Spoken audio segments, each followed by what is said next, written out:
711, that's 829-7711.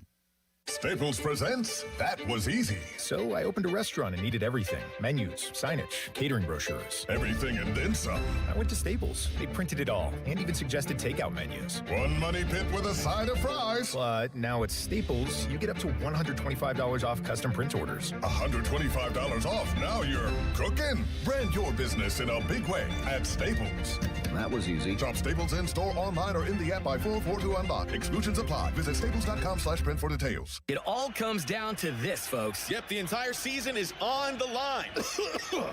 But my throat has officially thrown in the towel. Sounds like you need Vicks VapoCool drops. They're max strength and vaporize sore throat pain. Whoa! These VapoCool drops hit fast. Speaking of fast, did you just see that play? Yeah, he vaporized that ball. That pun should have come with a penalty. Vaporize sore throat pain with Vicks VapoCool drops. Use as directed. PNC Bank, brilliantly boring since 1865. HD1 Pittsburgh, an Odyssey sports station. Live from the Jim Shorkey Mitsubishi.com studios, North Huntington and North Hills. Always live and free on the Odyssey app. Do you have 3 ex-wives and your current trophy wife wants a life insurance policy 3 times the size of the policies you had to purchase for your previous mistakes? If so, you need to call Big Lou at Term Provider, 800-700-6898. Big Lou is intimately familiar with your problems, and if you're 50 or 60 years old and in reasonably good health, a $1 million policy should only cost about $100 to $200 per month. Big Lou may have a solution for your previous policies as well. You may even save enough money to lighten the load on your new $1 million policy. Remember, call Big Lou. He's like you, except he's only on number 2. Call Term Provider at 800-700-6898. That's 800-700-6898. For $1 million in term life insurance that you can live with. Call Big Lou at 800-700-6898. 800-700-6898. Did you know about 1 in 3 people with plaque psoriasis may also develop psoriatic arthritis, which causes joint pain, stiffness, and swelling? Does this sound like you? Listen to what it sounds like to be 1,000,000 miles away. Tremfya guselkumab, taken by injection, is a prescription medicine for adults with moderate to severe plaque psoriasis who may benefit from taking injections or pills or phototherapy, and for adults with active psoriatic arthritis. Serious allergic reactions and increased risk of infections and liver problems may occur. Before treatment, your doctor should check you for infections and tuberculosis. Tell your doctor if you have an infection, flu-like symptoms, or if you need a vaccine. Imagine being 1,000,000 miles away. Explore what's possible. Ask your doctor about Tremfya. Visit Tremfya.com or call 1-800-526-7736. Now, fan headlines powered by Bowser Chevrolet. All right, Joel Nelson for Fan Headlines this afternoon. The Penguins are taking on the Rangers at 12:30. That game being played in New York at Madison Square Garden. Pitt basketball today will take on California at 4 o'clock out on the West Coast. Coverage here on the Fan begins at 3:30. Pirates yesterday 6-1 winners over Baltimore. Pirates are 6-2. They will take on Houston today at 1:05. More headlines, 93.7thefan.com. It's a Saturday morning with Donnie Football, and it all starts right now. If it matters in Pittsburgh sports, we're talking about it. Even on the weekend. That's cool. Sports Radio 93.7 The Fan, Pittsburgh's hometown sports station.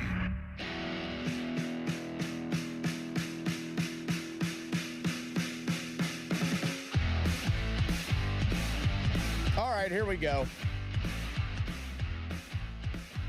We got a beautiful Saturday brewing outside. I will give the official weather later on, but mid-50s, I believe, is what we are in for today. A little slice of spring.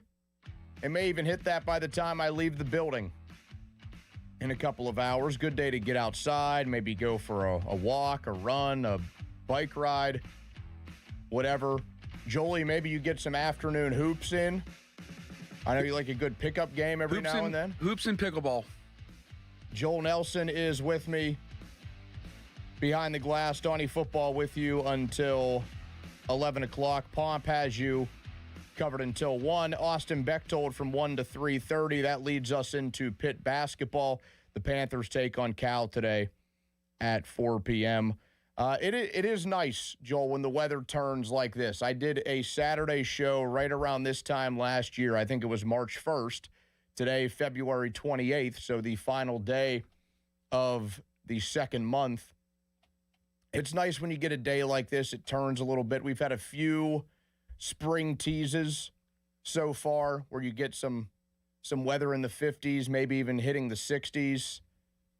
And then it goes right back down to like 35. You wake up the next morning, there's snow on the ground. We've gotten a lot of that.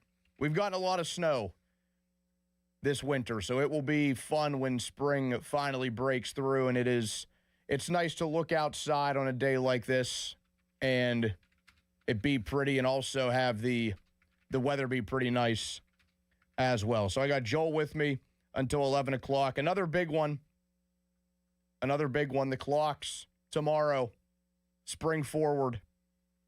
We lose an hour of sleep, but it won't be dark early anymore. I will take that trade 10 times out of 10. We're going to keep this pretty easy going this morning. Some feel-good things to get into on a Saturday morning. You can join in at 412-928-9370. However you may be consuming us over the radio. Maybe you're on a drive somewhere. Maybe you're listening on the Odyssey app. We are still, even on the weekends, we are live on YouTube and on our X page. Correct, Joel? That's right. I know we are live on YouTube right now, so even on the weekends now you can watch the video feed of our shows. Joe Smeltzer, he will join us at 9:30. He covers Penn State for Nittany Sports Now. Jesse Marshall joins at 10:05. He covers the Penguins for The Athletic. We're going to get into all of the pro teams, the Penguins, the Pirates, the Steelers, some stories from all three. The Penguins getting set for a back-to-back this weekend. The Pirates are in the middle of spring training games. The Steelers getting bullied into some upgrades, we'll say, around their parts. Plus, we have the NFL scouting combine going on, and it is a big day for that, and that is also a reason why we are having Joe on the show in just over 25 minutes from now. And like I said, you can join in 412-928-9370. We will start with the Penguins since they have a back-to-back this weekend. Today, 12:30, they take on the New York Rangers. You can watch that game on Channel 4. So that is not a game that is on Sportsnet Pittsburgh. That will be on WTAE at 12:30. Nice little national TV game for one of the best stories in all of hockey. They also play the Vegas Golden Knights. That is back at home tomorrow, puck drop at 1 p.m. because they are one of the best stories in all of hockey. Coming into the season, I don't know how many people anticipated something like this. I certainly didn't. I was on the other end of the spectrum. My thinking was, hey, maybe they will be so bad they will get a top-tier draft pick. Maybe they'll get Gavin McKenna. I don't know how his draft standing is looking after what happened a couple of weeks ago. I'm sure he'll still be somebody selected either 1 or 2 in the NHL draft this summer. But that was my thinking. I was one of those people, and I'll admit I was wrong very early on. This team in the month of October showed us they wouldn't be one that goes down without a fight. It would be different under Dan Muse, and that breath of fresh air that he brought to the table would be for better, not worse. And it's happening right away. Kyle Dubas pushing all of the right buttons. After what was a rough-looking first year for Kyle Dubas in office, he is starting to pull the right strings. It seems like even the small trades are paying off. Igor Chinakhov has been a revelation for them. He has been a great pickup since joining the Penguins. He was somebody that had pedigree, couldn't figure it out. The Penguins pick him up, and now here he is as somebody that's become almost a key player when you see what he does. And they have a couple of other guys like that. They've had the youth movement. Ben Kindle has been the man leading that. At just 18 years old, their top pick from this past draft. He has 14 goals, 27 points in 54 games. Chinakhov, by the way, 19 games with the Penguins. He has 9 goals and 4 assists. And he's only 24. And Dan Muse has been able to keep this going because he has been able to not have everything so front-loaded. It's not all about just the top 6, the first couple of lines. They have had good play all the way through their lineup. They've had good goaltending efforts. Sheilov, Skinner, they get rid of Tristan Jarry. They parlay that into another deal. That looks like a genius trade, and Jarry has not had good returns for the people or the team in Edmonton. So things are going well for the Penguins besides them losing their best player and their captain for 2 decades, the multi-time Stanley Cup champion and gold medalist Sidney Crosby, who has 59 points in 56 games, still keeping that point-per-game streak going. He has 27 goals and 32 helpers. He has still been that key in the ignition. He gets injured in the Olympic Games. We're thinking, okay, if this is really bad, the Penguins are in trouble. This could end their season. What looks like it has a lot of promise. Lo and behold, he's out at least 4 weeks. He's going to miss most of the remainder of the season, regular season. So the next question becomes, can they stay afloat? Can they play without him? Can they hold off everybody else when it comes to the playoff race? A team that I think Vegas projected at 76 points. I think their over-under was something like 76.5 points. They have 25 games to go, and they have 72 points. Second in the Metro. 3 points ahead of the Capitals, who are the top team from the outside looking in, but still ahead of teams like the Islanders and Bruins. The Penguins are in the playoffs, and they're not doing this via fluky ways. It's not as if they are really not that good of a hockey team and they're just getting by. They have a top 3 goal differential in the Eastern Conference. Tampa Bay has plus 60. That's absurd. Carolina plus 35. They're the 2 best teams. They both have 80 points. They both lead their respective divisions, the Atlantic and the Metro. But the Penguins at plus 26, they have played a better team defense under Dan Muse. Again, the goaltending has not seen a drop-off. I think there were some Tristan Jarry fans that may have thought we would see that drop-off. That has not happened. And they have also shown in the past, I think this is most important, Sidney Crosby missing something like 17 of their last 26 games, including the one the other night that they won, 4-1 over the Devils. Sheilov's had 28 saves. Evgeny Malkin, who is prone to step up when Sidney Crosby is out, had 2 helpers.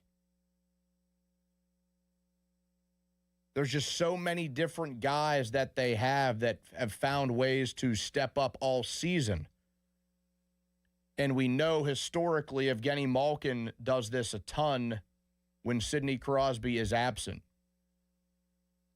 And Gino has turned maybe not the clock all the way back. We're not talking Gino from 10 or 15 or almost 20 years ago. But we're getting good hockey out of Evgeny Malkin. He's a plus 14 player. He has 46 points, 33 of those being assists. So he only has 13 goals.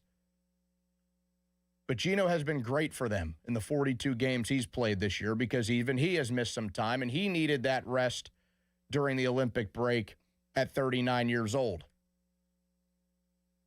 I believe in a guy like that. I know he's old. He's on the doorstep of 40. I know they still don't have a young roster. They have some younger guys, but you think of players like Erik Karlsson, who's having his best season as a Penguin. He's 35. Brian Rust, still somebody that's going to be a 20-goal scorer, maybe even 25 or 30 by the time we're done. He has 19 and through 50 games. Anthony Mantha has had a great season, 20 goals already, 43 points.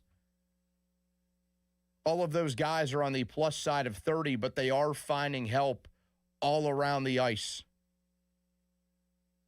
From the new youthful players that they have, guys that are under the age of 25 or 26, some of them still teenagers like Ben Kindle. I went over his numbers a few minutes ago.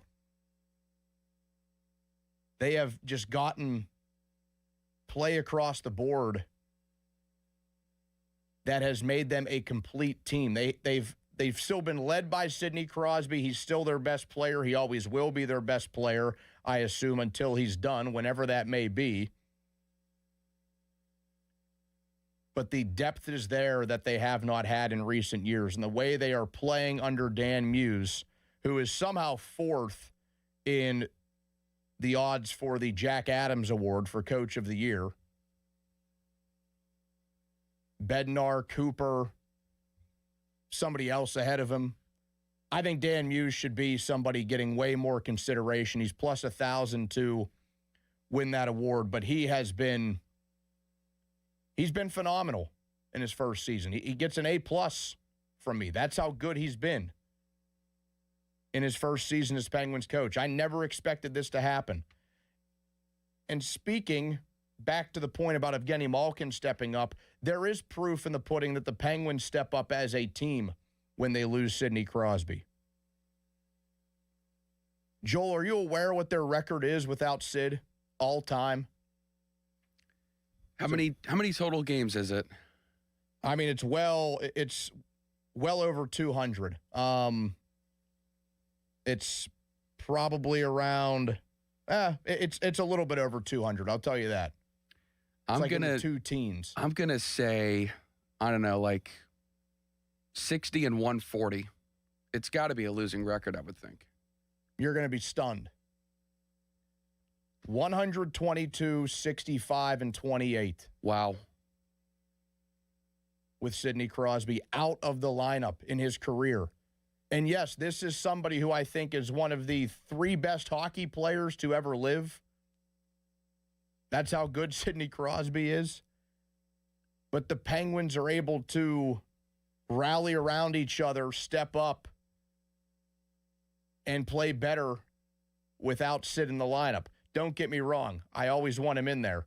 But they are able to keep this thing going. That's why I think, and I said this the other night, I think Sidney Crosby, or I think the Penguins can keep this going without Sid. He believes in them. Of course he does. What else is he going to say? I think they're still going to make the playoffs. They're going to get him back for the last 8 or 9 games, you would hope. If it is true, if the injury report on him is true, they did keep that caveat of at least 4 weeks, so he could miss more time. But I would anticipate he comes back and they don't have a whole lot of wiggle room when it comes to them in the final wild card spot and that last team looking in. So they're probably going to need him. But if they can hold on here for the next 15 or so games, I think they're going to get in. And we're going to return to playoff hockey in Pittsburgh for the first time in a few years. And it's a surprise season to see them do it. And I hope by then, and I can't step up on the pedestal too much here because I'm about to bring up the attendance figures for the season and how the Penguins are 31st out of 32 teams. And, what are the factors going in? Is it that people don't believe in this team? I haven't gone to a game all season. In the last few Penguins games I've attended, I've either paid nothing or very little for the ticket to get in. So I'm not going to be one that brings into question like, hey, why aren't you going to games? Because I think it's still as simple as how the economics of hockey, going to a game for a family of four, is not cheap. Even for a couple, it's not cheap.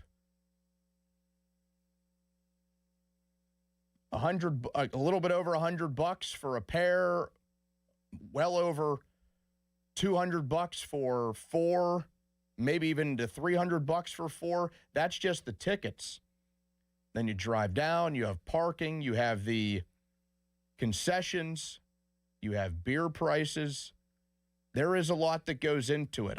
I still think it's that simple. And they aren't the team that is just red hot, one of the best in hockey like they were through that sellout streak, because that's one of the main rebuttals of, well, people went 20 years ago, people went 15 years ago. What's stopping them now? Things are more expensive now. Living is more expensive now. Things aren't as friendly to us. And maybe there is a little bit of the lack of cultivation in young fans. I don't know. I still think it's pretty simple. I just think it's a lot to ask, monetarily for people to go to a lot of hockey games. I think it gets down to just to that. But this is a team with playoff aspirations, and I think they can get there. I really think they can get there. I have completely flipped to the other end. A team I thought would be so bad would have a chance that the little Powerball would show up with the Penguins being one of the teams getting a top pick in the draft. Now I think they can make the playoffs. And they would continue to be one of the best stories in hockey if they do so. And another team with playoff aspirations is the baseball team. And they should have true playoff aspirations. This is the first time in a long time that we've seen a true effort put in by the front office. Certainly the first time under this regime, under Ben Cherington, where we've seen a true effort taken in the offseason to make this baseball team better. This doesn't have the feel of 2025. My first Bucko Talk is a month from now. Last year, the first one, it was a lot of shredding of the front office, what they did not do and why they would set themselves up for failure in 2025. I had their wins last season in the mid-70s. They didn't even hit that. They only won 71 games. And I've referenced it before. I think of it often. Chuck in Uniontown hit the nail on the head, as he tends to do when it comes to the Pirates. He knew a bad season was coming because they were lazy in the offseason. And they would not get rewarded for that. And they didn't. And we should be glad they didn't. They fired Derek Shelton after 38 games. The season was already over. They were 12-26. We're a little bit over a month into the season, and it was already over. That's what sucked. Easy joke is, well, how different is that from other years? That won't be the case this year. They have a better manager. Do I still have questions about Don Kelly? Yeah, I mean, I'm not going to act like it's Jim Leland, but he's a better manager than Derek Shelton. He has a better feel for the game than Derek Shelton. They also just have a real lineup for the first time in about a decade. A lineup that doesn't only have O'Neal Cruz and you're asking him to be a superstar, which he's been unable to do. A lineup that only has Brian Reynolds other than him, who is coming off his worst season in the pros. They added a lot of power.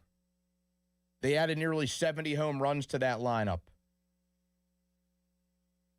Spencer Horwitz was their offseason acquisition in 2025 after he missed some time. He had that wrist injury, if you recall. They got him in the Luis Ortiz deal. That looks like a genius trade because Ortiz he's like in prison or something, Joel, for betting on baseball. The dude's never going to play again, never going to throw another pitch. And Horwitz was their only above-average offensive player that played over 100 games in 2025. Then the looming question about Connor Griffin. Is that going to happen? Are they going to pull the trigger? Is he going to be a teenager that debuts on opening day with the Pirates in 2026? He hit 2 home runs the other day, 2 absolute bombs against the Red Sox the other day.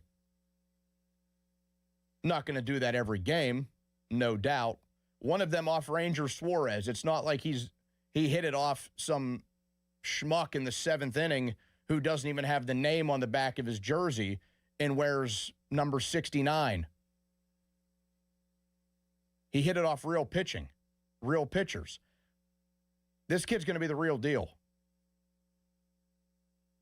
There has not been this much buzz around the Pirates probably since 2015 when they won 98 games. The final of that 3-year stretch that they made the playoffs in 13, 14, and 15.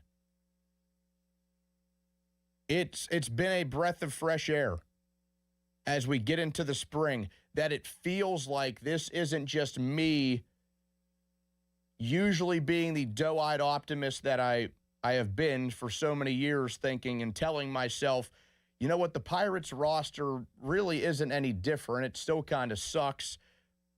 You know what, maybe they'll surprise us. No, this is actually a pretty good-looking team.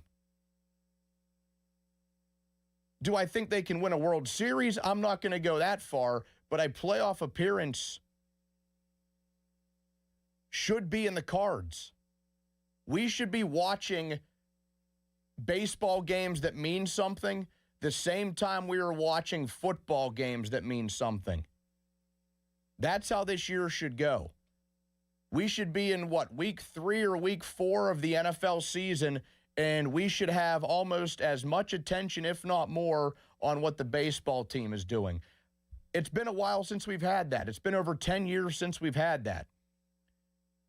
And I know before the 3-year run, they went 20 years before we had that. But what's happened in the last 10 years has been gutting for this fan base. And it's really nice that we see a true effort get put into the operation in 2026. I don't know if a deal gets done with Connor Griffin. It absolutely should. That's kind of an easy question to answer. I also think he should absolutely start on opening day at shortstop. Make a statement about your team. You don't have to put him at the top of your lineup. He can bat 7th because it's a different-looking crew. It's a different-looking lineup than what you've been dealing with for the last several years. You're not asking this kid to come up and be the man. He can come up and just kind of be himself. Can bat him 6th or 7th, and you still have Lau, O'Hearn, Ozuna, Horwitz, Reynolds, Cruz. I say you go for it. You don't know what's happening in 2027. Your time is limited with somebody like Paul Skeens. Let's go for it in 2026. 412-928-9370. That helps you join in. You can also hit us up on the fan text line. That's brought to you by Edgar Snyder and Associates, a personal injury law firm where they always say there's never a fee unless we get money for you. Coming up, we will talk a little combine. The Steelers might have their eyes on that Penn State quarterback We'll find out how true that is. Coming up next, Joe Smelter joins us from Nittany Sports Now. They also have an offensive lineman that is consensus number 1 at his position. He's going to go in the first round. We'll get into that coming up next with Joe Smelter right here on Sports Radio 93.7 The Fan. Now, fan headlines powered by Bowser Chevrolet. 12:30 this afternoon, Penguins back in action. They'll take on the New York Rangers at Madison Square Garden. Pitt basketball later today takes on California at 4 o'clock out on the West Coast. Coverage here on The Fan begins at 3:30. Pirates yesterday were 6-1 winners over Baltimore. They are 6-2. They will take on Houston today at 1:05. More headlines, 937thefan.com. Headlines are powered by Bowser Chevrolet. Sports Radio 93.7 The Fan. Get the latest on Pittsburgh sports from anywhere with the Odyssey app. Listen to shows and Pirate games live. Check out our exclusive interviews and content anytime. Download the Odyssey app now and never miss a minute. Sports Radio 93.7 The Fan. Why does it matter to members that Aetna was named a Best Medicare Advantage company by U.S. News and World Report? Because they chose a plan that gives them real support, real people, and real care. We show up on calls with members and doctors' offices when needed. We show up with access to convenient care options and coverage that fits everyday life. We don't show up for awards. We show up for you. And showing up for you is how healthier happens together. Take a break and come out with us tonight. Not tonight, man. Come on. You deserve a night out. You're going to miss out. Miss out on what? While you stayed home, they won big. They celebrated. They got the suite, stayed up all night, and made memories. And you weren't there. Some nights are too good to sit out. Rivers Casino. Don't miss the moment. Have you noticed that every service company these days is owned by some giant corporation with zero personality and no personal touch? Yeah, no thanks. Gherkin Roofing is still family-owned, truly local, and when you call, a human answers. One with a pulse and probably a Pittsburgh accent. They do roofing, siding, gutters, and win awards year after year for their customer service. So if you want a contractor that picks up the phone, shows up, and treats you like a neighbor, because they are one, call The Pickle. Gherkin Roofing, always local and friendly, 724-515-5551. SchultzFord.com. SchultzFord.com. SchultzFord.com. SchultzFord.com. Time to let Spitzer Auto World do the work during our Trade Up Pay Down sales event at Spitzer Toyota Monroeville. Trade up to lease a new 2026 Toyota Tacoma SR5 double cab rear wheel drive from a low $249 per month. Plus, get our lifetime warranty, complimentary maintenance, and Spitzer VIP points. At Spitzer, our world revolves around you.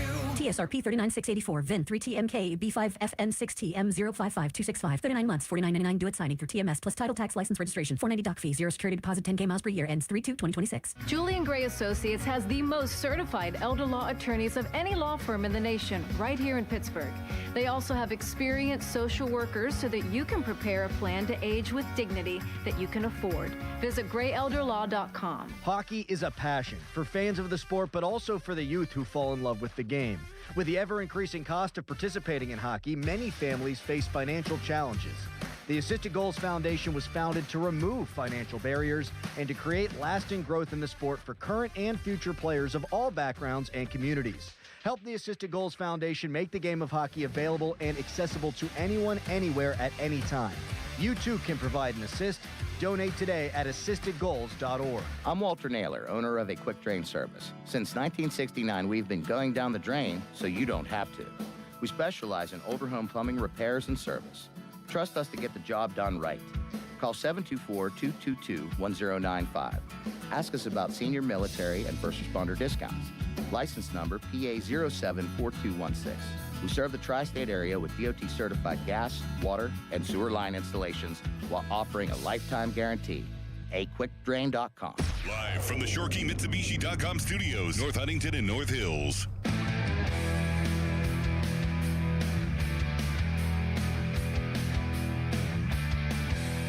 Joel was too nice to correct me on the air. I was premature about it. Daylight savings is next weekend. It's not tomorrow. Or I guess tonight into tomorrow. So we got one more week. Cue up the bare naked ladies.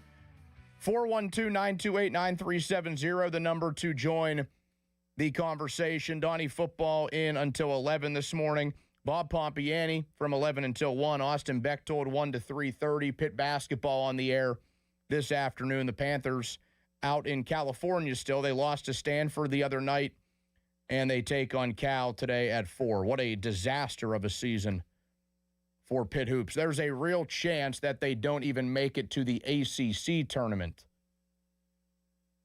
because not everybody gets into the conference dance anymore.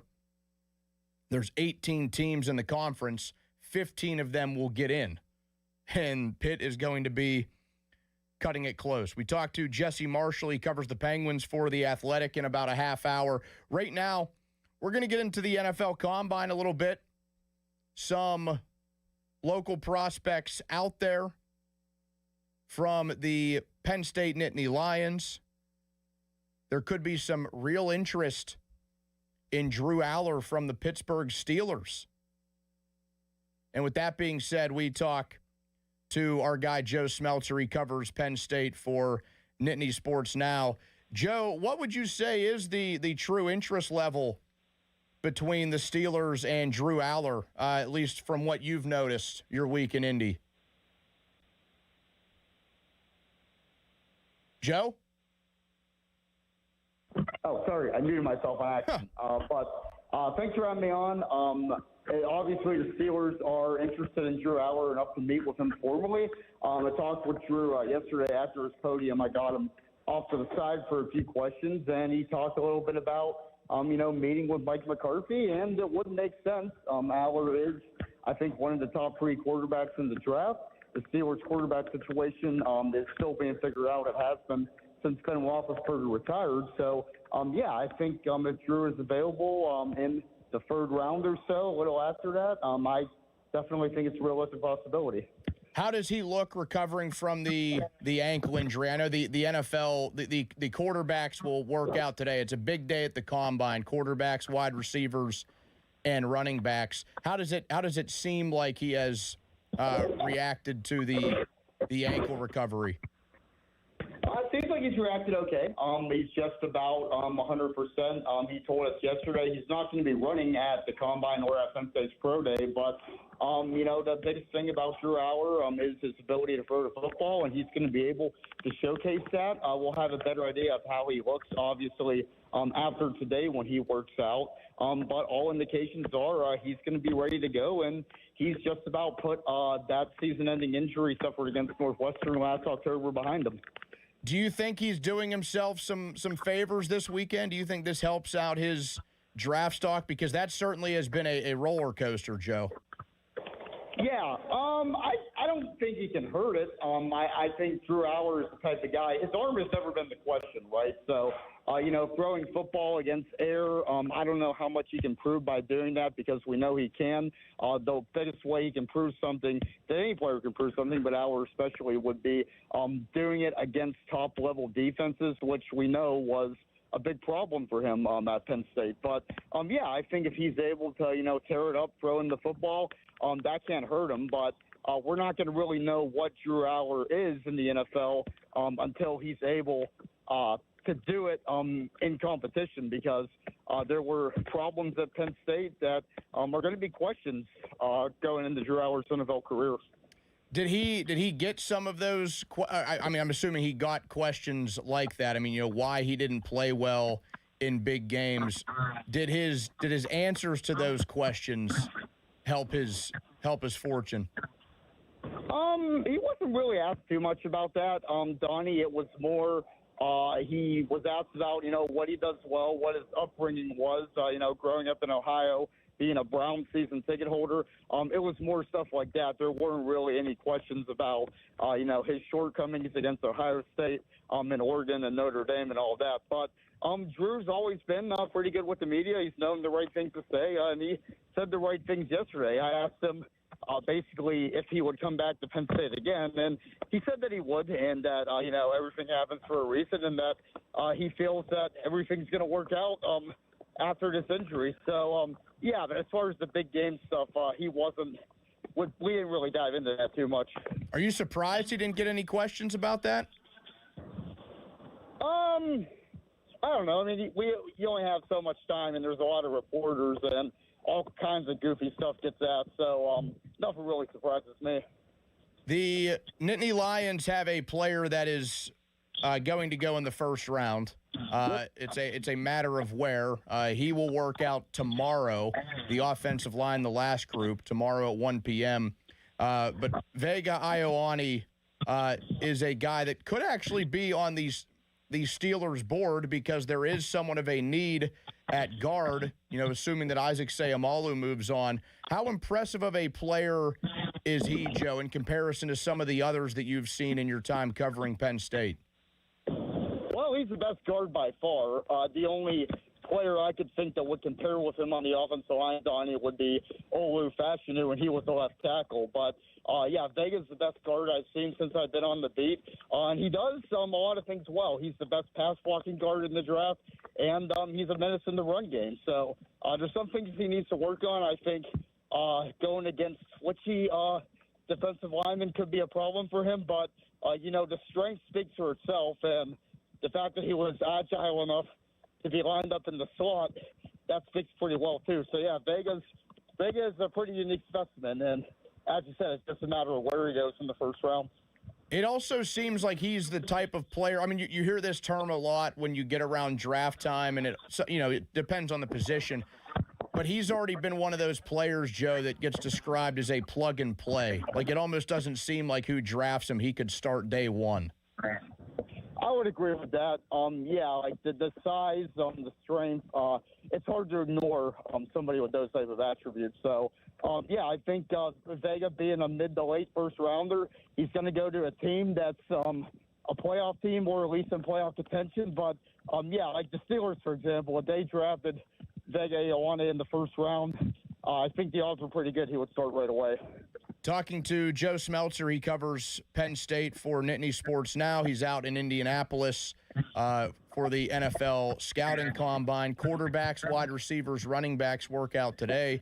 Offensive linemen work out tomorrow. So a couple of notable Penn State players that he'll have his eyes on today. Somebody that I've looked into a little bit, Joe, Zakee Wheatley, the safety, 6'3", 200-pounder. That's somebody that in the middle rounds, the Steelers have 3 third-round picks. I feel like there could be some interest there. It's a big safety, and it's a position that's, of need, certainly for somebody young to come in. Yeah, I think, Zakee Wheatley is really a pretty good story at Penn State, Donnie, going back to 2023, which would have been his redshirt sophomore season. He was a healthy scratch for games late in the year, and that was because, and coaches have said this later, his work ethic wasn't what it should have been. But in 2024, starting in winter workouts, going for spring ball, Zakee Wheatley was one of the hardest workers there was at Penn State, and he put that on display in the college football playoff, was a Fiesta Bowl MVP, and then had 16 tackles, interception in the Orange Philosophy against Notre Dame. But, I think Wheatley's the guy. I don't know if he'll go as high as the third round, but he's going to go somewhere. This guy's played a lot of football, play behind a lot of great safeties like K.J. Winston and Jalen Reed, and whoever takes him, I think they're going to get a pretty good one. Both Penn State running backs in this year's class, Nicholas Singleton, Kaytron Allen. Which one goes first, Joe? I think Kaytron Allen does. He had the better year last year. He's the better overall runner, and he's not coming off a broken foot the way Singleton is. So I think the odds were pretty good that Kaytron was going to go before Singleton, before he got hurt, and now I think they're even better. So I'm pretty confident that Kaytron Allen will be the first guy selected.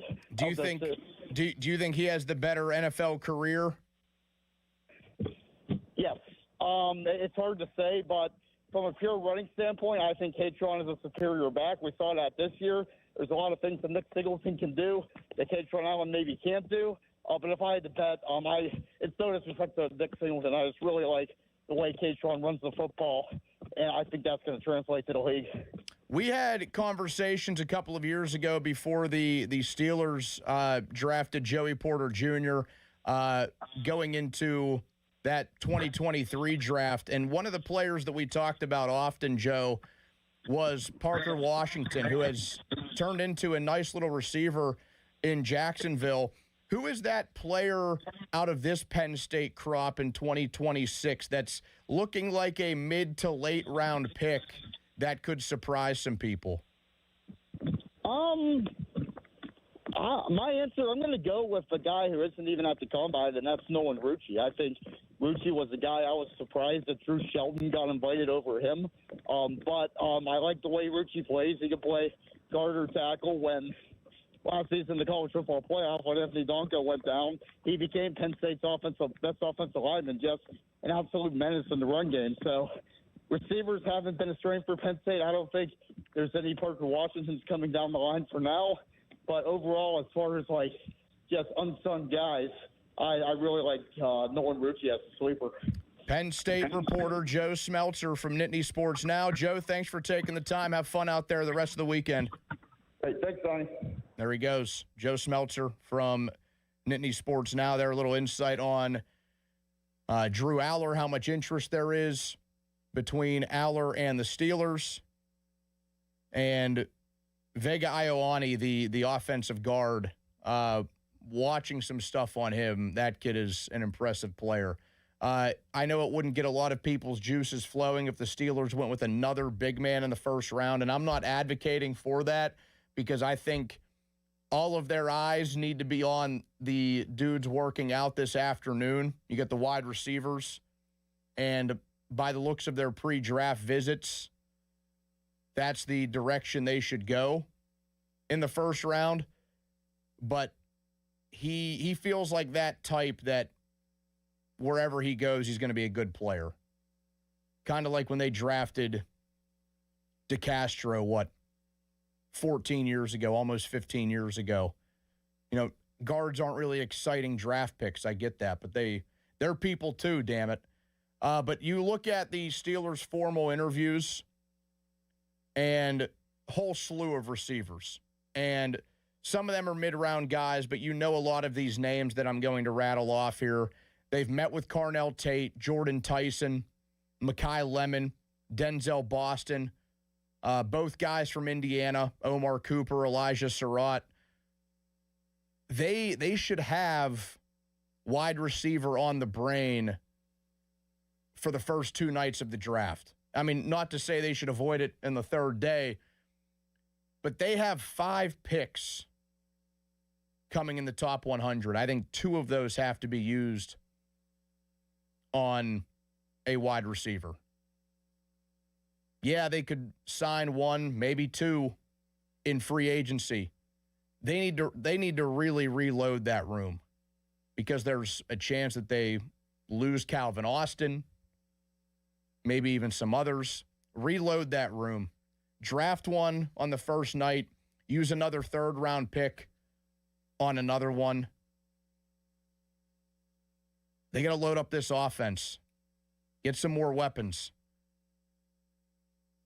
That would be my tactic in 2 months from now. 412-928-9370. You can also follow along on X. You can watch the shows there live, just like you can on YouTube. Follow us there. That's brought to you by South Hills Kia in Peters Township. Visit them at southhillskia.net. And, of course, that is at 93.7 The Fan. Coming up, I did something yesterday. I had the day off from here yesterday, but I did not have the day off from work entirely. Where was I at? It may be related to the guy we were just talking to. Jesse Marshall, he covers the Penguins for The Athletic. He joins us in 20 minutes right here on Sports Radio 93.7 The Fan. Sports Radio 93.7 The Fan. Our draft coverage never rests. It's draft day. Powered by Bowser Chevrolet. The Fan is your one-stop shop for everything you need to know leading up to the big day. Presented by Target Freight Management and brought to you by your local AAA travel office and Groundworks, formerly Baker's Waterproofing. Now, Fan Headlines, powered by Bowser Chevrolet. Pirates yesterday were 6-1 winners over Baltimore. They are now 6-2 in spring training. They'll take on Houston this afternoon at 1:05. Penguins also in action today. They'll take on the Rangers at 12:30. And Pitt basketball will take on Cal later this afternoon at 4 o'clock out on the West Coast. Coverage here on The Fan begins at 3:30. Catch it on the free Odyssey app as well. More headlines at 937thefan.com. Headlines are powered by Bowser Chevrolet. You can swirl it, you can sip it, but the best way is to share it. Hey y'all, I'm Deanna, a team member at my local Chick-fil-A. And a little thing I love about the Chick-fil-A chicken sandwich and new frosted sodas and floats is how well they go together. You get that bold flavor of the Coke mixed with the smooth deliciousness of the vanilla ice cream. You have a juicy filet and a smooth, creamy float. It's an awesome pairing. Order a Chick-fil-A chicken sandwich and a new frosted soda and float at your local Chick-fil-A restaurant. Real team member paid for their testimonial. Hey, it's Pony back to talk about Xfinity. Imagine all that could happen in 5 years. Jobs change, kids grow up, new memes come out. But what if you had reliable, intelligent Wi-Fi and the price didn't change for 5 years? Well, thanks to the Xfinity 5-year price guarantee, you don't have to worry about that part of your future. You're guaranteed 5 years of Wi-Fi that boosts speeds to your devices that need them the most, that finds and fixes any issues before you even notice them. It's like a super intelligent Wi-Fi that keeps you protected from online threats. You get incredible gaming speeds on multiple devices and no one battling for bandwidth. For the next 5 years, all your devices will be working in perfect harmony, and you get our best equipment with no annual contracts, no fees, and no strings. So even though kids will grow up and you still won't understand what the X67 means, your internet will stay sharp, reliable, and most importantly, the price will stay put. Plus, get online in 5 minutes with same-day Wi-Fi, all with the Xfinity 5-year price guarantee. Lock in your price and unlock the possibilities. To get started, call or visit Xfinity.com or drop into an Xfinity store today. Xfinity, imagine that. Restrictions apply. Select plans only. At Jim Shorkey Mitsubishi in the North Hills and North Huntington, February just got sweeter with irresistible savings all month long. Drive home a new 2025 Mitsubishi Outlander or Outlander PHEV for 0% APR for 72 months. Mitsubishi all-wheel control delivers enhanced traction in any condition. And with 10-year warranty and 2 years of free maintenance, you'll drive with Mitsubishi confidence. Your deal. Your way. What a great day. At Jim Shorkey Mitsubishi. Call 412-453-8035 for offer details. Text us on the Edgar Snyder and Associates text line at 412-928-9370. Edgar Snyder and Associates reminds you to text responsibly. Sports Radio 93.7 The Fan, built by Window Nation, home of the buy two, get two free offer. Did you know about 1 in 3 people with plaque psoriasis may also develop psoriatic arthritis, which causes joint pain, stiffness, and swelling? Does this sound like you? Listen to what it sounds like to be a million miles away. Tremfya guselkumab, taken by injection, is a prescription medicine for adults with moderate to severe plaque psoriasis who may benefit from taking injections or pills or phototherapy, and for adults with active psoriatic arthritis. Serious allergic reactions and increased risk of infections and liver problems may occur. Before treatment, your doctor should check you for infections and tuberculosis. Tell your doctor if you have an infection, flu-like symptoms, or if you need a vaccine. Imagine being a million miles away. Explore what's possible. Ask your doctor about Tremfya. Visit Tremfya.com or call 1-800-526-7736. At Jim Shorkey Mitsubishi in the North Hills and North Huntington, February just got sweeter with irresistible savings all month long. Drive home a new 2025 Mitsubishi Outlander or Outlander PHEV for 0% APR for 72 months. Mitsubishi all-wheel control delivers enhanced traction in any condition. And with 10-year warranty and 2 years of free maintenance, you'll drive with Mitsubishi confidence. Your deal. Your way. What a great day. At Jim Shorkey Mitsubishi.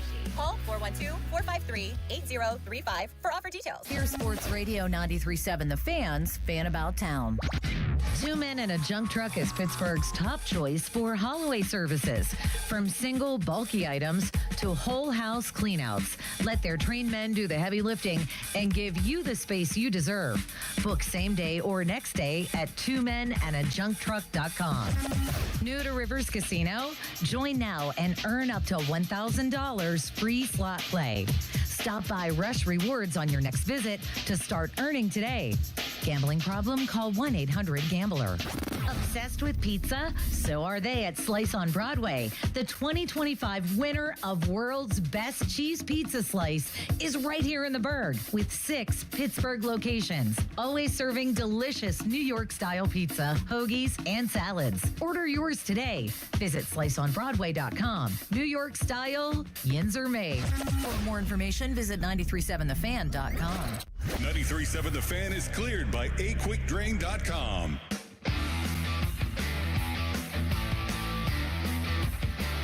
Usually when you think of the word cheap, you're going to think of the baseball team in town. Not the case. Not the case. We'll get into something about that later on. But it is not with our town's baseball team. Donnie Football with you this morning on 93.7 The Fan until 11. Joel Nelson is with me behind the glass. We just had Joe Smeltzer on. Covers Penn State for Nittany Sports Now. He's out in Indianapolis covering the NFL Scouting Combine. About if the Steelers have real interest in Drew Aller, a potential sleeper from the Nittany Lions in this year's draft. Which of the running backs will go first? And they got a first-round offensive lineman, pretty much a consensus first-round offensive lineman. But speaking of Penn State, Joel, I was out in your neck of the woods yesterday. You're a Penn Stater yourself. Class of 19. Okay.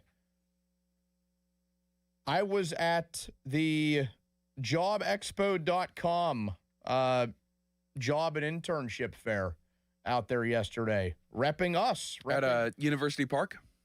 Yeah. Good stuff. It was at the Hub. Awesome. The Yep, Hub building.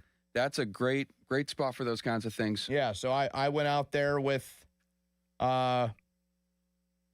Amy, who is like our do everything person in here. I even told her on the way up, I don't even know how to describe. I have to look at her email to know her job title because she just gets stuff done.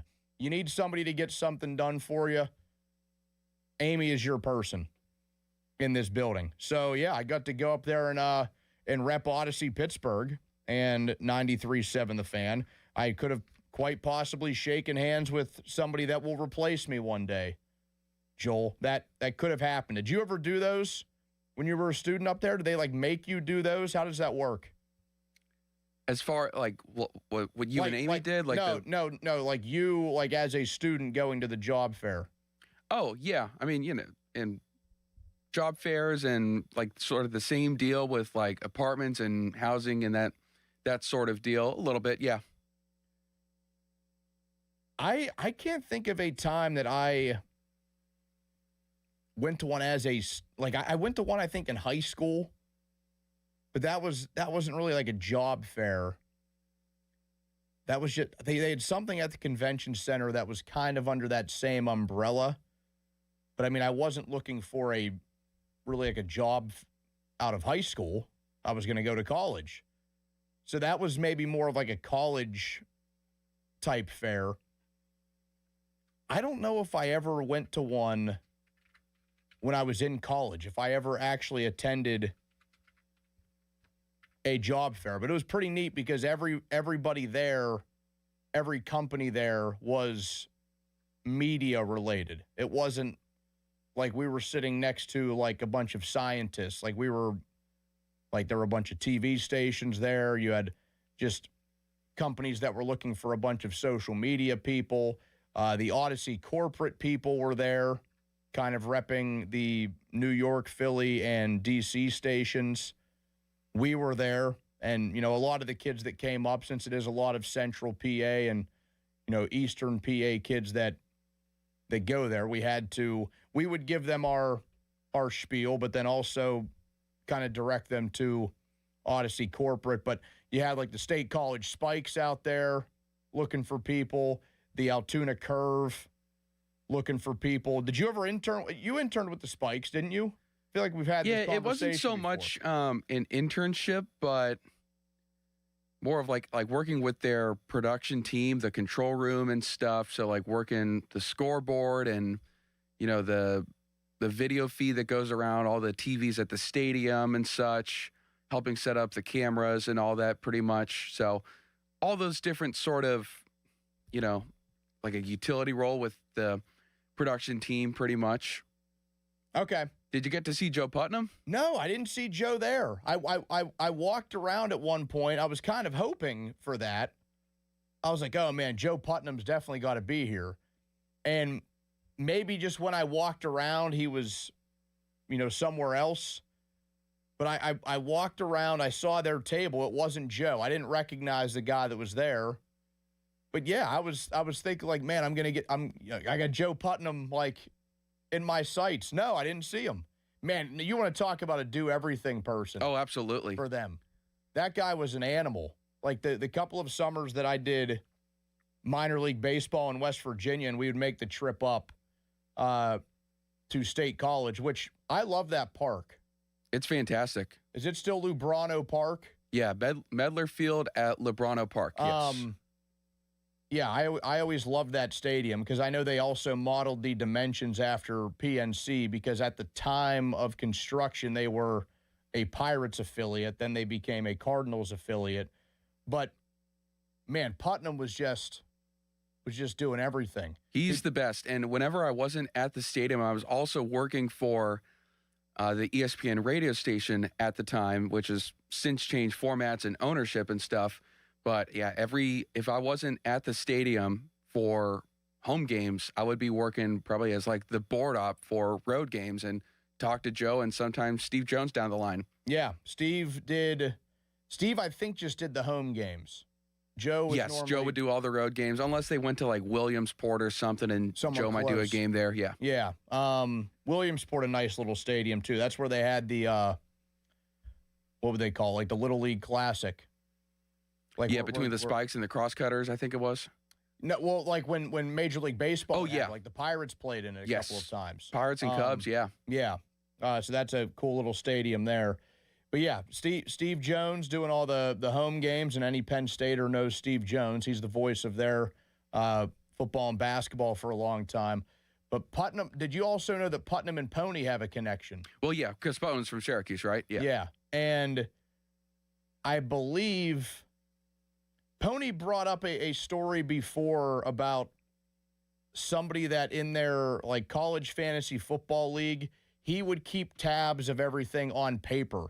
Even though they had everything online, there was a guy in the league that would keep tabs of everything on paper. And when Pony said the name, he then came to the realization that I knew who Joe Putnam was. But yeah, hell of a guy. Oh, yeah. I miss working with Joe. Yeah, he would do, just to paint a little picture, the guy would do like 3 innings of play-by-play. Then he would hand it over to Steve Jones. He would go down to the field. All of a sudden, he's doing the on-field entertainment for like the 4th inning. Then the next time you see him, he's like in the crowd talking to somebody. Then the next I see him, he's up in the press box doing God knows what. He's making like a PA announcement. I'm like, man, does this guy ever chill out? On top of all of the other general things that go into being the media relations broadcaster sort of deal, working, essentially 2 or 3 jobs in one. I probably should have shot him a text on my way up there, asking if I would have seen him. I should shoot him a text anyway, see how he's doing.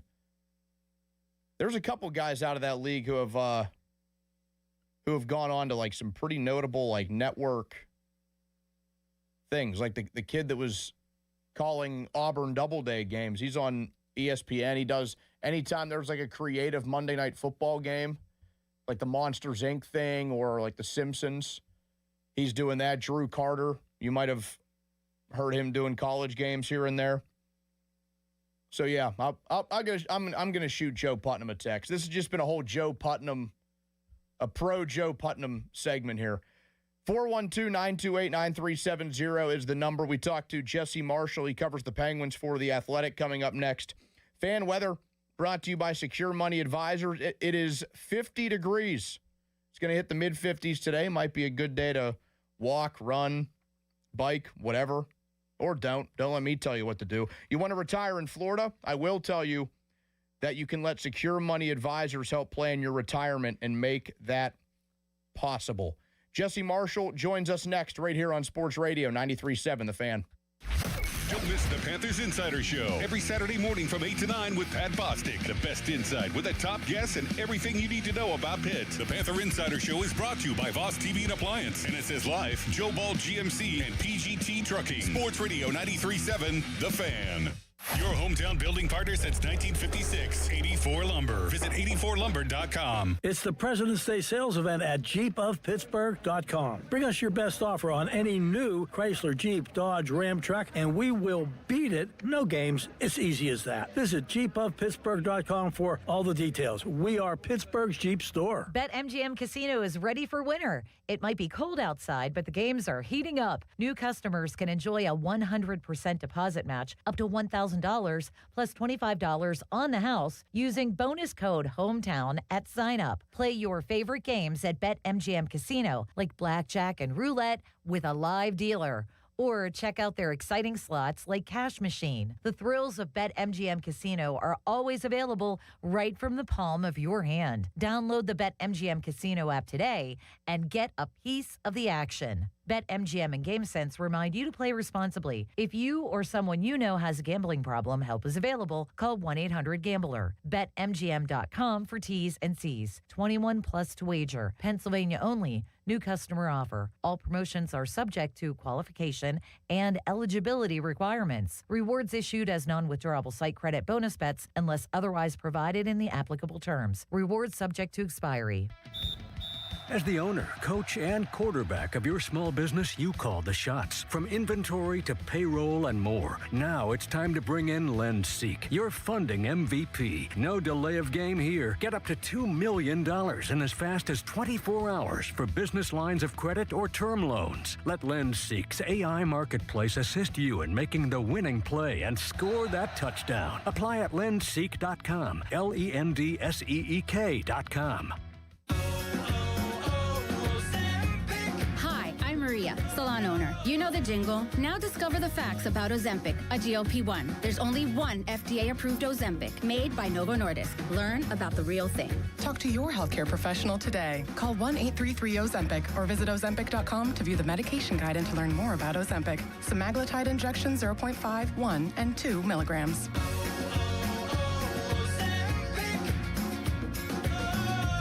Diabetes, high blood pressure, anxiety meds, everyone's on them. If you're a 50-year-old male, maybe a bit porky, and you may even have type 2 diabetes, $1 million of term insurance may only cost you about $200 a month. Call Term Provider. Speak with Big Lou at 800-700-6898. Big Lou will find a term life policy for you even if you have type 2 diabetes, are overweight, or have high blood pressure. Term Provider has helped thousands of people like you who think they can't afford term life insurance. To buy $1 million of affordable term life for you, all you need to do is call Big Lou at 800-700-6898. Lou will make sure the scales are tipped in your favor. Call 800-700-6898. Big Lou will answer your call and work to fit you into a term life policy that you can afford. Remember, Big Lou's like you. He's on meds too. Call 800-700-6898 or biglou.com.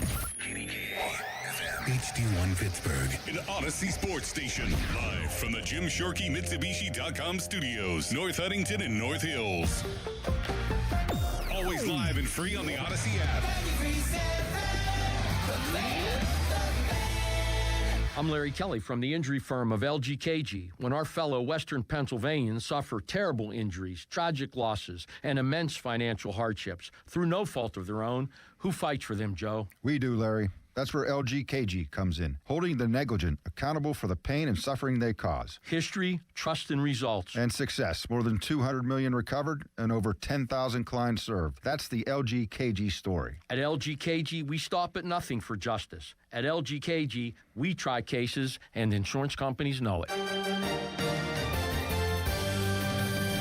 Gorgeous Saturday ahead. Mostly sunny skies with temperatures in the upper 50s. Mostly clear overnight with temperatures into the low 30s. A little bit of a mix possible, but then gradual clearing for Sunday with high temperatures in the upper 30s. Increasing clouds Sunday night with lows near 20 and mostly sunny Monday with highs near 40. I'm meteorologist Mary Hours in the KDK First Alert Weather Center. Now, fan headlines Powered by Bowser Chevrolet. All right, Joel Nelson, 4 Fan Headlines. Pitt basketball this afternoon will take on California at 4 o'clock. It's right here on the Fan with coverage at 3:30. Pirates will take on Houston at 1:05 today, and the Penguins are also in action. They'll take on the Rangers at 12:30. For more, go to 937thefan.com. Jesse Marshall joins the show next. Sports don't stop for the weekend, and neither do we. We are going to have so much fun this weekend. Sports Radio 93.7 The Fan, Pittsburgh's hometown sports station.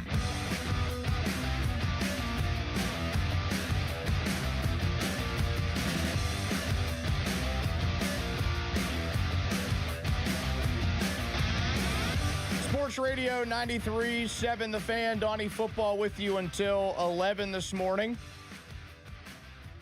Bob Pompiani from 11 until 1. Austin Bechtold from 1 until 3:30.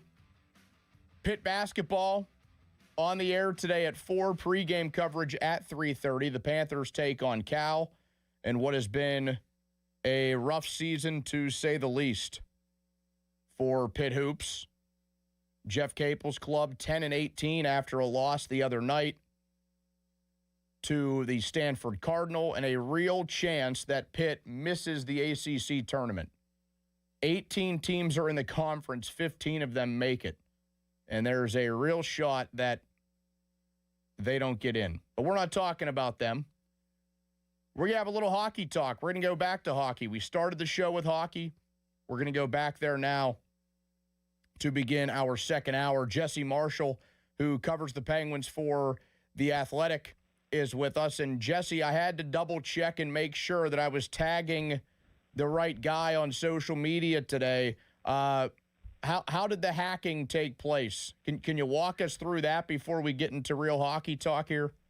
Yeah, I think the environment really helps paint the picture. I was on a Disney cruise with my daughter, just swimming in toddlers.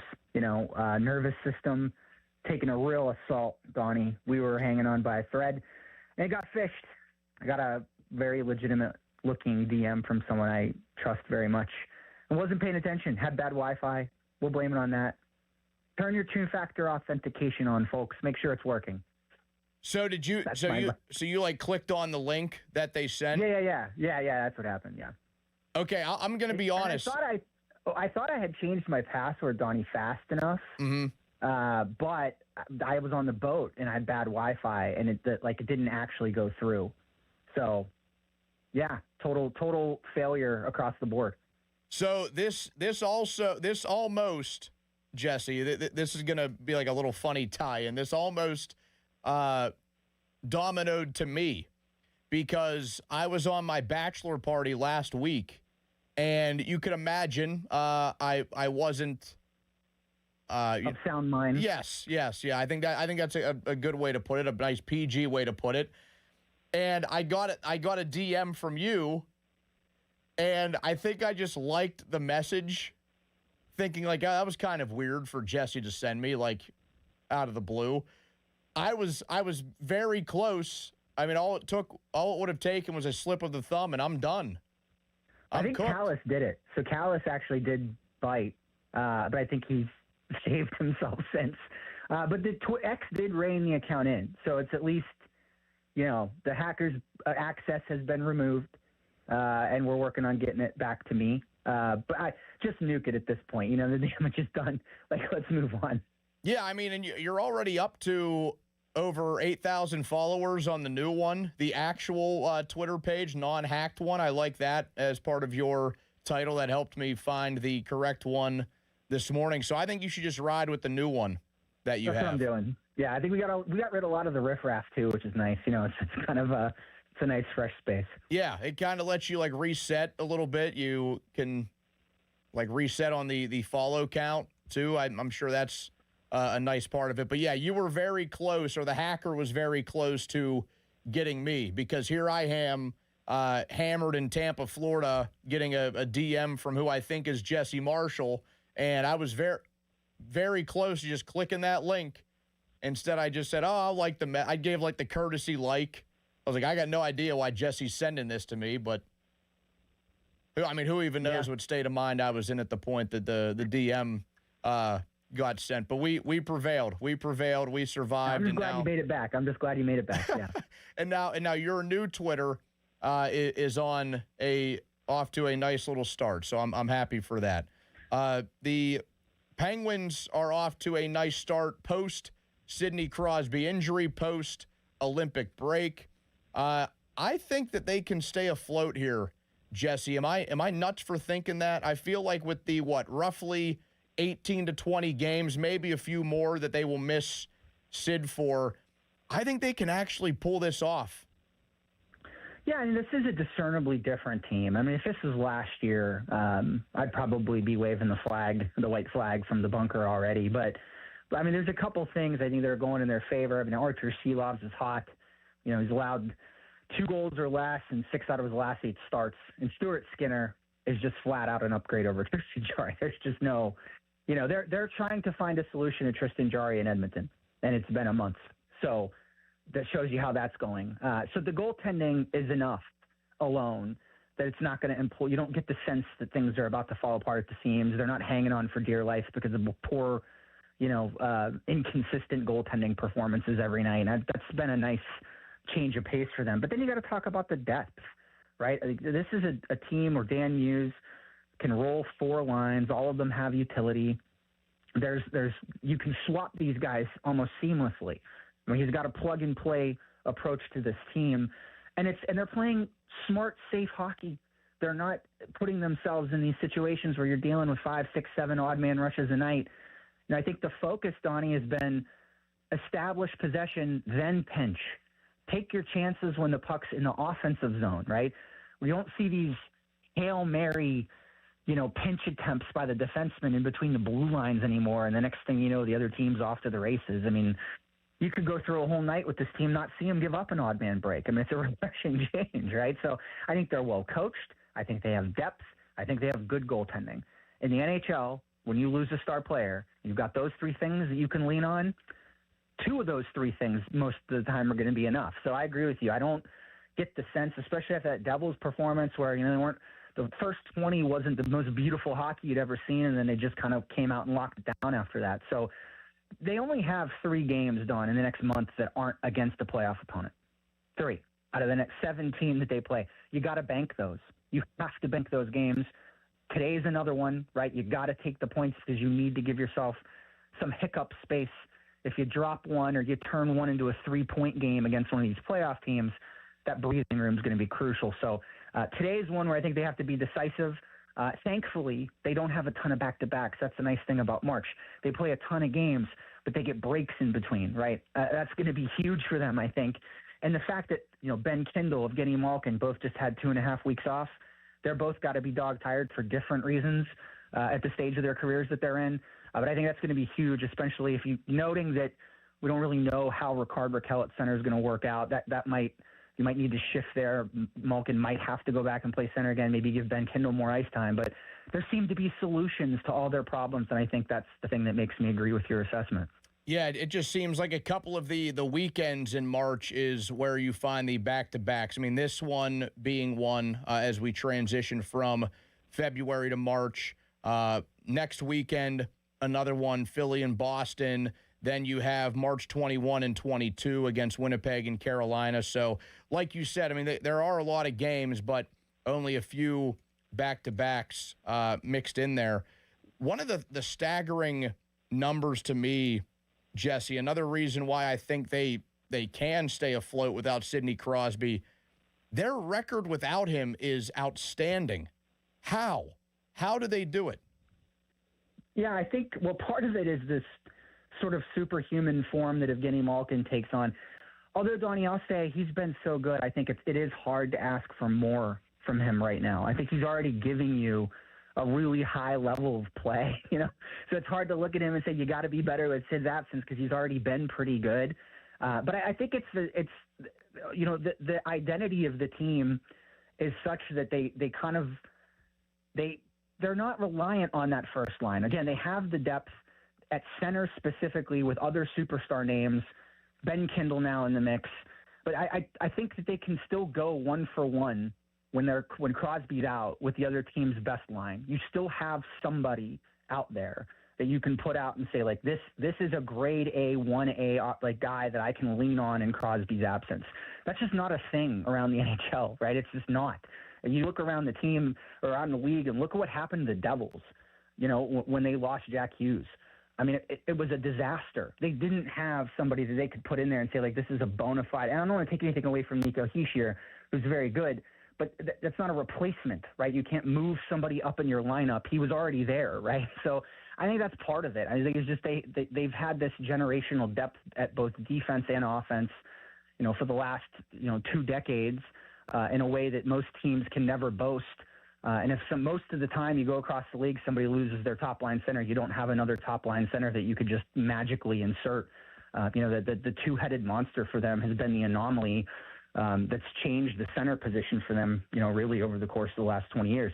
It is a problem now, though, Donnie, when you look organizationally, and even in the absence of Crosby now, you've got to move Raquel back to center, right? So there is a bit of, I think, depth difference this year, and I think even organizationally, they don't have a center that's going to be ready to come up in the next 2 to 3 years, and they got a lot of really good guys in junior, but they just drafted them, right? Like the Ryan Millers of the world are 2-3 years away. So they do need to go out, I think, and find some more centers, but the 1-2 punch of Crosby and Malkin always eases the loss of the one. And speaking of Evgeny Malkin, only 13 goals in the 42 games this year, but just explain how good he has been. I mean, he's just been dishing out the puck so well, and the guys on his line, credit to them, too, because they're finishing the job. The pass to Chinakhov the other night belongs in a museum. It was just a thing of beauty to hit him. He's kind of running a crossing route, right, across the neutral zone. He's going from one side of the boards to the other to try to gain speed. And Malkin puts a puck, between defenders, tape to tape to give him exact step he needs to gain speed to beat the defense. It's been I didn't think, Donnie, because when you play one position for 20 years, right, you develop some habits, I'm sure. And I thought that the move to wing for Malkin wouldn't be as seamless as it is. And that's not a knock on him, right? It's just you do something for 20 years, you change it. The responsibilities and behaviors as a wing are just different more often than not. Hockey's a fluid sport. You end up in weird places sometimes, but along the wall, you're void of responsibility of having to cover the middle of the ice defensively. It gives you more freedom to kind of freewheel and read plays. And I think that's in a different way than you are as a center. So I think it's been a challenge for a lot of players to do this, and hasn't been for Malkin. And I think it's just due to his offensive creativity, his natural skill set, and this immediate partnership and chemistry that he's had with Igor Chinakhov, who was a guy who was desperate to get out of there, Donnie. I mean, he asked for a trade in June of this year, of last year, excuse me. So this has been brewing for some time. I mean, all the way back to the beginning of last season. And you can tell the joy he has to just not be in that situation anymore.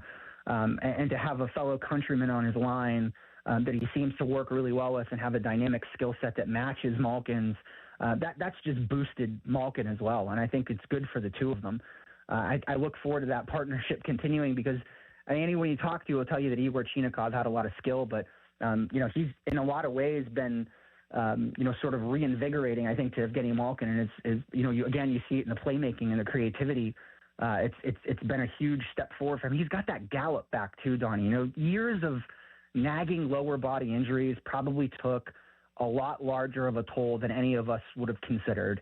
And I think that now that he's got a long stretch of having clean bill of leg health, you can see his speed, his strength, all that stuff has come back. And those are foundational elements to his game that when he doesn't have them, I don't think he has the ability to operate naturally and probably overthinking things a little bit. So it's just a combination of all the right parts of the soup, the line mates, the health.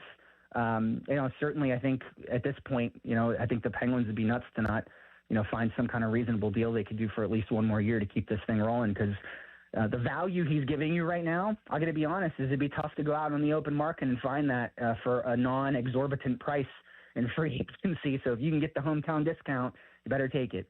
Jesse, you rolled me right into what I was going to ask next. We thought this year would be billed as the final go-round for Gino. Why not bring him back? It seems like he's giving you every reason to re-sign. Yeah, 100%. Like I said, now that you've got this partnership, I would assume there is commitment to Chinakhov, right, because of his youth, his newfound vigor he has, and this is what Columbus wanted out of him, right, this is what they thought he could turn into. And you pair him with a talented center like Gino, and I think there's this music can continue for some time and give you a very viable and legitimate second line. I wouldn't, see any reason to run him off. And then again, like I said, the cap going up, Donnie, is something you have to take into consideration here, because any external solution that you seek is going to probably cost you some decent chunk of change in the cap space with term, right? Like anybody viable that you want to put on that second line and keep around for a while, you're going to have to throw term and money at. And I think that with Malkin, that's not the case. I think he's very happy to come back at any kind of discount that he can provide. That seems to be where his camp has been throughout this whole process. Is let's just find something that works. It doesn't have to be boisterous. And again, it's just I think it's harder to replace that. I know he's 39. There's an age cliff that exists in the NHL. But I think, frankly, Donnie's already hit it, right? I think he's already shaved some PPG off his totals. We've already seen this, delineation of his skills that are kind of breaking down in certain areas. But the end result is still great. It's still been fantastic. You're still getting, a really good value out of that position. To me, I don't think it handcuffs you from making other moves. I think it's something you do. Get it done easy. You could still go out and sign other young players to surround him, but the partnership you have right now is really good, and I think to maximize what Chinakhov can do, it might make sense to keep Malkin around for another year. How vital was that Olympic break for him? Oh, it was huge. I think it was huge for him, and I mentioned Ben Kindle too, Donnie, because here's the thing. The rigor of an NHL training schedule versus what you go through in junior could not be vastly different. Like, it couldn't be more different. It's just insanely different. Where in junior, your games are mostly concentrated on the weekends. You're staying with the billet family. You go to the rink a couple times during the week to practice, and that's it.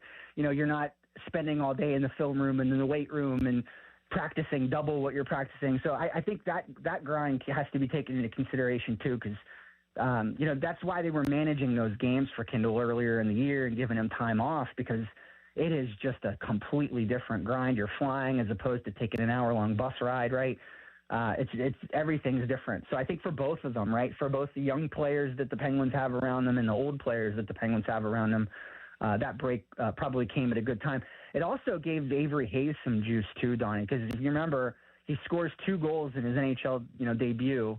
He's riding cloud 9, immediately has to go back to the American Hockey League, and sort of like took offense to the fact that the break happened. Like he was angry about that and went down and just almost scored at will for a couple games and just absolutely lit the AHL on fire. So I think even for him, in a roundabout way, it kind of played out okay because it kept that adrenaline pumping and gave him something to play for. So it just across the board, I think the timing was phenomenal. And, even for a guy like Archer Shilovs, I think, he's getting a lot more play than he's probably used to. So at a much higher level. So I don't think it could have come at a better time. I mean, you hate to lose Sidney Crosby in the mix of all this, but the benefit, I think, to the rest of the team is pretty discernible. Talking to Jesse Marshall, he writes about the Penguins for The Athletic.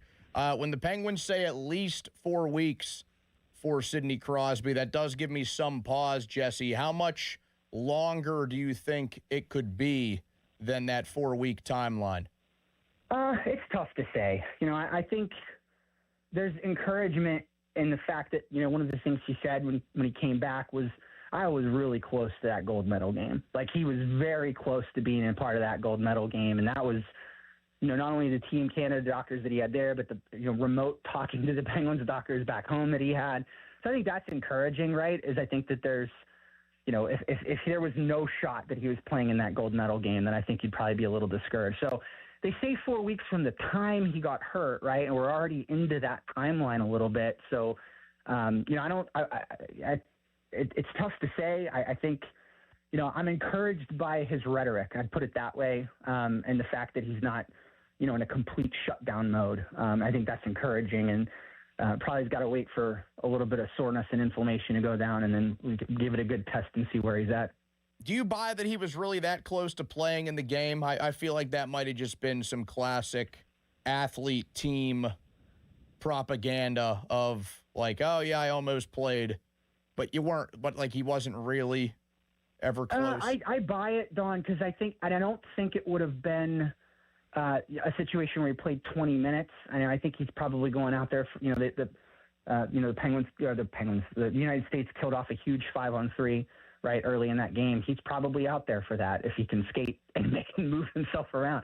So I think it's a situation where he's already on the bench dressed, sitting there acting like a coach. You know what I mean? I think that if there was an opportunity for him to play 5 to 8 minutes in specialized situations, he probably would have given it a go. And I think back to Detroit, right, in 2009, where he tried to play on one leg and took some shifts like that, and obviously had to sit himself down because he wasn't effective. But I think it would have been something similar to that, where they try to work him into the lineup in very certain specialized situations where, maybe his lack of mobility and speed isn't as much of a liability. Do you think Canada wins if he plays? No, I don't think his absence doesn't have anything to do with Nathan MacKinnon missing a wide open net. And I know that the narrative is that Connor Hellebuck goalied the Canadiens, and that's true to an extent. The other part of that narrative is that the Canadiens just tanked their shooting percentage on that day and chose the worst possible moment of all time to not convert their scoring chances. So I unfortunately don't think Sidney Crosby's presence is going to change the outcome of that game.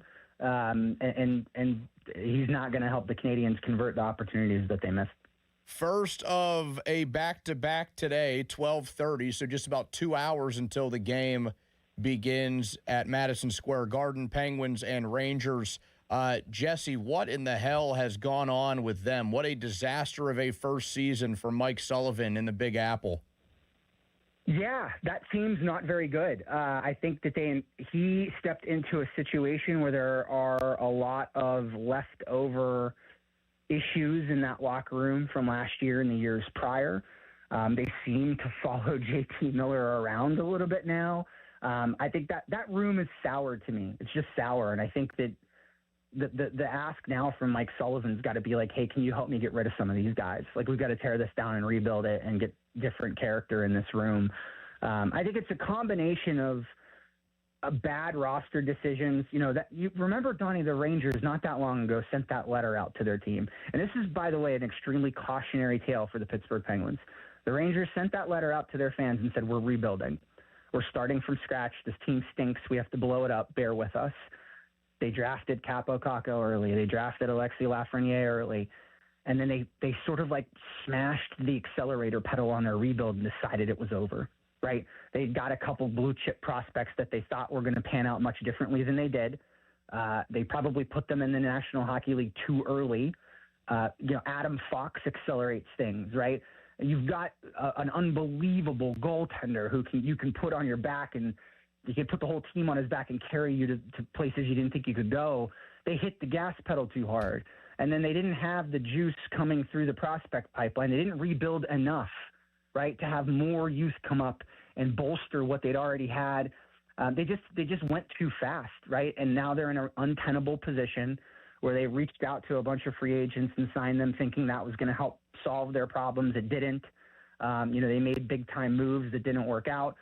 You got to start over now again, right? And they wrote another letter this year saying, hey, our bad, we're going to be bad again, just a heads up. And the whole thing went too quickly. And, you look at all these picks that Kyle Dubas has, and it's almost this temptation to say, like, let's go for it right now. But I think you look at what happened with the Rangers, there's danger in that. Do you have enough juice in the prospect level? Is last year's draft enough? You've got 2 seconds or three first, 2 seconds, and I don't know, 7 thirds over the course of the next 2 years.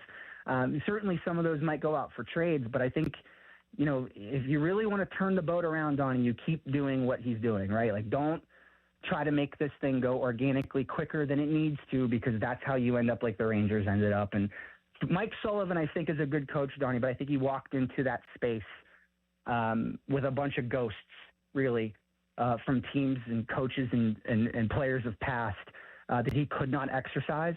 And they're really just going to have to nuke that thing and start over from scratch. What do they need to get out of this back-to-back? Do they need 3 points, or are they okay if they just grab 2?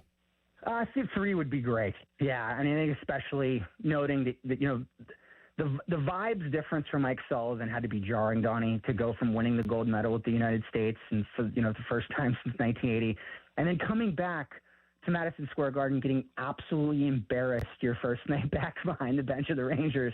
They looked like they didn't want to be there, but in their last game, by the time the second period had started, they were ready to go home. You got to take advantage of that, right? Like, there's going to be juice because it's a Sullivan Penguins game, and he's going to try to have the guys up for that. But you just have to put them to bed early. There's not a lot of fight coming out of this group. Get your 2 points, and then let the next one play out. But if you can get the 2 today, right, that's really, I think, what's important. Like I said, you got to leverage these points against non-playoff opponents, and this is certainly one of them. Jesse Marshall, check out his stuff. He writes about the Penguins for The Athletic. Jesse, thank you so much for taking the time, man. Great stuff. As always, Don. Thank you. Appreciate it. There we go. Jesse Marshall from The Athletic. 412-928-9370 to join. We'll take a couple of your calls coming up next.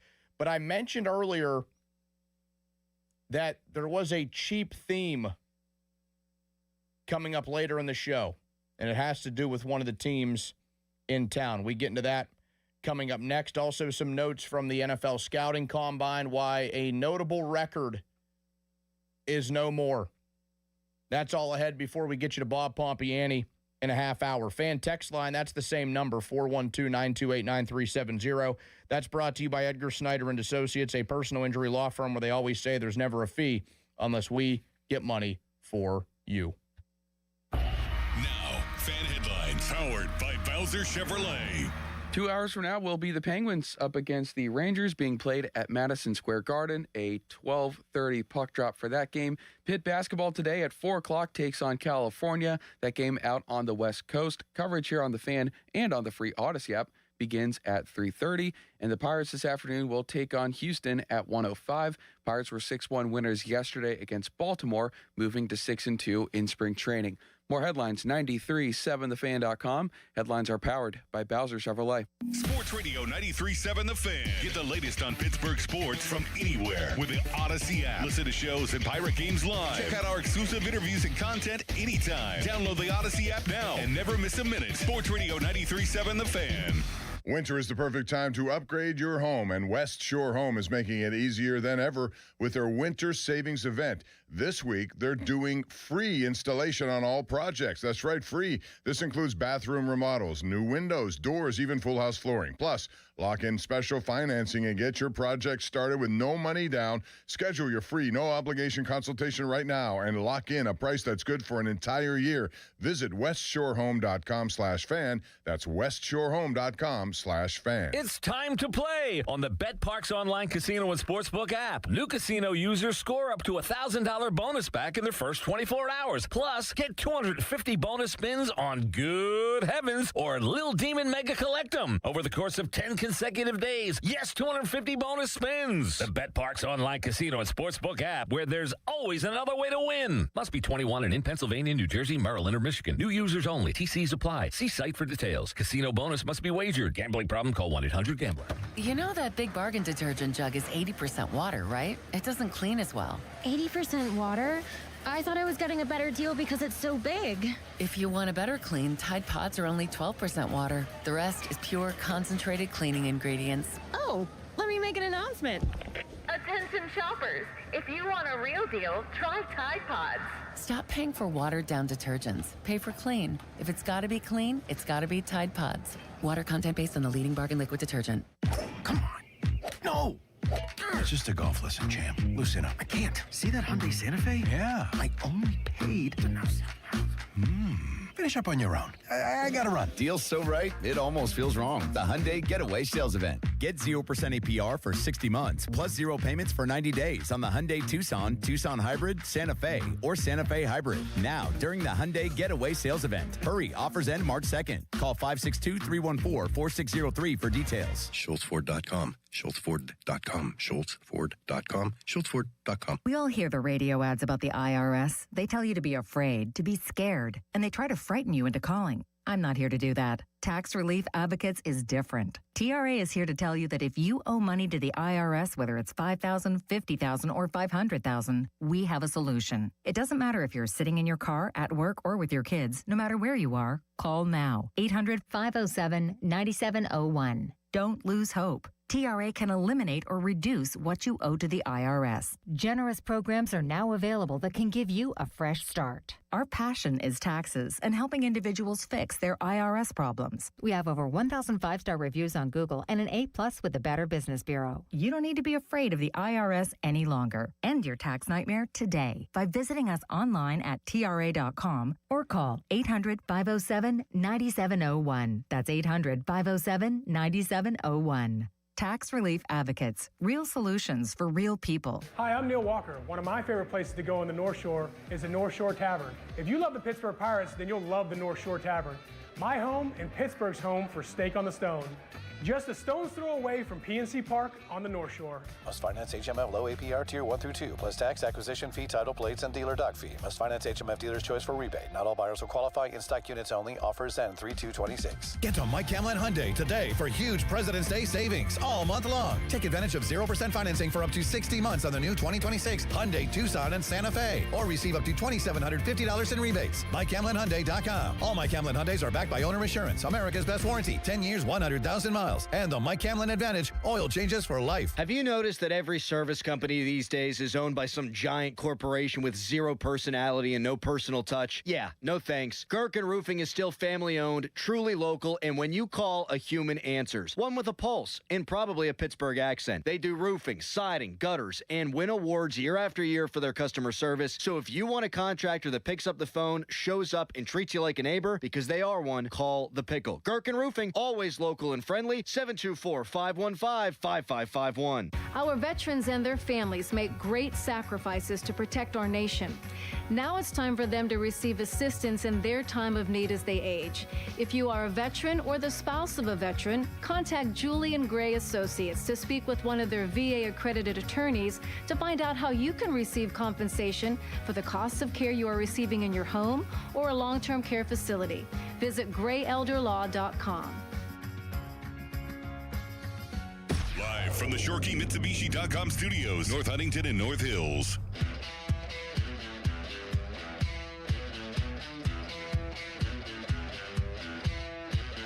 A big NFL scouting combine record broken last night. An all-time performance put on in the tight end group. We'll get to that before we pass you along to Bob Pompiani at 11. But the report cards came out across the NFL.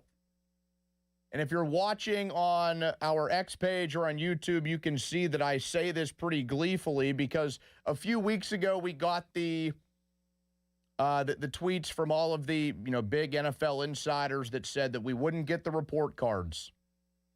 The NFLPA and the NFL had a big fight over the report cards. We wouldn't get them. And I thought, man, that's great news for Art Rooney. He had to be celebrating when he heard that. He may have even popped champagne. But not so fast, my friend, because we got the leaks. We got the leaks, all of them, across the league. And the Steelers, overall, were dead last in football. Mike Tomlin got an A, and that's not really a surprise to me. The players rank these. The players rate these. They grade these. It's not me. It's not anybody else here at 93.7 The Fan. It's nobody that covers the team. It's not the fans. It's the players. So Mike Tomlin getting the good grades, which he did every year, that's no surprise. We knew that players loved to play for Mike T. A lot of the coaches do get A's for what it's worth, but Mike always was among the top ones. So that's no surprise to me. There were a few surprises. Omar Khan with a C- and only a couple of GMs rating worse than him. And think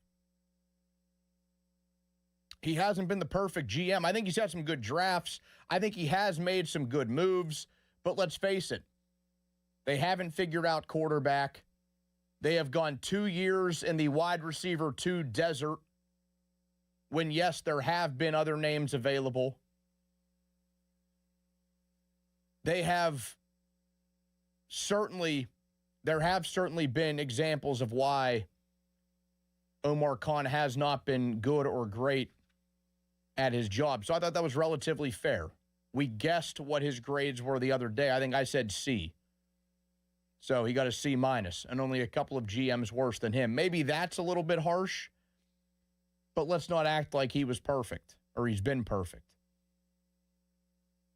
Art Rooney himself as an owner, a D-, only beating out a couple of individual owners. And this is where it gets really bad. All of the other grades and categories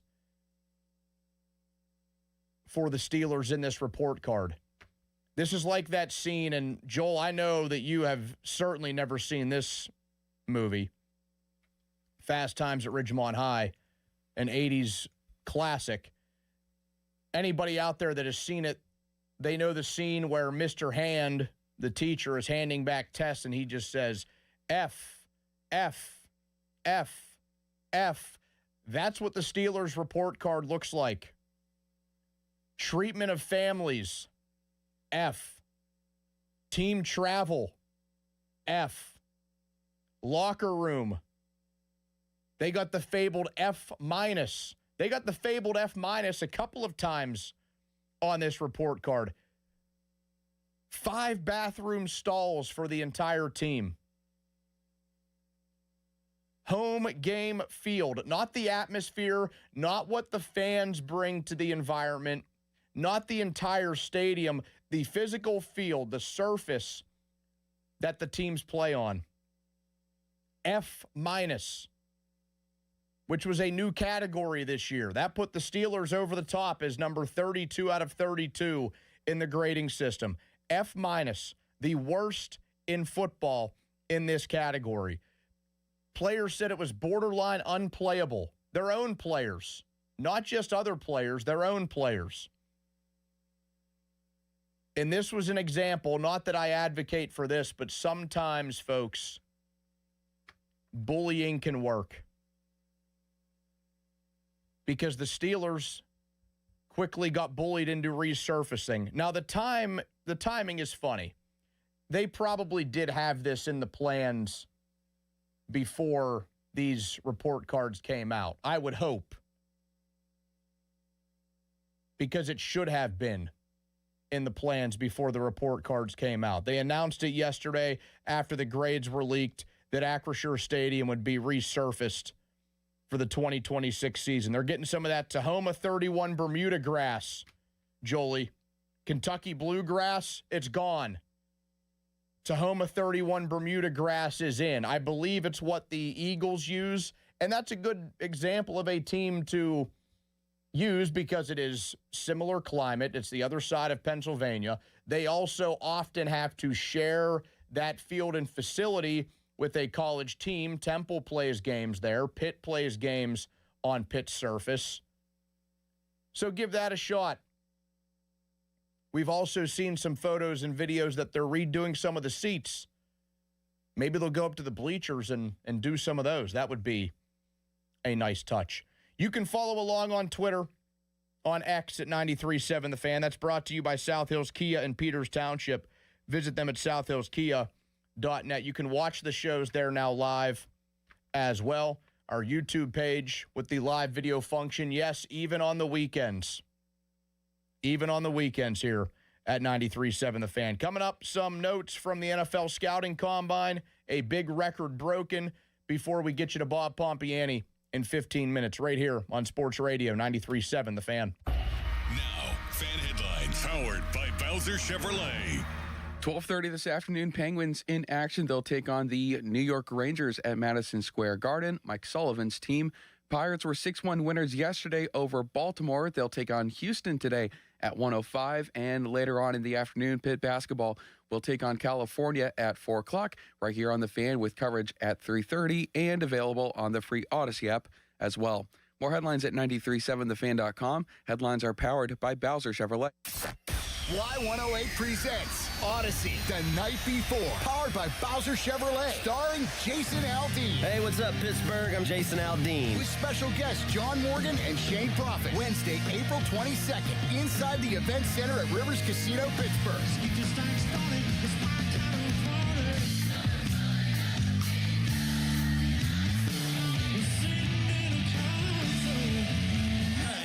Say we have a little bit of fun. Y'all ready? You can't buy a ticket to this show. You can only win your way in. Full details at Y108.com. Presented by Miller Lite and brought to you by your local AAA travel office, Panhandle Restoration, and Broken Bow Records.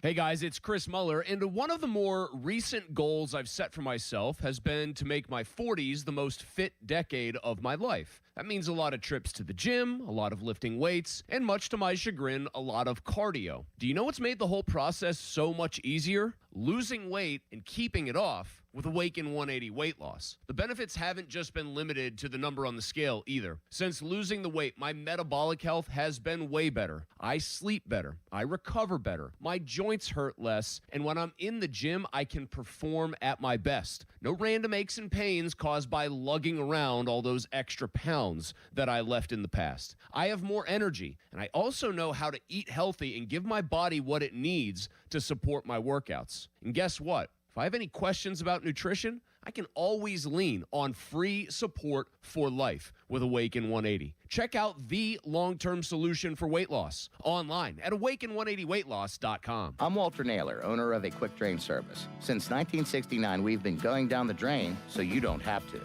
We specialize in older home plumbing repairs and service. Trust us to get the job done right. Call 724-222-1095. Ask us about senior military and first responder discounts. License number PA074216. We serve the tri-state area with DOT-certified gas, water, and sewer line installations while offering a lifetime guarantee. AQuickDrain.com. At Jim Shorkey Mitsubishi in the North Hills and North Huntington, February just got sweeter with irresistible savings all month long. Drive home a new 2025 Mitsubishi Outlander or Outlander PHEV for 0% APR for 72 months. Mitsubishi all-wheel control delivers enhanced traction in any condition. And with 10-year warranty and 2 years of free maintenance, you'll drive with Mitsubishi confidence. Your deal. Your way. What a great day. At Jim Shorkey Mitsubishi. Call 412-453-8035 for offer details. Text us on the Edgar Snyder and Associates text line at 412-928-9370. Edgar Snyder and Associates reminds you to text responsibly. Did you know about 1 in 3 people with plaque psoriasis may also develop psoriatic arthritis, which causes joint pain, stiffness, and swelling? Does this sound like you? Listen to what it sounds like to be a million miles away. Tremfya guselkumab, taken by injection, is a prescription medicine for adults with moderate to severe plaque psoriasis who may benefit from taking injections or pills or phototherapy, and for adults with active psoriatic arthritis. Serious allergic reactions and increased risk of infections and liver problems may occur. Before treatment, your doctor should check you for infections and tuberculosis. Tell your doctor if you have an infection, flu-like symptoms, or if you need a vaccine. Imagine being a million miles away. Explore what's possible. Ask your doctor about Tremfya. Visit Tremfya.com or call 1-800-526-7736. South Hills Kia is bringing you outstanding February lease deals. Upgrade to a 2025 Kia Telluride S all-wheel drive for just $369 a month for 36 months with $39.99 due at signing. Or take home a 2026 Kia Sportage LX all-wheel drive, only $239 a month for 24 months with $39.99 due at signing. 10,000 miles per year. Lease offers exclude taxes and fees. No security deposit required. Hurry! These February lease offers end March 2nd, 2026. Visit southhillskia.net and start the new year behind the wheel of a brand new Kia. 93.7 The Fan is cleared by aquickdrain.com.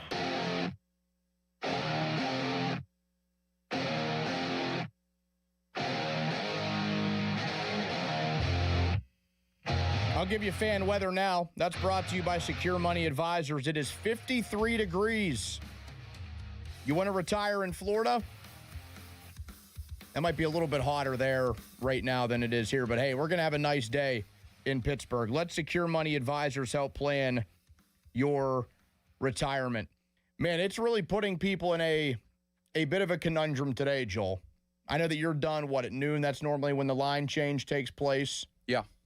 I'm obviously done in a few minutes. And, a lot of people just have weekends off, which is always nice. But the weather is turning a bit for us today. The high is supposed to reach, based on what I'm looking at here, 59. It's going to get cold immediately tomorrow. It'll be pretty chilly first part of this week. Next week, it'll be nice again.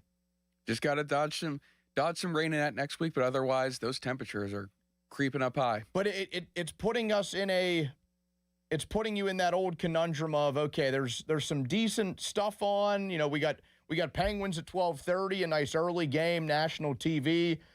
If you're into the NFL Combine like me, and I know a lot of people out there are, this is a big workout day for Steelers fans because, yeah, the quarterbacks are working out, but today is also the wide receiver day, and you want to see what some of those guys do because I think at least a couple of the guys that you watch today could end up in the black and gold by late April. But then the weather's so nice. It's a picture-perfect day. It's not like 53 and rainy or 53 and cloudy. I don't think there's a cloud in the sky out there. Like, I want to go for a walk, maybe go for a little run later. Like, Sarah and I already planned, I'll get back home. I'll, change real quick. We're either going to go, like Southside Trail or maybe North Shore, have a nice long walk. It puts you in that tough spot. And then maybe if you have a TV set up outside, now that's something. Oh man, you with a could couple really drinks in that. Oh yeah. Real quick, have you ever walked 30,000 steps in one day? Oh, it's a good question. I don't know if you keep track of that or whatever, but probably close. I mean, I've gone on some pretty long walks. Longest run I'll ever do. I'm by no means a marathon runner. Longest run I would ever do is 5 miles.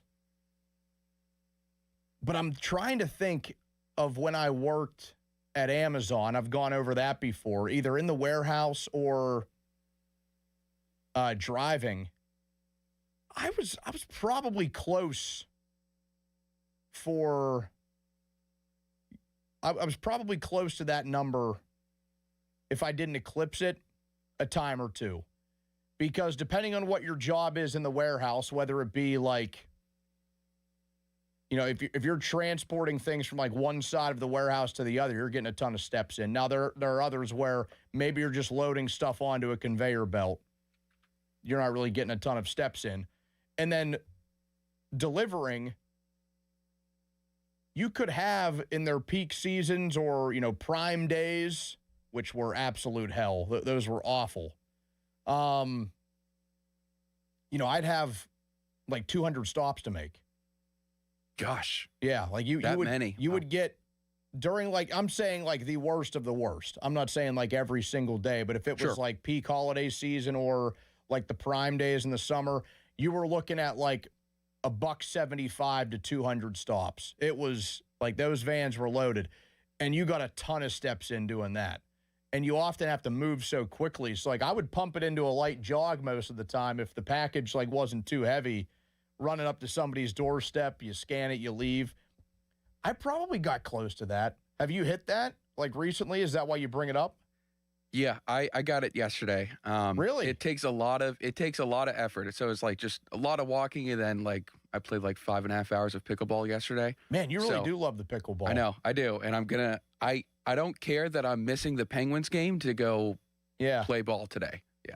Now, where did you walk yesterday? Just a lot of different 12-minute walks around my neighborhood, just one each hour if you can. Huh, okay. That sort of deal. Not everything at once, but just kind of one every hour, just 45 minutes after. Yeah, we went for a couple laps once I got home yesterday. It took us 3 hours to get back from Penn State. It was pretty brutal, I'm not going to lie. Plus you hit that Friday traffic. On a Friday, yeah. So there was all that. But yeah, good for you, man. 30,000 steps. That might be a good goal to set. I had to have. It's doable. I feel like I was probably close some of those You just gotta have like a really thorough, well thought out plan to reach it. Yeah. I get a lot of treadmill walks in too because I like doing the incline. But yeah, I mean, I'm thinking we got a long one ahead of us today since it is like perfect weather. Like it's going to be, just throw like a sweatshirt on and it'll be nice. But if you are staying inside, watching the Penguins game, flipping back and forth between that and the NFL scouting combine, maybe you watched it yesterday because we have to say happy trails, not to this show just yet. That's a couple of minutes from now. Happy trails to the 15-plus year record held by our very own Doran Dickerson as the fastest tight end in NFL scouting combine history. Kenyon Sadiq, the Oregon tight end, he ran a 4.39 yesterday in Indy. This guy is a freak of nature. A lot of these guys are athletically, but this is a dude that is already looked at as a bona fide first-round pick, and his combine performance yesterday just backed it up. So he's going to have that great mix of production and, freak show performance at the combine. Doran ran a 4.4 flat back in 2010. That was tied with Vernon Davis, who you may have heard of from 2006. But again, today's a big one to watch. A big one to watch. So if you are in and out of the house, if you do go for that walk, do go for that run, whatever it may be, maybe you just have it on for background noise. You got quarterbacks, wide receivers, running backs. That workout starts at 1 p.m. The offensive line gets to work tomorrow at 1 p.m., and then that's it. The NFL Scouting Combine is over for 2026, and that's really the last we see until Pro Days for these guys who will be selected and drafted in Pittsburgh in a couple of months. Want to thank Joel Nelson for his fine work behind the glass. Joel, good luck to you and all of your pickleball matchups today. Thank you. That's something that's a game I still need to learn. So maybe one of you guys can. Me and Callis played yesterday, and me, Don, Callis, and Sean, we've all played before. So yeah, definitely get out here with us. So there we go. Thank you to you for your work behind the glass. Thank you to the folks who tuned in and joined in. Thank you to Joe Smeltzer and Jesse Marshall for their contributions as well. Bob Pompiani comes your way next on 93.7 The Fan. Donnie Football signing off. Pony and Muller here. Mike and Mike's Beer Bar is a big fan of us. In fact, he gave us our own beer. Okay, well, kind of. Each month, Mike picks a local beer that we call the Fan Beer of the Month. January's Fan Beer of the Month is Penn Brewery's Penn Pilsner, a Vienna lager. And the designated charity is the National Down Syndrome Society. And if you don't like the Fan Beer of the Month, Mike has 4 other beers on tap that you can select, and he will make a donation to the charity. Check out the Fan Beer of the Month at Mike's Beer Bar. Meet me at Mike's. Your hometown building partner since 1956, 84 Lumber. Visit 84lumber.com. Sports Radio 93.7 The Fan, built by Window Nation. Home of the buy 2, get 2 free offer. Time to let Spitzer Auto World do the work during our Trade Up, Pay Down sales event at Spitzer Toyota Monroeville. Trade up to lease a new 2026 Toyota Tacoma SR5 double cab rear-wheel drive from a low $249 per month. Plus, get our lifetime warranty, complimentary maintenance, and Spitzer VIP points. At Spitzer, our world revolves around you. TSRP 39684, VIN 3TMK, B5FN6T, M055265, 39 months, $49.99 due at signing through TMS, plus title tax license registration, $490 doc fee, 0 security deposit, 10K miles per year, ends 3/2/2026. If you need a new appliance, this is your sign. Shop at Lowe's now to get up to 35% off and next-day delivery on hundreds of major appliances. A new appliance now means an easier-to-do list later. Our best lineup is at Lowe's. Valid through 3/18 while supplies last. Selection varies by location. Order by 4 p.m. Available Monday through Saturday. Subject to availability. Fees, exclusions, and restrictions apply. See Lowe's.com/appliance delivery for more details. Too many tools, too much stress, and way too many bills. Odoo replaces it all. One connected platform for every part of your business, so you can work faster, smarter, and for less. Odoo, the only software you'll ever need. Try it free today at odoo.com. That's ODOO.com.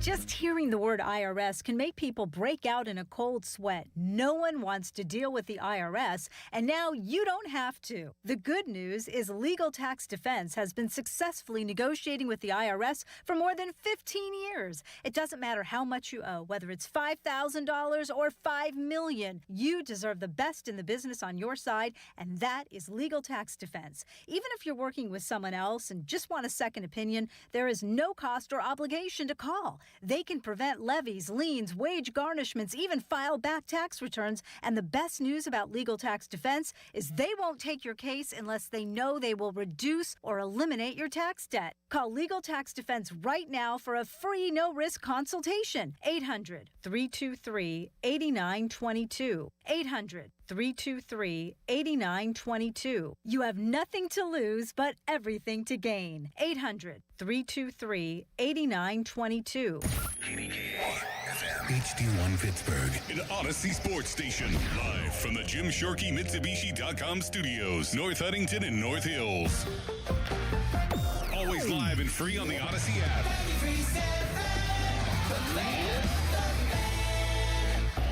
Now, fan headlines powered by Bowser Chevrolet. All right, Joel Nelson for Fan Headlines. Hour and a half from now, Penguins will be in action, taking on the New York Rangers at Madison Square Garden. Pirates this afternoon. 2 hours from now, they'll take on the Houston Astros at 1:05. Pirates yesterday were 6-1 winners over Baltimore to improve to 6-2 in spring training. And at 4 o'clock today, Pitt basketball will take on California out on the West Coast. It's here on The Fan with coverage beginning at 3:30. More headlines, 937thefan.com. Right now, it's the Bob Pompiani Show. Sports Radio 93.7 The Fan. It's time for the Bob Pompiani Show, an in-depth look at local sports with KDKA TV's own Bob Pompiani. Presented by Number One Cockroach, Shederovich and Fishman, PNC Bank. See how PNC Bank can make a difference for you. The Bob Pompiani Show on Sports Radio 93.7 The Fan. What a beautiful Saturday morning it is in Pittsburgh, Pennsylvania. Bob Pompiani here with Joel Nelson behind the glass doing his thing, which is just about everything. He makes it all work here. I'm just sitting in a seat talking into a microphone, hopefully to a lot of you today. And to make that happen, all you have to do is call 412-928-9370. On X, it's at KD Pomp. It's a beautiful day, which presents a problem. And I was talking to Donnie about this, Joel.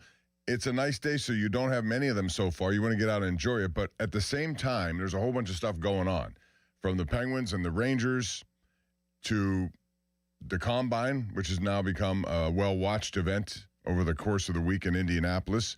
And then the Pirates will be playing at 1. And the Pirates are more relevant this year because of what they've done. So you have to make choices today. You may want to go out and enjoy it. So if you're not doing that, you want to talk some sports, please call 412-928-9370. I want to spend a lot of time today just getting into the Penguins because I think they are a really, really good story. And maybe one of the better stories we're going to find in the NHL these days. Just because of what's gone on and because of what lies ahead. What's gone on is they are better than most everyone thought. Me personally, I thought they would be a playoff team. I really like Dan Muse a lot, talking to him about certain things that, before the season ever started, and impressed with the way he, structures his team and how he expects his team to respond to that structure. And I really believe that he was going to make somewhat of a difference. I don't know, how far it would have gone in 1 year, given everything they're trying to do, which is sort of a hybrid rebuild, but so far so good. Kyle Dubas has come in here, and the first year was not a very good one, but he had to clean up some stuff, and he did. I mean, these first 3 years, he's made 41 trades now, and some of the ones he's made this year have been very good. The Stuart Skinner and Tristan Jarry trade looks really good right now, just because of what he's been able to turn out. He's got 2 number 2 picks out of that, Stuart Skinner and Sam Girard, who got injured the other night, although it looks like he could be available today against the Rangers. 27-year-old defenseman for Brett Kulak. And again, the acquisition of picks. He's done a lot of good things there. But I think it's Dan Muse's belief that because he has some leeway into what his job can be, as he was going to begin a subtle rebuild. And like I said, it's hard to do when you got guys here who are still wanting to win and they're at the end of their careers. So he's made a very good blend of, guys who've been here, experienced with some new guys. And the best part about it is he's not afraid to play those new guys. Ben Kindle was somebody who nobody expected to be on this roster this year. Again, keeping in what's been here for the last several years on Mike Sullivan. Some of these younger guys don't get opportunities. You like veterans, you're going to put them in there. But he certainly made a statement in camp, and they weren't afraid to go with him and stick with him throughout the course of this entire season. And he's been very good, mostly on a line with Anthony Mantha and Justin Brazeau. Then you look at their fourth line. This is the other thing that Muse does that I like. He's not afraid to stick with lines and give them increases in ice time.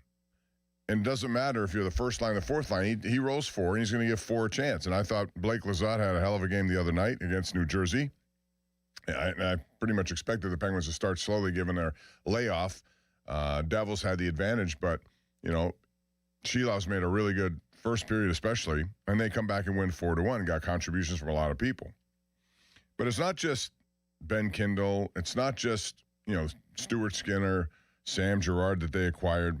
But they made a trade that I think is one of the ones that we really should look at, especially as it develops, and that's for Igor Chinakhov. Because Chinakhov, when he first got here, people were wondering how, certainly people in Columbus didn't want him around for whatever reason. Just so happens then after that, the GM is removed of his duties. But Chinakhov was a guy who, high upside, but he hasn't put it together. Was he problematic? Whatever the case may be, they made a trade. Danton Heinen goes there. He comes here. And since then, 13-3-3 with Chinakhov in their lineup. Before that, they were 17-12-9. Chinakhov has also fit in beautifully with Malkin on a line. Malkin has adapted to playing center. He's not reluctant to do it, and Tommy Novak has centered that line. And they were very big in that game, again, the other night against New Jersey. So that leaves the top line here with Raquel, Rust, for the time being, since Crosby is out, and Avery Hayes. And Avery Hayes is a feisty kid. I like his feistiness. I don't know if he belongs on the first line, but for now, they got to put him there until they do something. The trade deadline's coming up March the 6th, and that's one of the questions I want to ask you out there at 412-928-9370. What would you do? What level of activity do you expect Kyle Dubas to do at this trade deadline, which is next week? They have to figure out something. Do they stay pat? Do they go out and make a bigger move than you would have expected? They're going to try to stay afloat without Crosby, and history says they'd be able to do that with everyone else chipping in. They block a lot of shots. They're in position on their team. They do a lot of good things structurally that makes you think they could be in it. They've played this way all season long. They've been limiting quality opportunities. You rarely see them give up more than one odd man break in a game. And these are the kinds of things now that make me think that in a playoff series, if they get the kind of goaltending that they need, and that's true of everyone, that they could be feisty in those playoffs. I like what I see from this team. I think this year you've seen a rejuvenated Chris Letang, a rejuvenated Erik Karlsson playing more of a structured game. They still take their chances, and that's their DNA, and they're good at it when it's done well. But they've been more responsible over the 200 feet of hockey. So I ask you today, what would you like to see Kyle Dubas do? They have this game. They have a game against Vegas tomorrow here. And then in March, the schedule gets really interesting because there are a lot of good teams, a lot of playoff teams in this mix coming up, which is why the win the other night against New Jersey was impressive and important, which is why today's game is important. The New York Rangers, certainly are not going to be a playoff team based on how they've gone. Mike Sullivan, I think, knows that.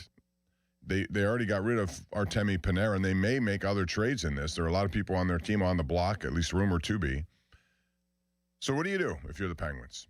Me, I'm going to add something on. I think if I look at two areas of need now that Crosby's out for the better part of the rest of the season, maybe some sort of center, a veteran guy who could be available. I don't know who that would be because there's a lot of them who fit that bill, whether they're at the end of contracts or doable ones.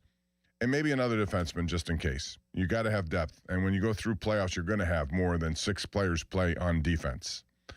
412-928-9370. Let's begin the conversation with Ryan in New Jersey, who saw his Devils. They're actually not his Devils, but he lives in New Jersey. My Devils, Bob. They are your Devils.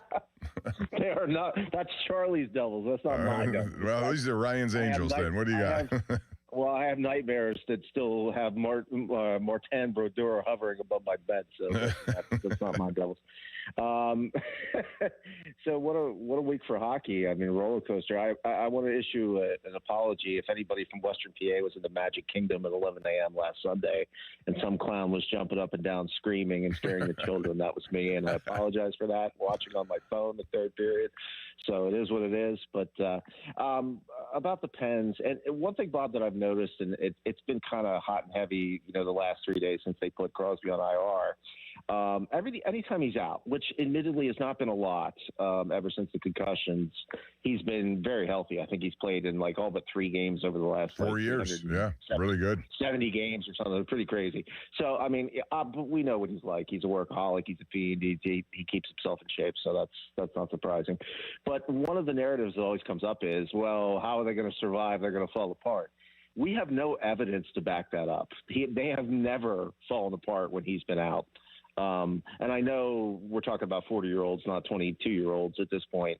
But just the times that he's missed 20, 30, 40 games, I specifically remember, and it's been a long time ago, in 2008 when he and Fleury both had high ankle sprains, were out exactly this time of the year, and that Russian carried them all the way to the finals basically that year. And he should have won the Hart Trophy. They gave it to Ovechkin because he didn't have one, but should have won the Hart Trophy that year. No questions asked, but it is what it is. So we don't really have this, and the way the Pens are designed now, that they are rolling 4 lines and they all complement each other. I think they'll be fine. I don't think they're going to tear off like. What would you do though, Ryan, at the deadline? Then you're still going to be thinking you need some things to be filled. Yeah, they do. Obviously, they could use a little help probably on D. Just maybe another body, because you need depth in defensemen specifically. And I don't know if Ryan Graves is going to do it for you. But my thing is with Dubas, and he's done this fantastic job. And he should win Executive of the Year in a walk, but who knows? Because, Maple Leafs, and let's not talk about that. Did you see the clip the other night when they were playing Florida and the 2 defensemen fell over each other? Yes. Florida with it. That was like the Benny Hill clip of the century for the league. Also, Jay Genso had an all-alone breakaway with an empty net, and he hit the post. They go right back the other way and score. Yeah, he was hungover, so we'll give him a pass. Yeah, there were a lot of guys hungover. Anyway, yeah, I was going to say, I think so. But the thing about where the Pens are in Dubas, at this point, they have so much cap space. Both before this year's deadline, they have the most. And into the summer, they have the most. Only the Red Wings are even close. So they have so much cap space at this point. They could buy the entire free agent class and not break a sweat. I mean, and this is so unusual for us because, they've been begging and borrowing to get a player at the deadline for 15 years, just because of, they were always in a go for it mode, and they've been up against the cap. I don't know what you do with Dubas at this point. They have so many draft picks and they have so much cap space. I mean, do you sell Skinner? Maybe. I mean, do you sell off Mantha? Maybe. Maybe. But to what end? I mean, what? I wouldn't do that, Ryan. I think with this injury to Crosby, if I had been tempted to get something from Mantha, no. If something happens and they believe it's in their best interest, I think he stays. I think Brazeau stays. They have enough. You're right, in free agent money coming up that if they want to spend it. My bigger question here was, do they make a bigger play because they have all these things that they could utilize? Do they make a bigger play? I think Dallas is now probably not thinking about trading Jason Robertson with Tyler Seguin's out for the year. Well, that Seguin thing is crap. That's the Kucherov move. Sagan's not good. They signed him to a big deal, and now they're trying to hide. But he does have an ACL. I think he does, but he's also the worst player. They're high-paid players going in, basically going into the stretch. All right, so before I let you go, you're thinking what kind of big move, small move, medium move, or any move? Those are your choices. I think they're in a position to make a big move because I don't think they can even use all these picks and all the cap space they have. But who's going to be out there? Who is on a bad team that's going to be available that you can get? Yeah, there aren't that many bad teams that are out of it. I look at Calgary as one of them. They may have some people there that could be moved. I mean, we'll see. Nah. He's a player who could help, but I don't know if I'd do that either, just because of the money involved and the age. Ryan, thanks. I got to move along, but I appreciate it. Thanks, Bob. And thanks for clarifying who was going nuts at the Magic Kingdom last week. If there are any reports about some man going crazy, that was Ryan. Let's go to Gus in Beaver County, who always likes talking some puck. What's up, Gus? It's a great day for hockey, Bob. And last week you were talking about Purdue Foods. Yes. Just know our good friend John Calipari, he has Tyson Foods in his back pocket. He has Walmart Corporation in his back pocket. They both have sponsorship names written on their basketball court. And I think he has Jerry Jones from the Dallas Cowboys helping him out, too, because he's an Arkansas grad. Yeah, probably. From back in the 60s. So John's in a good spot. We're going to have a heck of a March Madness tournament this year. The Pens are just making me very happy. I have a lot of faith in Mr. Dubas. This trade he pulled off, getting rid of Jari and what he got in return, it's just mind-boggling how it's worked out for the Penguins. And the only thing about the trade deadline, Bob, there's so many teams that are right on the bubble there. I think it's going to be an expensive trade deadline where you're going to have to really do things because there's going to be a lot of competing. Yes, I agree with that. Limited assets. There's not a lot of real big assets out there, and the prices are going to be high. There's no question. There are a lot of teams in need of things, and because there's a small group of teams that are really probably in the most sell mode, that you're going to have some bidding going on. So that's why I expect a medium move to a smaller move for the Penguins and just going to let this thing ride out and see where it takes them. And then they're going to get some more people next year from their collection of talent, in whether it's juniors or AHL, to come up and help and support. I'm anxious to see what Avery Hayes can do. I think Chinakhov and Kindle are both young guys. You're going to bring in Harrison Brunick back. He's going to be there. They got a lot of talent in their system, not to mention Will Horkoff and Billy Zonin, who are both first-round picks, Gus, doing a good job for them. So I don't know that I'm going to see a big move. I thought maybe at first, but now I don't think. I think they'll wait till Crosby gets back and go from there. Right. And when you look at all the I never thought I could see the Penguins sitting on so many draft choices in the future, and a lot of them are first, second, and third rounders. Because I know the history of the Penguins in the old days, they would trade away all their draft picks to try to get people. Now, and then you look at the goaltending, the wealth of goaltending this team has down on a farm and all the other nice young kids. Right, real quick, before I let you go. No, wait, hang on. One question before you go. Would you bring up Murashov and trade Skinner if you got a good offer for Skinner or something? Yes, I would. And I like Skinner. I think he's a real nice goalie, but I'm very intrigued with what I see in Murashov. All right, guys, thank you. Yeah, I think if they believe what they believe, then he could be it, and they can look at that direction. Or they can just say, we're going to keep Stuart Skinner, who is starting today, by the way, against the Rangers at 12:30 today. They have a pretty good 1-2 punch with Skinner and Sheloff so far, and Sheloff has really taken off. He's a 24-year-old kid who, they had no need for him in Vancouver because they had a lot of guys in front of him in goal, and Jim Rutherford was their man, and Kyle Dubas got him away from there, which was a really good trade, one of his 41 trades that he's made. So I really think they're in a pretty good shape here. They may add one or two guys here just to, depth issues, but I think in the playoffs, this team could be a feisty team and one that relies on special teams. I said this last week to Joe Starkey that I think, given what they have right now, they have to play solid 5-on-5, and the special teams have got to be big. And so what happened against the Devils, they killed off 5 straight man disadvantages, and they've killed, I think it's 33 of the last 36 of them. So they've been red hot in penalty killing. That's a credit to guys like Lizotte and Dewar and Chari and all the guys who are there defensively to make that happen. But also their power play. Only one the other night, 1 for 3, but they made it count. Novak got a goal. So they're doing all the things I think they need to do to be successful without Sidney Crosby. When he comes back, and I probably expect, knowing Sidney Crosby, it's going to be sooner rather than later, that he'll get some time before the end of this regular season to get himself back ready and up for the playoffs. And this is going to be a fun team to watch. At least I hope so. Couple that with the fact that the Pittsburgh Pirates are getting a lot of national acclaim. Who would have thought they'd be one of the stories of spring training? But when you have generational talents, the reigning Cy Young winner, and a kid right now who's looked at as one of the maybe top position players that's come around in the last couple of decades, and that's not hyperbole. That's what they're talking about in Connor Griffin, which leads to this question I want to ask you as I go to break. And that is, should the Pirates sign him to a long-term deal right now? And what would that look like? Because we saw it with guys like Jackson Chourio. They did that in Milwaukee when it cost them like 8 years, $82 million. Last year, Roman Anthony, who had the same position as far as expectations, number 1 player, the overall top prospect in all of the majors and the minors, he signs a big deal with Boston. That was 8 years, $130 million, I thought, something like that. So if they're going to do the same with Connor Griffin, number 1, should they? Should they wait? Should they see? Did he have to see something to make them believe it? I've seen a lot right now that makes me think he could be that guy at age 19. 412-928-9370. As we go to break, I want to congratulate some of the WPIAL champions in basketball. We've seen a lot of games over the last several days. Girls single A, it was Sarah beating Geibel. Their first championship in 21 years, so congrats. A very tightly contested game over a very good Geibel team, but one that was shorthanded, 47-46. We also saw in girls AAA, Shadyside Academy over reigning champ Greensburg Central by 12. Girls 5A, South Fayette beats number 2 Thomas Jefferson. They have 4 WPIAL championships in the last 5 years. In the men's boys single A, Neighborhood Academy keeps getting it done with Jordan Marks as their head coach. They beat Sarah Catholic 60-48. That's back-to-back for them. And then you have boys 2A, Swickley Academy over Jeanette.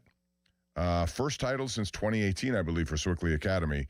And then with boys 6A, Upper St. Clair. They keep going. Danny Holzer and his team doing a really good job over Newcastle, 52-51, a game that went right down to the wire.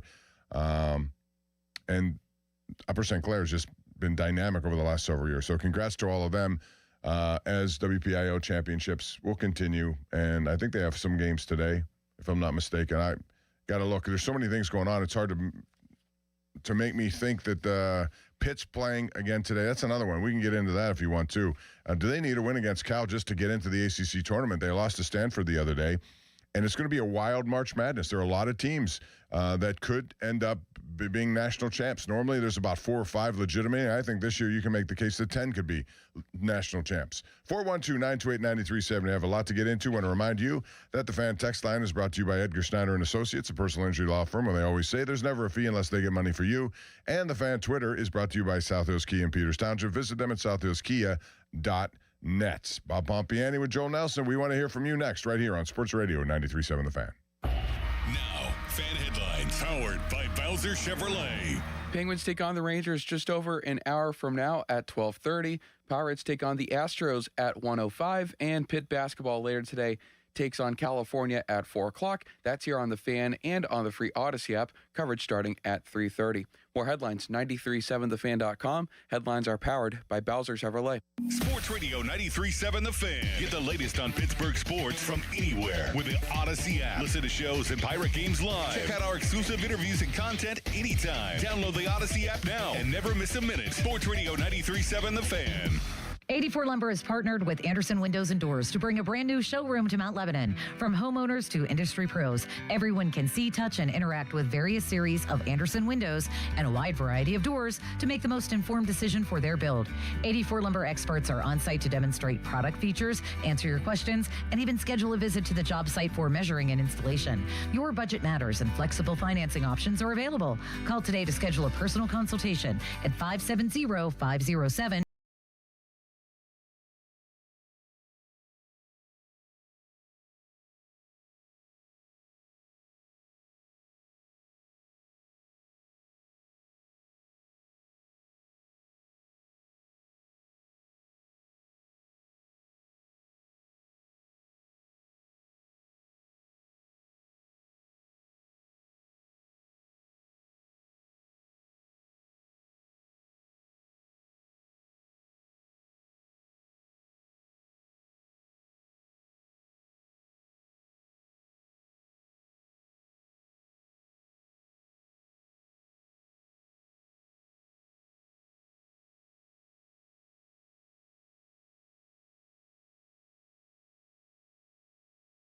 Customers only.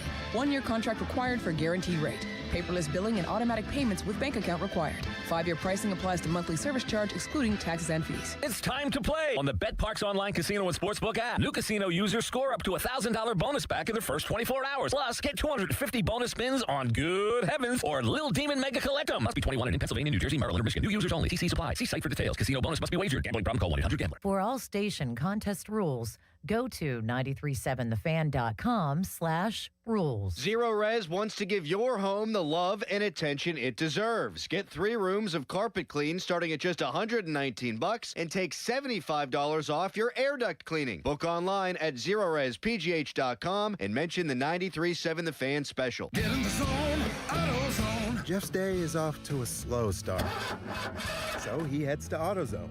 America's #1 battery destination, where Sammy, a local AutoZoner, tests his battery for free. Looks like he just needs a charge, and Sammy does that for free too. In no time at all, Jeff is back on the road, ready to finish the day strong. Free battery testing and charging at every store. No hassles, just help. Get in the zone, AutoZone. Restrictions apply. Chick-fil-A's new Frosted Sodas and Floats, it's a 10 out of 10. Hey, this is Lizzie, a team member at my local Chick-fil-A, and a little thing I love about the Chick-fil-A chicken sandwich and new Frosted Sodas and Floats is how well they go together. You will love having your favorite soda blended with our creamy ice stream to make a new Frosted Soda or Float. With the mix of the ice stream and soda fizz, it's so delicious, I call it Fizzalicious.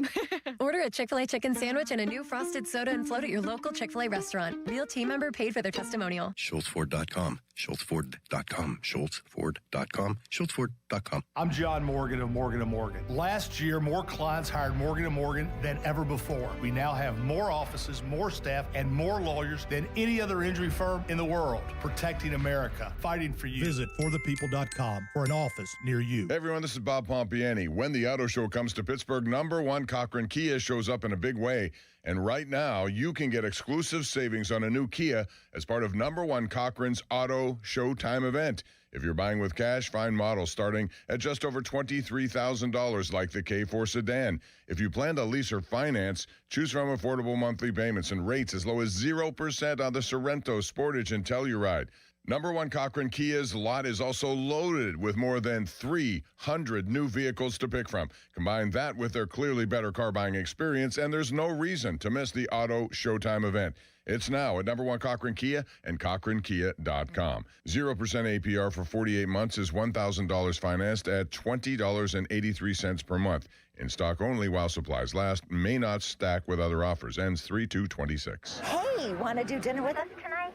I don't know. The kids just left. I think we're just going to stay in tonight. Oh, come on. Don't miss out again. Miss out on what? Catching up with friends. The sounds of winning. Celebrations. Endless laughs. And memories they'll never forget. Don't just hear about the fun. Time moves fast, so go have it. Rivers Casino. Don't miss the moment. Live from the ShorkeyMitsubishi.com studios, North Huntington and North Hills. It's KDK TV's own Bob Pompiani with the Bob Pompiani Show. Ready here. Ready to rock. On Sports Radio 93.7, The Fan. Back with Joel Nelson, Bob Pompiani here until 1 o'clock. Austin Bechtold will come in after that and take you all the way up to Pitt Panther basketball. It's Pitt and Cal today, and I would imagine that's a must-win. I mean, they're right at the end of the conference, and two of these teams are going to be left out of the ACC. Will they be one of them? I think they really need to win against Cal today after losing to Stanford the other night. 412-928-9370. Question on the table for you. Two of them. Number one, if you are Kyle Dubas, how big of a play do you make at the trade deadline, if at all? Or do you just stand back, make a little move? What do you think he should do and will do? And then number two, Connor Griffin. Looks like he's ready to roll here.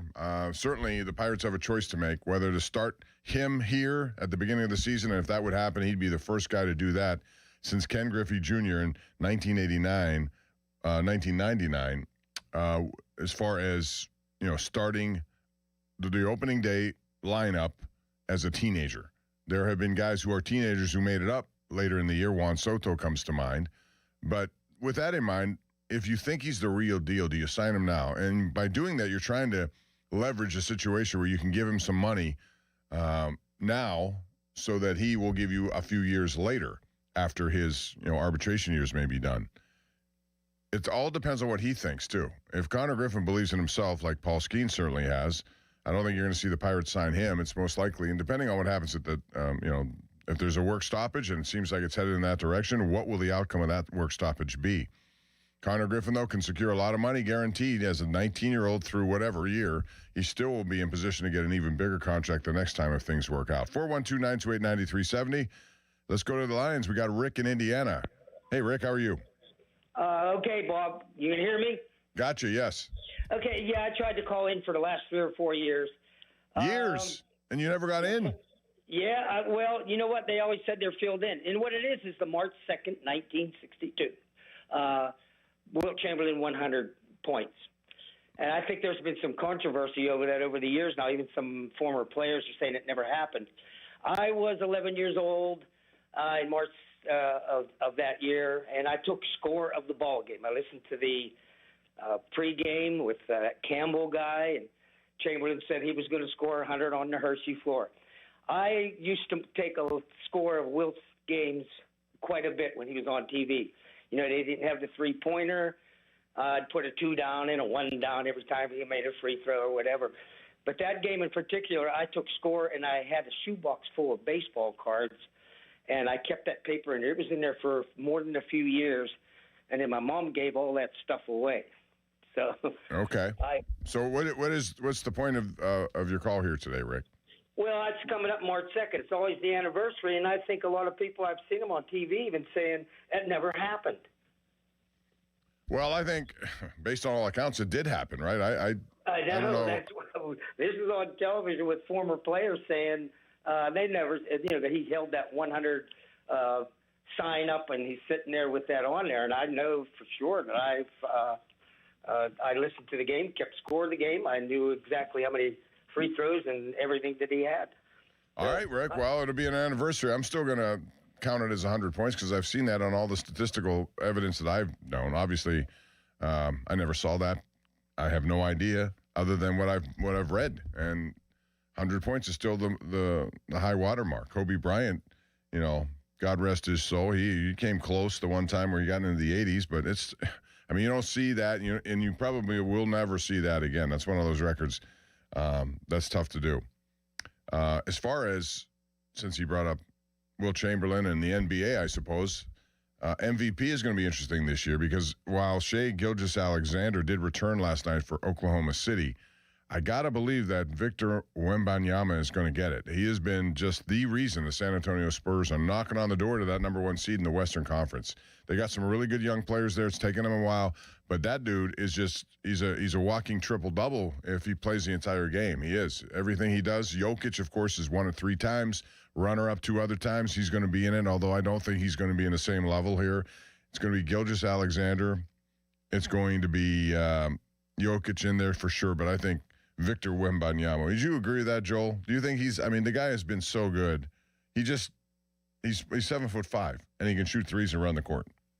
It's almost like it's an actual alien came down and started playing basketball for the San Antonio Spurs. It's crazy. All right. Well, we have those questions outstanding for you when you call in at 412-928-9370, and they would be, Connor Griffin, what kind of money do you give him? I would say if they want to do it, 8 years, $140 million makes sense. I would see what he has to say about that. He may say no. And if he says no, then he says no. You can't do much about it. And then you just see. Keep in mind the Pirates have his services for the next 6 years, roughly. And during that time, he won't make more than $1 million, just like Paul Skeens. This year, biggest bargain in sports is Paul Skeens, making less than $1 million. But when he gets to arbitration, everything's going to change there. And it'll jump significantly when it comes to that. And that's what the Pirates are trying to avoid here. If they can sign Griffin, to an 8-year deal, for example, that'll take him till he's 27. That gives him a near decade with him. And if that happens, this is what would soon follow, I think. Paul Skeens is going to get to a point where they're going to have to move on from him. And again, I realize there's something at the end of this coming season that could change a lot of things, and that would be this work stoppage potentially, what happens. And nobody really knows what's going to happen there. You can guess all you want. But so Skeens at some point will have to be moved by the Pirates because they're just not going to pay a guy like that $500, $600 million, whatever the case may be, because the price keeps going up higher and higher. So you could parlay a trade with him and the assets you would get with Connor Griffin during the next how many years it is when Griffin's still here. If they do that. But you got to do it, I think, rather early here in this tenure. It doesn't necessarily have to be right now, but let's say a couple months into this, you realize that dude has what it takes. It may cost you more to wait a couple of months, but I'm asking you, would you do that? Would you sign him, and would you just go out and get that over with as best you can to keep him? Because otherwise, he's going to make less than $1 million this year, less than $1 million next year. You'll get a great value right now for him. But then eventually, he's going to want also to move on if he doesn't get the kind of money, I think. And that's just the way that these things play out. So that'll be interesting to see how it goes. Also, another question for you would be what you do if you're Kyle Dubas. Here's a third question. What do the Steelers do with their 21st overall pick? And we're watching right now in the studio this combine continue, and today you got tight ends, wide receivers, quarterbacks throwing. It'll be all eyes on quarterbacks and whether or not Ty Simpson has a good combine, whether or not Drew Aller has a good combine, whether or not the Steelers even take a quarterback with their first selection in the first round, which is number 21 overall. And keep in mind that draft's coming here. And man, you talk about how the NFL, you got to give them credit how they have just absolutely dominated the entire calendar year now. It's not just during the season. They have all these events that they've turned into small events into large must-see events. Whether it's this combine, which for 39 straight years has been in Indianapolis. Now it's on television. It gets big ratings. People televise it as if it were some important game. But you get to see all these guys do what they do. And then in 53 days from now, it's going to be the NFL draft. First time ever in Pittsburgh. Again, this thing started in a hotel room, right? A one-day thing in New York City. From 1965 until 2014, that's all it was, and then they decided to brand it and make it bigger than ever. And since then, they've had, I think, 9 different cities host it, and they've taken it into cities that crave football. People come from all over to get there. We saw last year in Green Bay, they had like 600,000 people there in the 3 days. Detroit, prior to that, over 700,000, near 800,000. How many will show up here in Pittsburgh for that? But when they come here, and if you're a Steeler fan, what do you want to hear when you hear this? The Pittsburgh Steelers with the 21st pick in the 2026 draft select Fernando. Never mind. Well, that's another topic we can get into about Fernando Mendoza. There are a lot of people out there who believe that the Raiders should trade that pick, get a whole bunch of assets for it, and sign Malik Willis, for example. There would have to be at minimum 4 first-round picks. Well, I think people know what that is. It's a haul. Especially if you move up even, from 10 to 1 or 6 to 1. If you just flip first and one pick, one down, you probably can get it for a little less than that, I would imagine. But the Steelers, to me, it's still got to be wide receiver, Joel. It has to be wide receiver. They need wide receiving help, which leads us to George Pickens, who got franchised. I'll go back to the beginning of this past season. I said I wanted George Pickens here to stay for this year. I did. I did not want him to leave. I thought the motivation, what he has on the line, would keep him in check. He wouldn't become a so-called cancer in the locker room. They could have paired him and Metcalf together. Now, people will say, well, Metcalf will get most of the targets. It didn't work out that way. There were a lot of targets given to other people there. I think it would have been 2 guys helping one another. I think George Pickens, and you can say, well, he wouldn't have gotten the targets here because he had Metcalf. He went to Dallas where they have CD Lamb. Guess what? He ended up being the best receiver on that team and second most yards in the NFL. Now he got franchised. It's going to be a $27 million, $28 million price tag for 1 year until they come to. Now, this is what I see will play out next, which is why I would not have signed him if I were the Steelers, but I would have let him play this last year here. You're still going to get compensation pick. They got a 3rd round. You might get the same thing back if you had waited. So I suspect now this is where things will get crazy if you're Dallas. I don't think George Pickens will show up at all until he gets a free agent deal, a longer-term deal, right? He knows he's going to be in Dallas. The question will be if it gets down to, in training camp, he's still not around, how will George Pickens play this? Now he knows he's got $27 million in his pocket if he shows up, but he wants more. Do you think he'll show up? He might. Maybe he'll hold out or hold in for a little bit of time, but I think they'll end up getting something done because they just did a lot of, it sounds like today they did a lot of restructuring with Lamb's and Prescott's and Tyler Smith's contracts today. So it sounds like they freed up $66 million. Well, some of that contract. But here's the bigger risk for George Pickens. If you believe that he is that cancer, or for lack of a better word, I'll use that. I don't like that word necessarily because I don't like cancer. But if you believe that he's one of those guys who causes problem in the locker room, where you'll see it is if he gets his long-term deal. When he gets upfront money of $65 million or whatever the case may be, that's where I think the problem, and that's why I would not have brought him back here, even if he had the kind of year he had in Dallas. I would have benefited from keeping him here, let him go, and you start over and get some wide receivers. And this year in this draft, there are a lot of wide receivers, which is why I suspect that they'll have wide receivers of 2 of their first 3 picks. That's just me talking. I know they need other things, but they have some guys who are going to be on the board when they pick.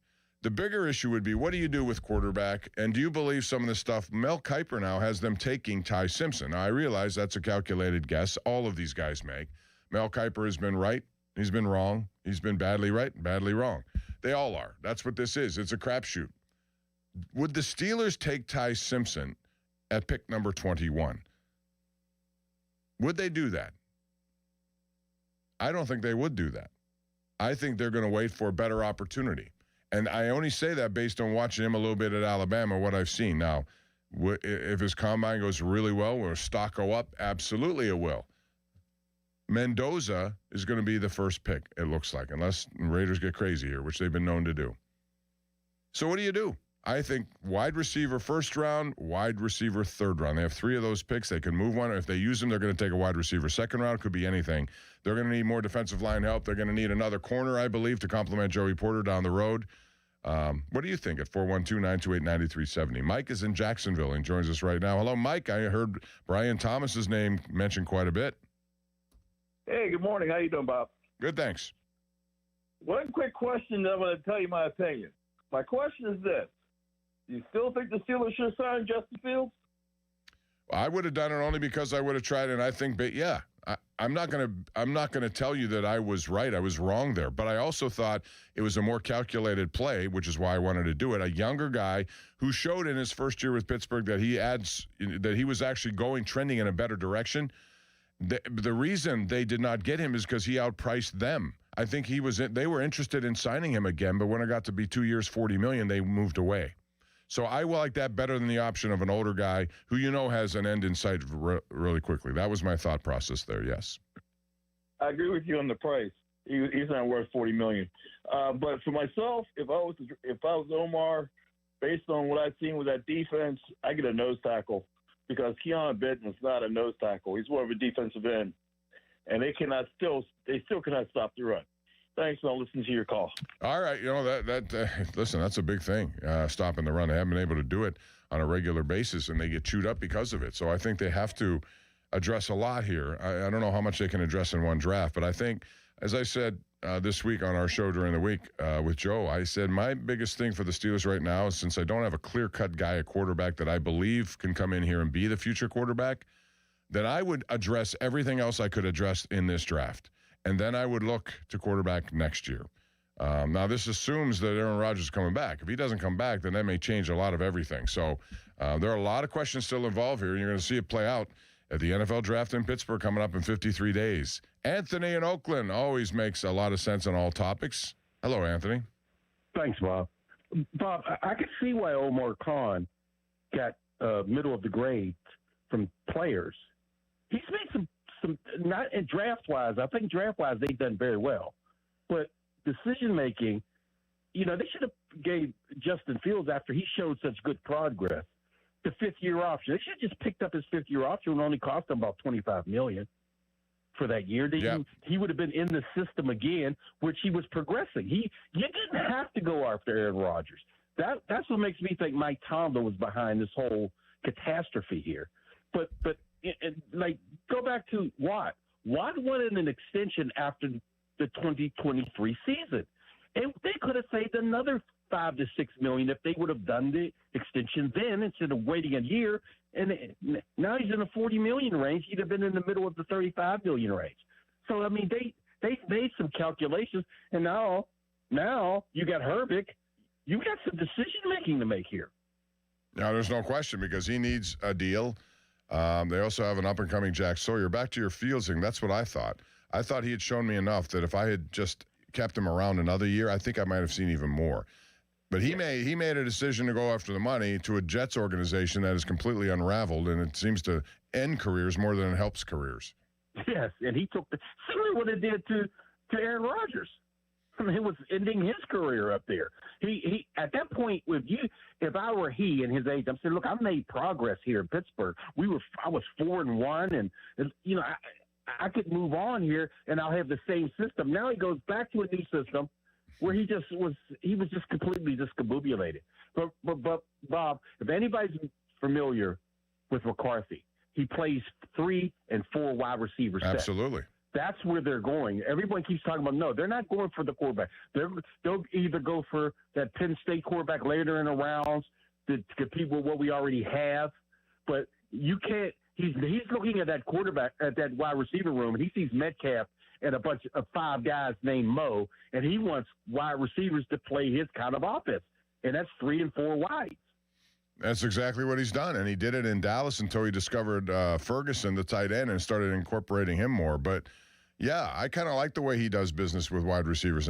But you need a guy who can deliver the ball from the pocket, and this is where I have concerns about Aaron Rodgers. He can still do that, but when under pressure, against good defenses, and that, all of a sudden things are collapsing on him. He seems like he's not very good about it at this point. Moving on. He doesn't have the ability to do what he once did. And when you have good defenses that come at you like that and don't give you an area where you can escape, you're going to have problems that way. So, well, Bob, he doesn't want to get hit. I know he's 42, and you know what? Exactly.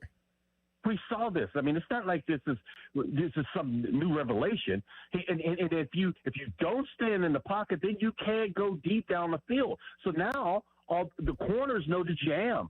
They're not even concerned about it because Rodgers won't go deep.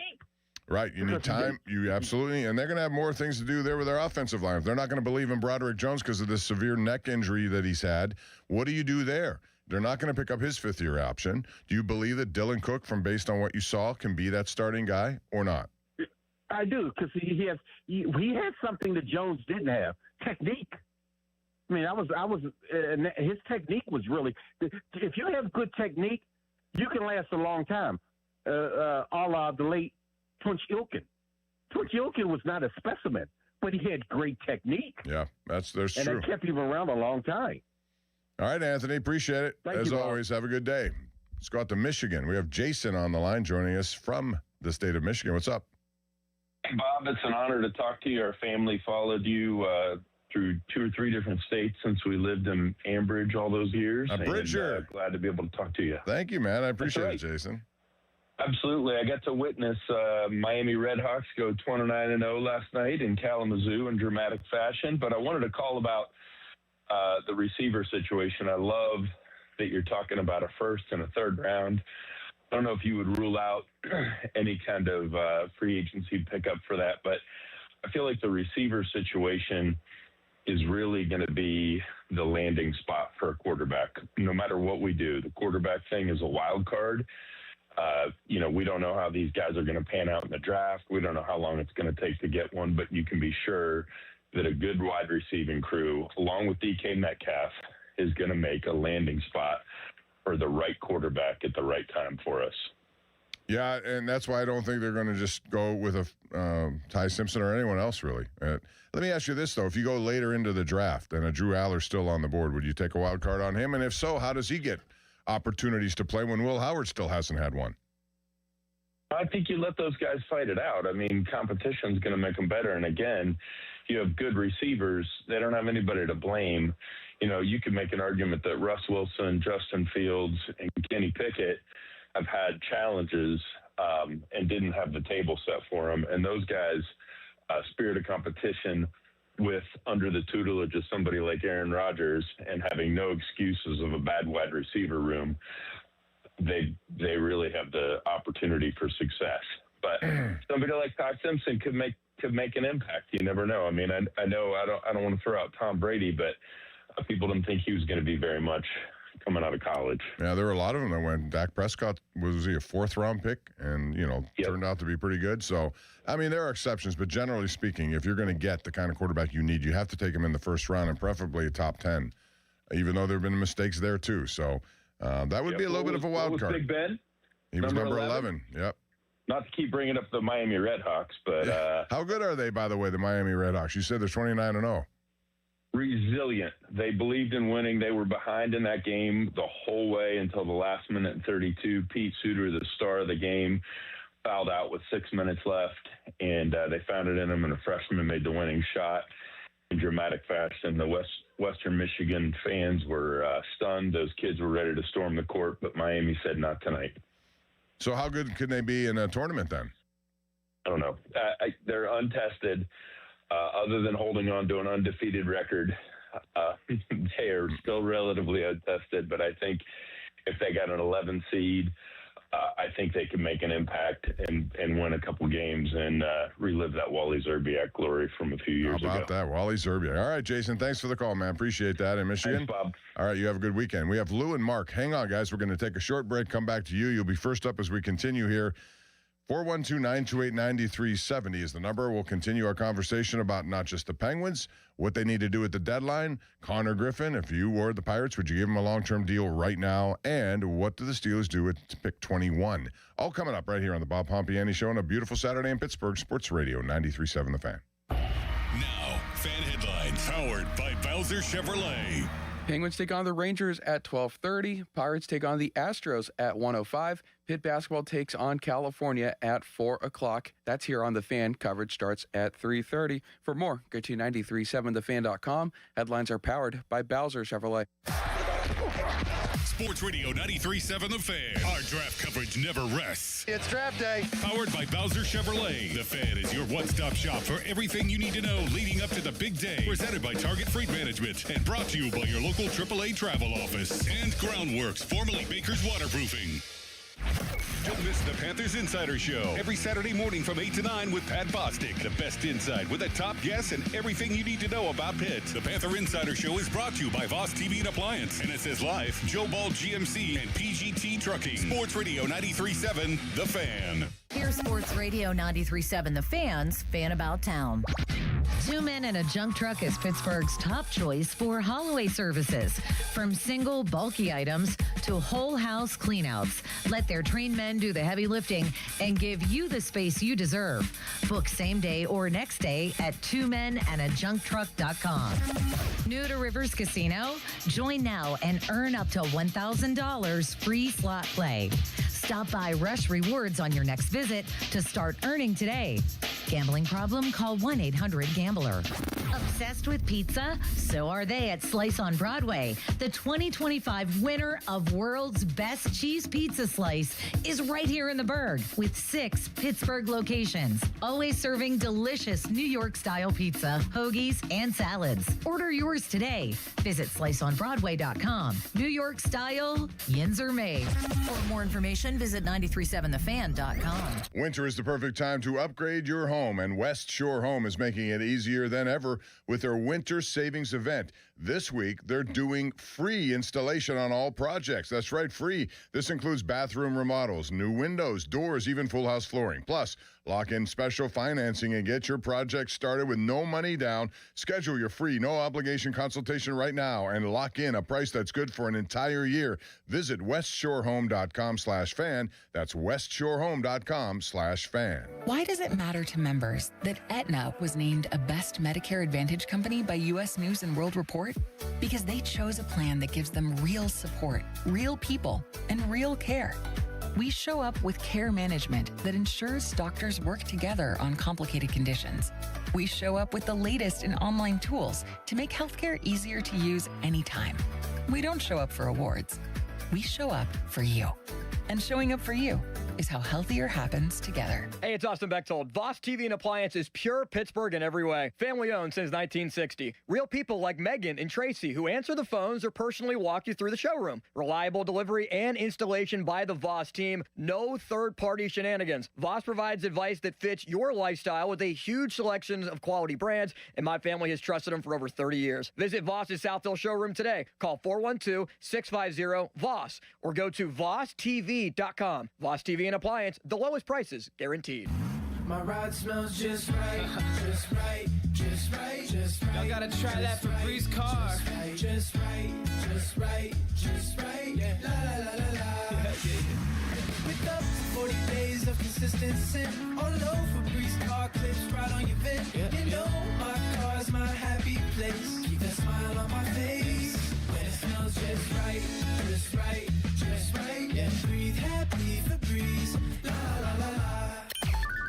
Text us on the Edgar Snyder and Associates text line at 412-928-9370. Edgar Snyder and Associates reminds you to text responsibly. Sports Radio 93.7 The Fan, built by Window Nation, home of the buy two, get two free offer. Temperatures may be cold outside, but the orders are heating up for the spring sports season at Keystone Custom Apparel. Are you happy with your current sports uniform provider? Give Keystone Custom Apparel a try. Baseball, soccer, lacrosse, and more. If you're looking to raise money for your organization through a Spirit Wear fundraiser, Keystone Custom Apparel is your one-stop source to get your team looking good on the field and in the stands. Visit KeystoneCustomApparel.com to get a free uniform quote or to open a Spirit Wear fundraiser today. And make sure you tell them Score Doran sent you. Time to let Spitzer Auto World do the work during our Trade Up Pay Down sales event at Spitzer Toyota Monroeville. Trade up to lease a new 2026 Toyota Tacoma SR5 double cab rear wheel drive from a low $249 per month. Plus, get our lifetime warranty, complimentary maintenance, and Spitzer VIP points. At Spitzer, our world revolves around you. TSRP 39684 VIN 3TMK B5FN6T M055265 39 months $49.99 do it signing through TMS plus title tax license registration $490 doc fee 0 security deposit 10K miles per year ends 3/2/2026. 93.7 The Fan is cleared by aquickdrain.com. Trust us, he knows sports. Man of distinction, eh? This is the Bob Pompiani Show on Sports Radio 93.7 The Fan.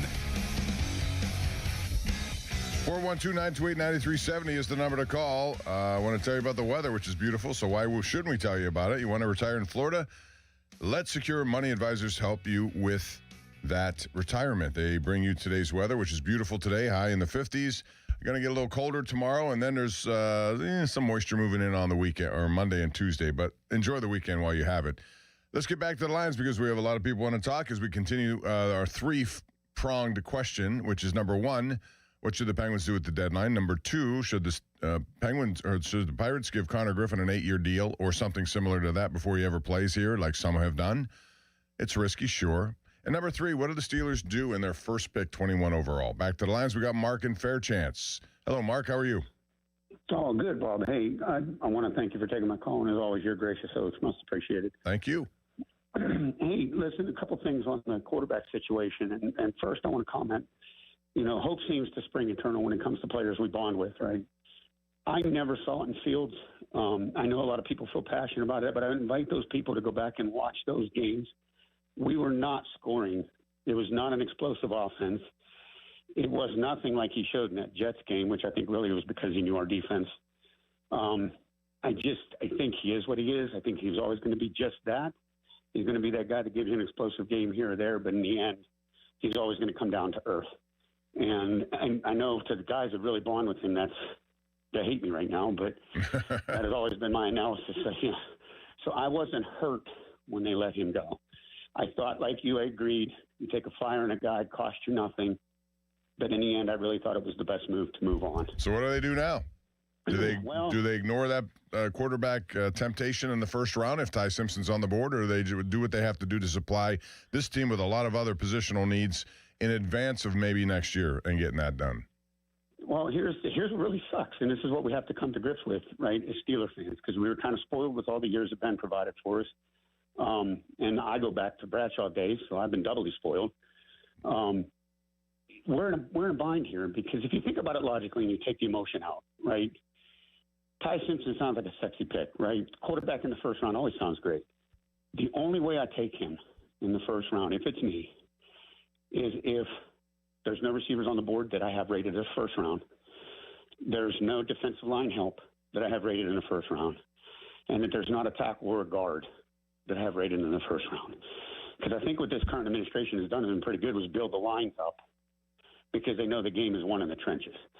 So even if I have a second-round pick on Simpson, at that point, if all those options are gone, maybe I take a flyer on him because it goes back to the old adage, take the best available player that you have. And if it happens to be quarterback on your board, then you take him.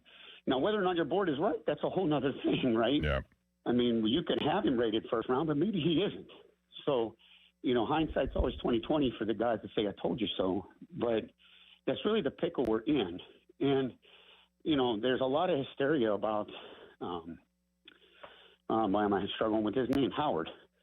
And I like Howard. I like his demeanor. He's the kind of guy you want to have in the locker room, which you can say the same thing about Rudolph. They're good guys. But the guy hasn't taken a snap yet, so let's come down to earth and take the emotion out. No, I hear that. Battle it out. I certainly hear that, Mark. Thanks for the call. I got to move along, but I think you have some pretty good points there. As far as Howard, they missed out on an opportunity because of that stupid injury last year. He never got on the field in the preseason, and that was going to be his testing ground. Lou in North Huntington joins us right now. Hey, Lou, what's up? Hey, Bob. Thanks for taking the call. Sure. Hey, I just two things with the quarterback situation, and maybe you can help me understand. I just don't get how people look at Simpson and say first round, Alabama when like a team like Ohio State looks at a Howard, and I don't see the difference in like why he's so much better and why he's a first-round guy and Howard's not. And then on the Connor Griffin thing, I'd 100% give him that contract and bring him up now. We have schemes now. I'd have Seth Hernandez ready to go, not too far behind that. We need all chips in, and I think it's how much would you pay on the? What would you be your contract? What would it be? 8 years? What? I mean, if we can get 10 in years. If we could get it at $20 million, I'd do it. So you go 8 years, $160 million. Yes. Yeah, I mean, if you are convinced, 25 if we have to. You get a whole decade with a guy like that. If he's what you think he is, if he's Mike Trout, coming into a different era, I would think that's going to be, they don't normally they have signed guys like this, but never at that kind of money. So we'll see if that changes. Thanks, Matt. Appreciate the call. If he's as good as everybody thinks he is, he's going to go for a lot more. So I think it's especially if let's say he pulls a Skeens, which is he's Rookie of the Year, and then he wins MVP. I don't know if that's right. But if you don't do it and those two things happen, you'll be in the same position you are with Skeens, which is to say you're going to have him for a few more years and then he's going to go. It's as simple as that. So 100% agree. All right, Lou, thanks very much. We got to take a break here. Hour 2 coming up. We'll have a seat change here with Joel Nelson departing. And thank you, Joel, for all your work. Logan Arblaster is waiting in the wings. So is Corey and Matt on the phone lines. We'll get to your calls next as we continue. I want to know, what should the Penguins do at the deadline? They're playing the Rangers today. Stuart Skinner's in goal. Should they make a big deal, a little deal, no deal? And what should the Pirates do with Connor Griffin? Should they sign him now, wait, and make sure? What's your call on that? 412-928-9370. It's the Bob Pompiani Show, Sports Radio 93.7 The Fan. Y108 presents Odyssey the Night Before, powered by Bowser Chevrolet, starring Jason Aldean. Hey, what's up, Pittsburgh? I'm Jason Aldean. With special guests John Morgan and Shane Prophet. Wednesday, April 22nd, inside the Event Center at Rivers Casino, Pittsburgh.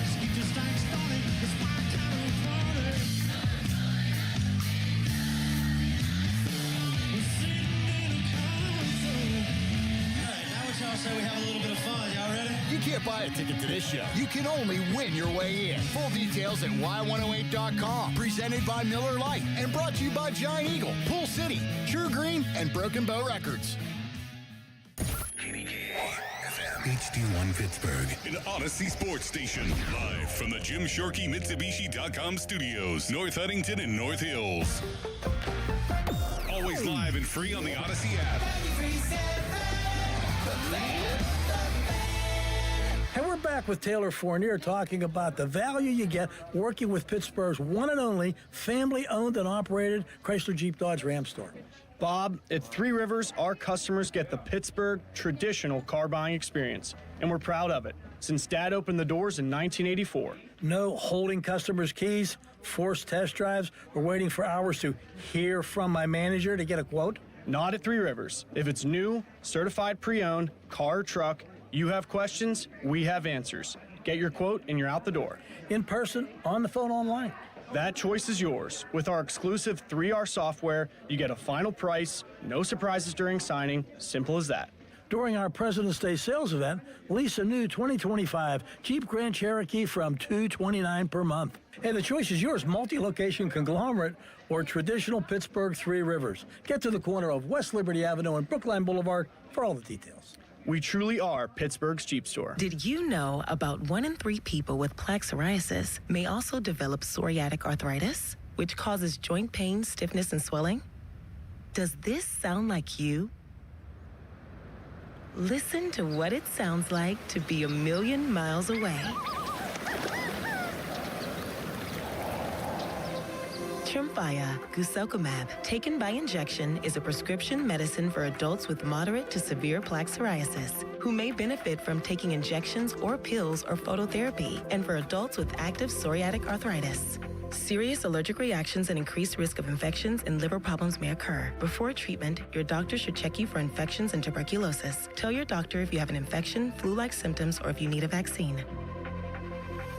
Imagine being a million miles away.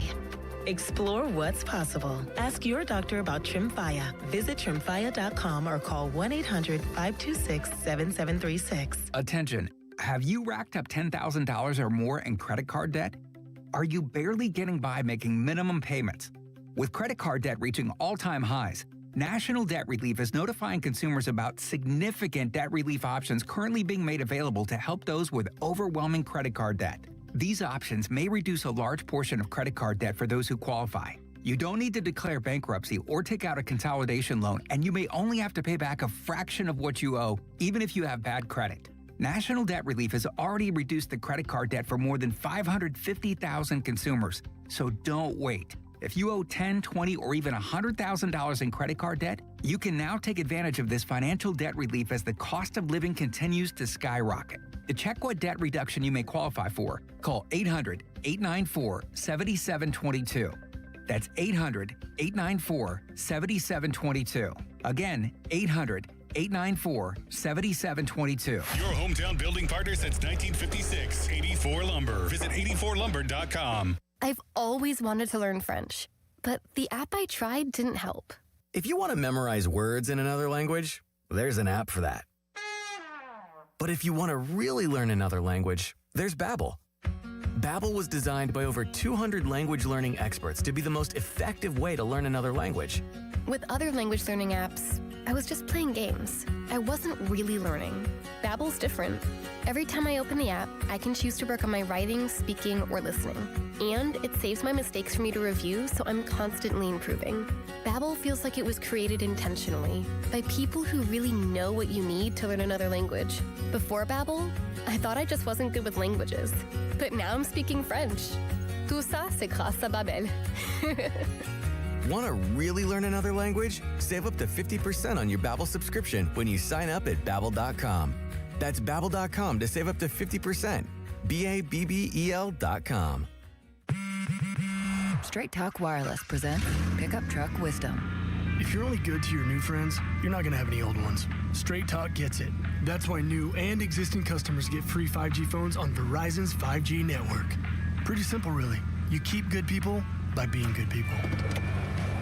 Find us at straighttalk.com and Walmart. Straight Talk Wireless. Straightforward. Always. Taxes and fees apply. Plan purchase required for free phone offers. Copyright 2026 Verizon.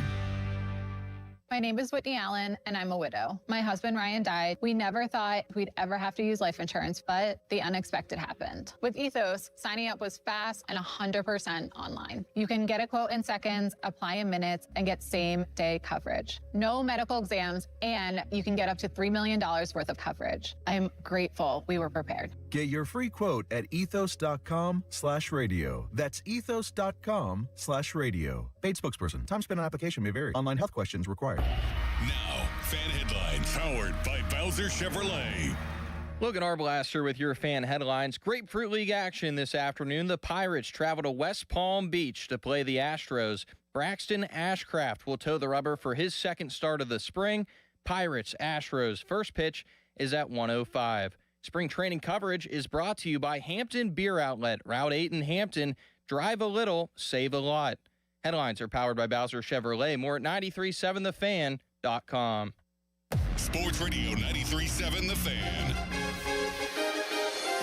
It's time for the Bob Pompiani Show, an in-depth look at local sports with KDKA TV's own Bob Pompiani. Presented by Number One Cockroach, Shenderovich and Fishman, PNC Bank. See how PNC Bank can make a difference for you. The Bob Pompiani Show on Sports Radio 93.7 The Fan.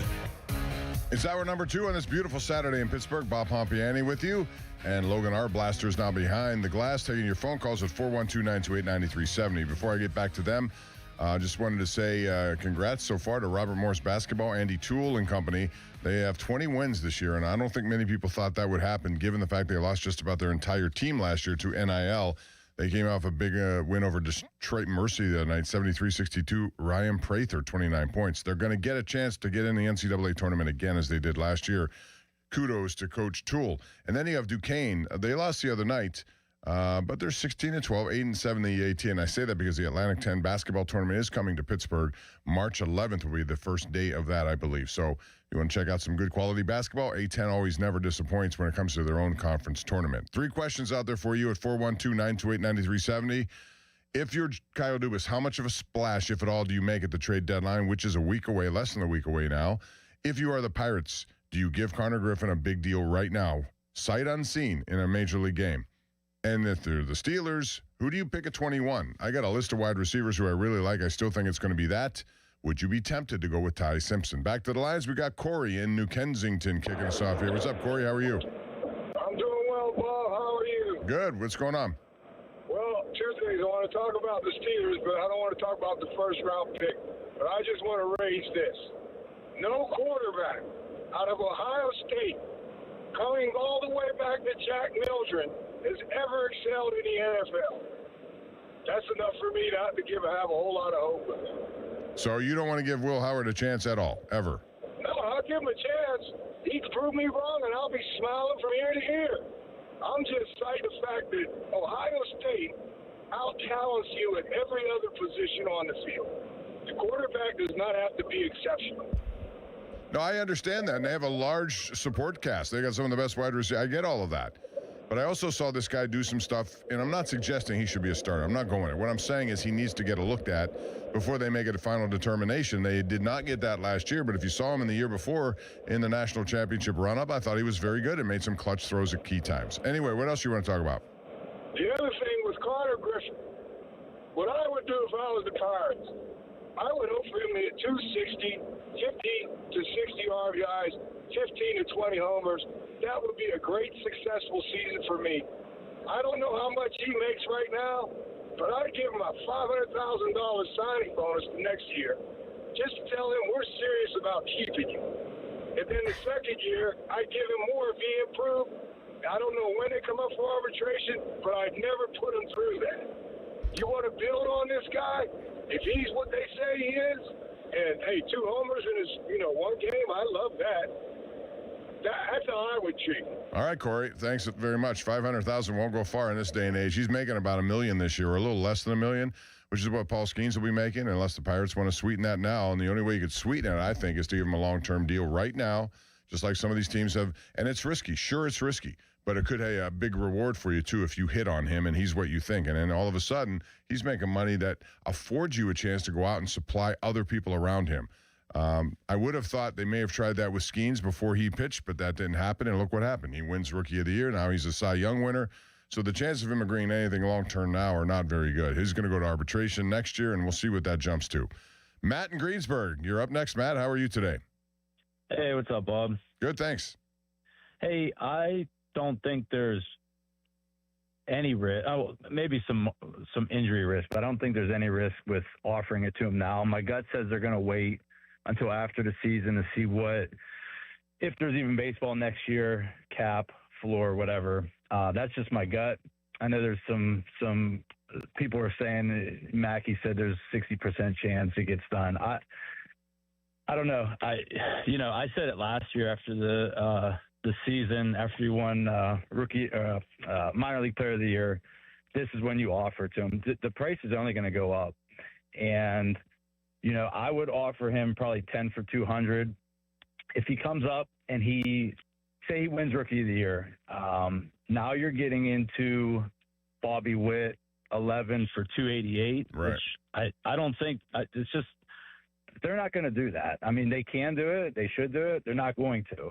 I just don't see any risk. I mean, say he at worst he's a league average player.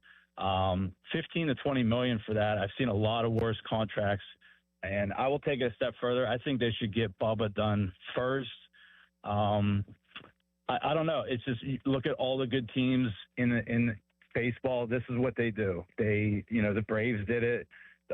Milwaukee does Braves it. did it with Michael Harris, I think, and it turned out to be quite a big deal. And also Acuna, right? He got a big deal.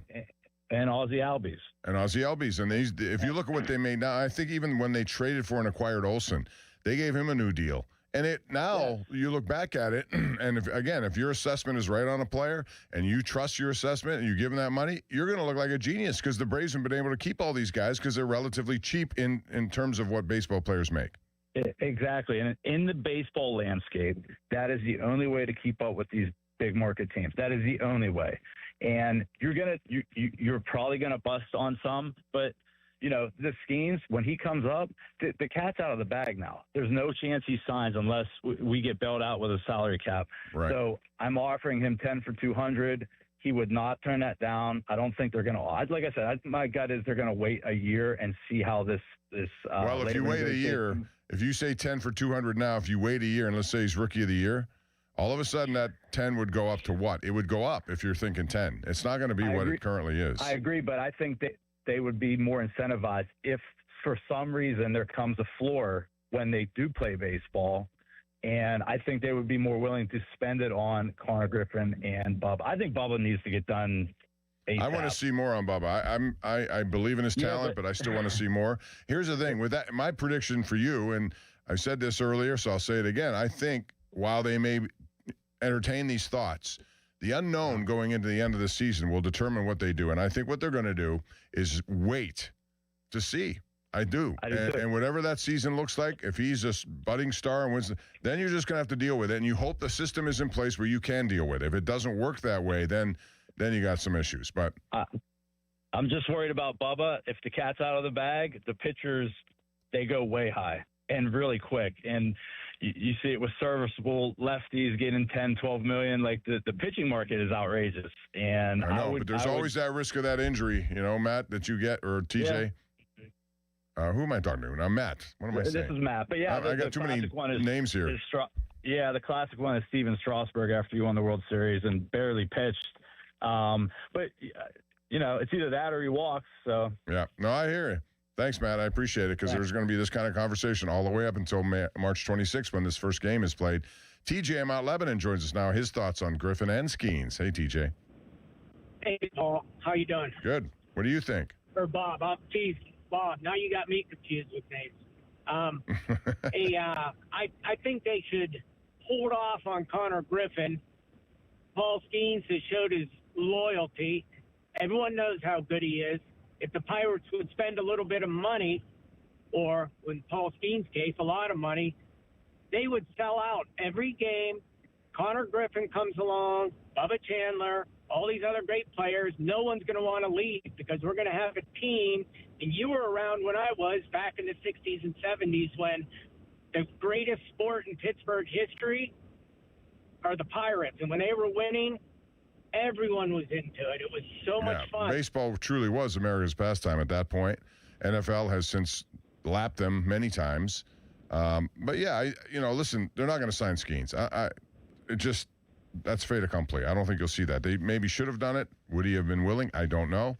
In the case of Griffin, you have an everyday player here. This is why, if we had this conversation last week too, TJ, and that was this. If you had a chance, one or the other, Griffin or Skeens to sign long term. I chose Griffin only because I want to see a guy every day play. I realize how important Skeens is, and I know that every time he goes out there, you're going to probably be in a position to win a game. And that's a lot. That's 35 starts a year.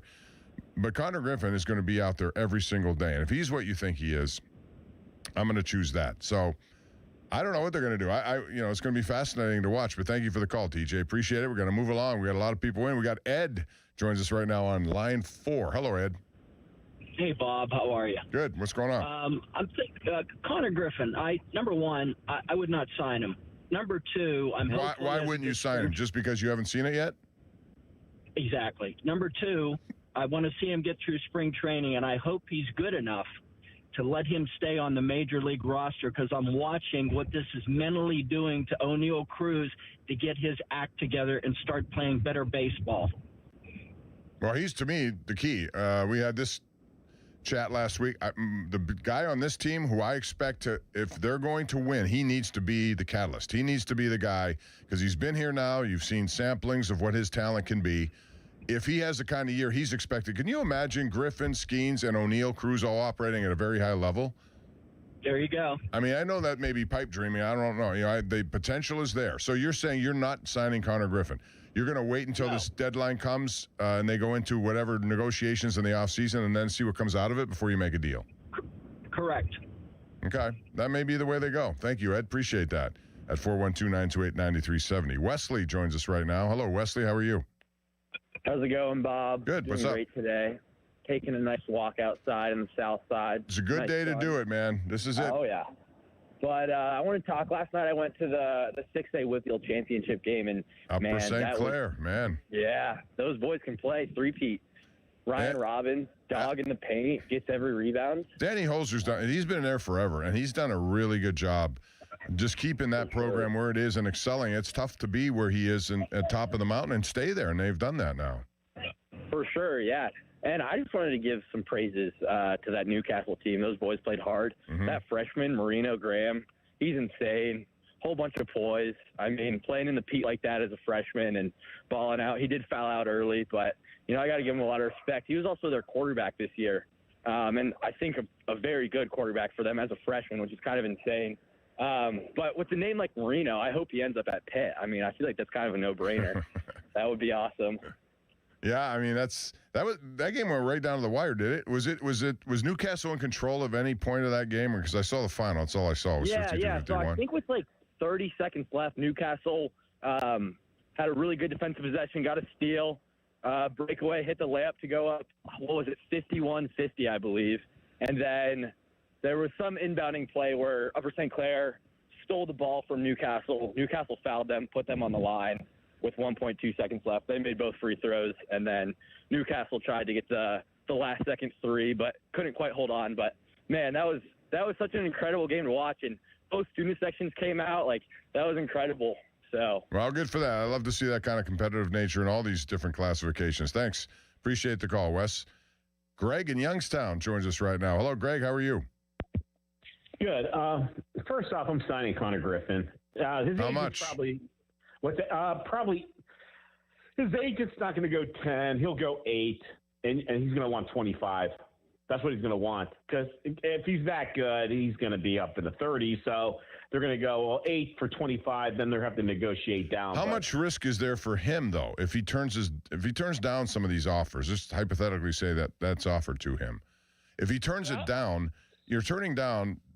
Money that can make a difference for the rest of your life, your entire family's life, because you're never guaranteed of staying away from injury or something bad happening to you. I agree.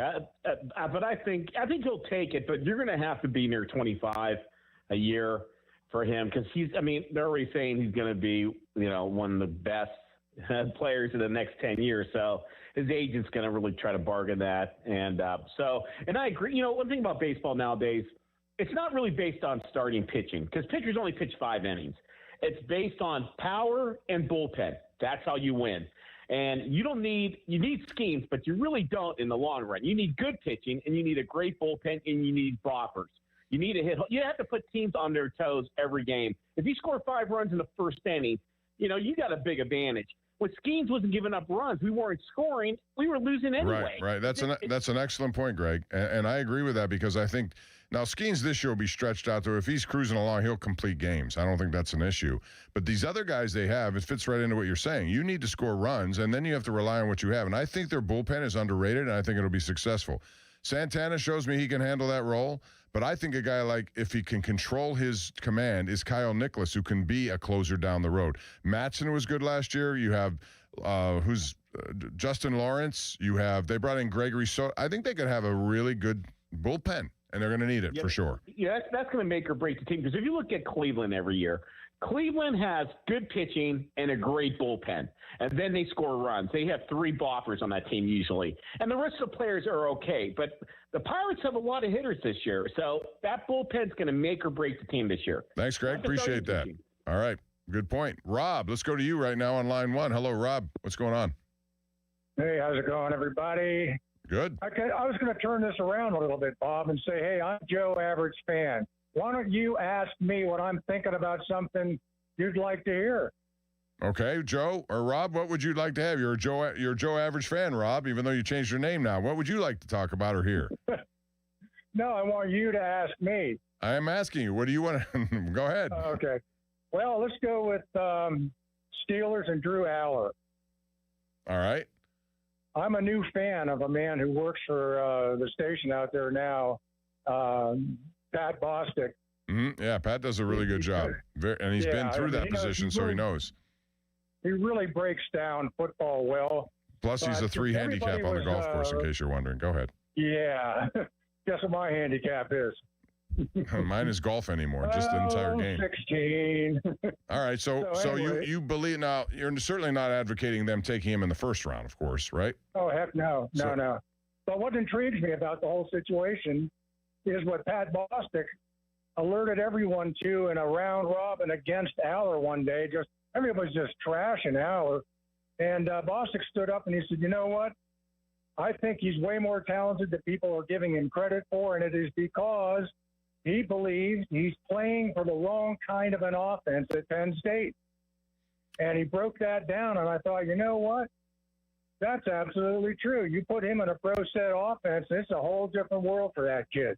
I agree with that. I think they were operating more of a defensive philosophy on offense. In other words, just don't make mistakes, run the ball hard. They had two good running backs. You didn't see a whole lot of passing game down the field. And I think if they had done that, they had some very quality people on those ends of it at wide receiver and also tight end. They could have done that. They were kind of I don't know how to describe their offense, but it was mostly run first, just don't make mistakes, kind of tentative. I think Drew Aller has the ability to do better than that. Now, to what degree, I have no idea. Yeah. I agree with that. The other thing is he came from having one of the best players in football behind him and their tight end Warren. I mean, look at that guy. He was a freak. So he had him to rely on. Then, okay, he's out that next year. I mean, Aller had to pretty much put that team on his back because the run game was being stuffed for a while until they figured out their blocking schemes better. All right, Rob, thank you. Appreciate that call at 412-928-9370. By the way, at the Combine today, the tight ends have just finished up. Now the running backs are going to take center stage. You're going to have all these skill positions, and then eventually quarterbacks will go on, and we'll see what happens with that. But another guy, Jeremiah Love from Notre Dame, is a guy people are talking about. Some say he can go number 2 overall. I am not. I don't know about you, Logan, but I'm not of the belief. I realize there are some really good backs that picked recently in the first round. From Bijan Robinson, you got Gibbs in Detroit, and they've been really dynamic. Would you spend a number 2 overall pick on a running back? I would not, because of several reasons, and there's a bunch of them. Shelf life's one of them, and it just seems like to me that if you're smart as a GM and you really set out a plan of what your team needs, picking a running back, there's always better options than that, especially in the first several picks.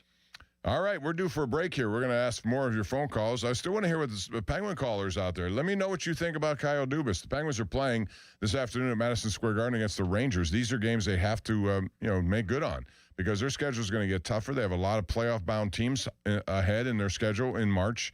A lot of back-to-backers like today and tomorrow. They got Vegas in town tomorrow, so it won't be easy, but they've built up a little bit of a cushion. This is the kind of game I think they have to continue that trend with Stuart Skinner.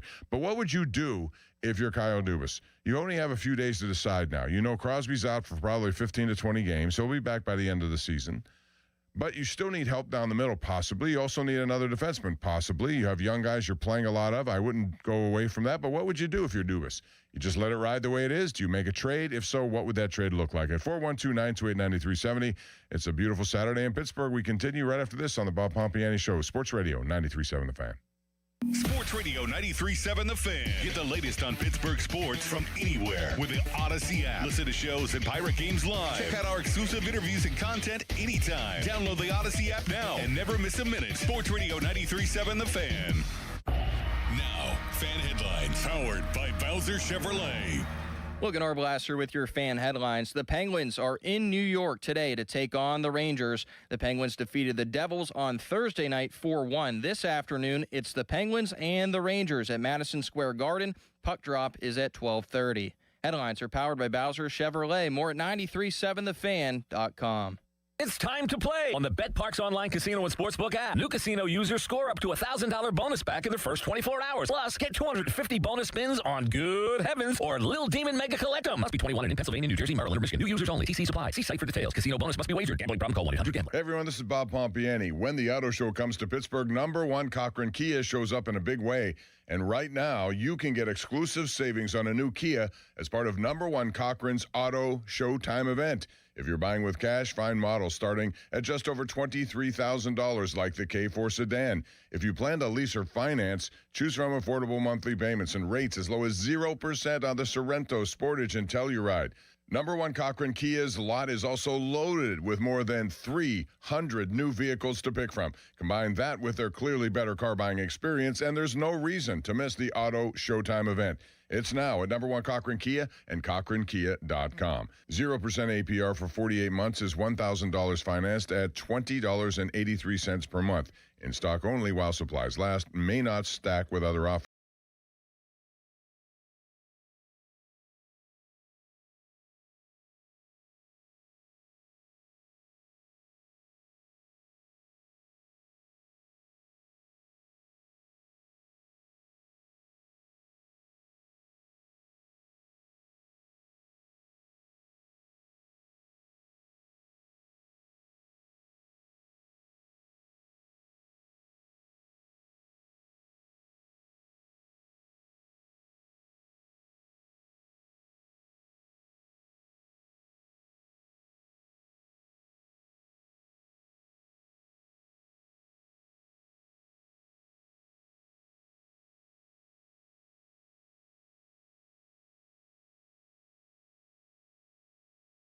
Only. 1-year contract required for guaranteed rate. Paperless billing and automatic payments with bank account required. 5-year pricing applies to monthly service charge excluding taxes and fees. I'm Walter Naylor, owner of a quick drain service. Since 1969, we've been going down the drain so you don't have to. We specialize in older home plumbing repairs and service. Trust us to get the job done right. Call 724-222-1095. Ask us about senior military and first responder discounts. License number PA074216. We serve the tri-state area with DOT-certified gas, water, and sewer line installations while offering a lifetime guarantee. AQuickDrain.com. I'm Bob Burke, founder and chairman of Burke America Parts Group, a family of brands that includes RepairClinic.com, an appliance and HVAC parts solution company that's grown into an international brand. Before AmericanEagle.com, we partially launched a new technology platform developed by another firm.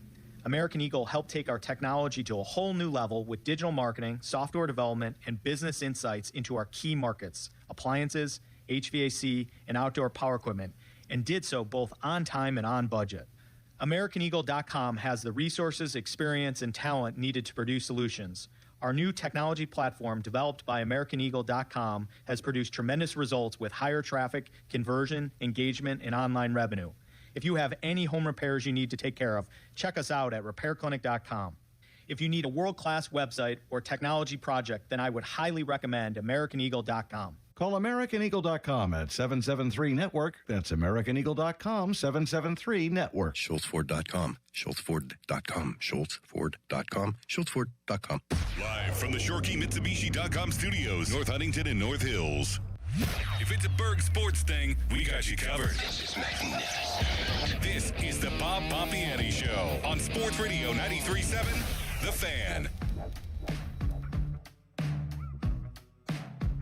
All right, the Penguins are getting ready to drop the puck. They'll be in action today against the Rangers, coming home to Vegas tomorrow.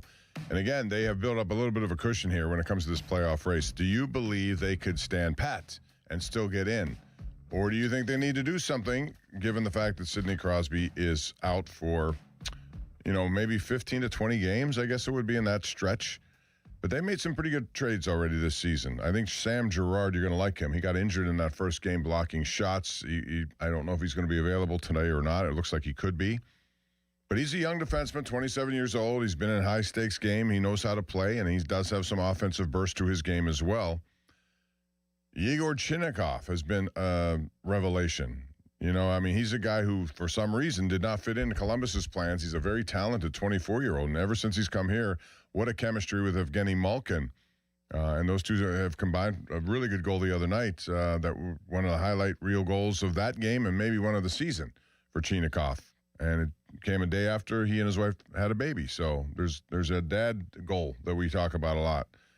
Extra motivation. But before Chinakhov got here, the Penguins were 17-12-9. Since then, they're 13-3-3. Is that a coincidence? Maybe, maybe not. All I know is when he's in the lineup, good things happen.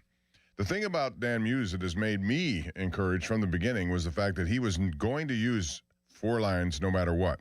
He wasn't going to have guys get 25, 27 minutes a game on a regular basis.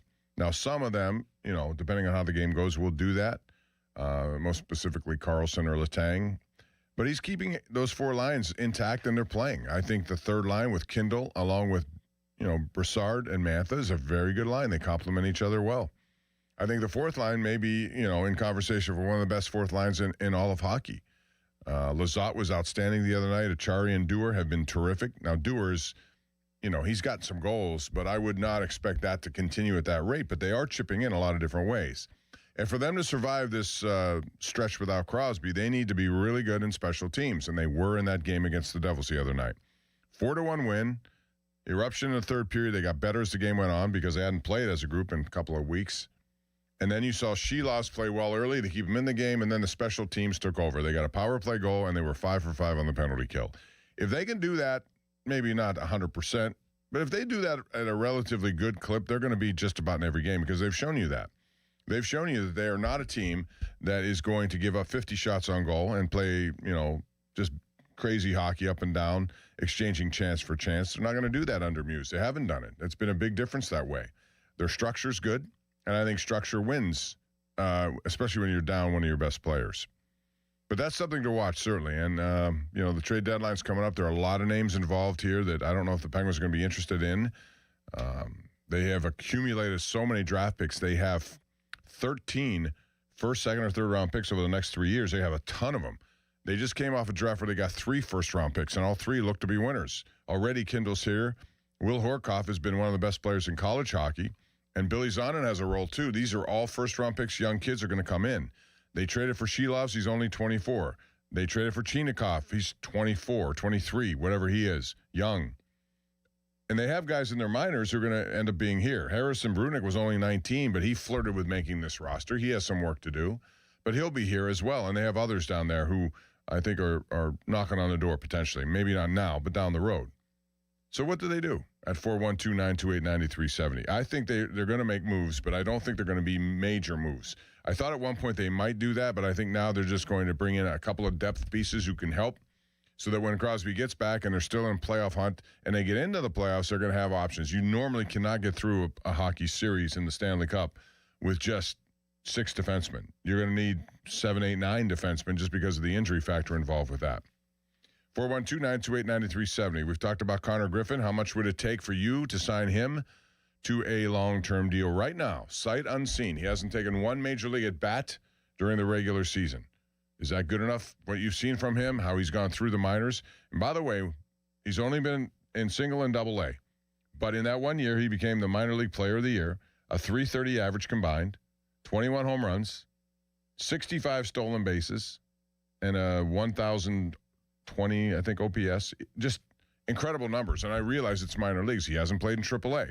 Would you send him back to AAA this year to start and see? Or would you start him here? And if you do start him here, do you sign him here right now, knowing that there is a work stoppage possibility coming out?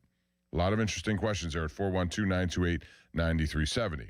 And then as we continue to watch this NFL Combine, which is going on right now in Indianapolis for the 39th straight year, you're going to have a lot of wide receivers on display. I can name the list of people that, they've talked to a lot of people there. Normally what the Steelers do, as many interviews as they do in Indianapolis, they will follow up. They're allotted 30 interviews at their facility. You normally can get a pretty good idea of who the Steelers are going to pick based on who they bring in to their facility. They have a lot of wide receivers they've talked to. Denzel Boston is one of them from Washington. You got Mekhi Lemon from Upper St. Clair, USC, Southern California. I'm confusing my USCs. They have not drafted a wide receiver in the first round, I believe, since Santonio Holmes. I'm trying to go back on my list of looking. Can you check that for me? Because I can't think of one first round. Pickens was a second. Lima Swede was a second. Santonio Holmes was the last, I believe, first-round pick the Steelers have ever made in the first round of the draft. And if that's correct, then this may change this year because they got. In fact, my prediction is though 2 of the first 3 picks will be wide receivers. Mike McCarthy likes to use 3 receiver sets. Calvin Austin is an unrestricted free agent, so I don't know what he's going to do, and I don't know if they're going to pay him what he wants. So is that right? Yeah, Santonio Holmes, 2006 draft was the last time the Steelers picked a wide receiver in the first round, so you're correct. So that's it, and they may do that this year. They may 2 of the first 3 may be wide receivers, and why not?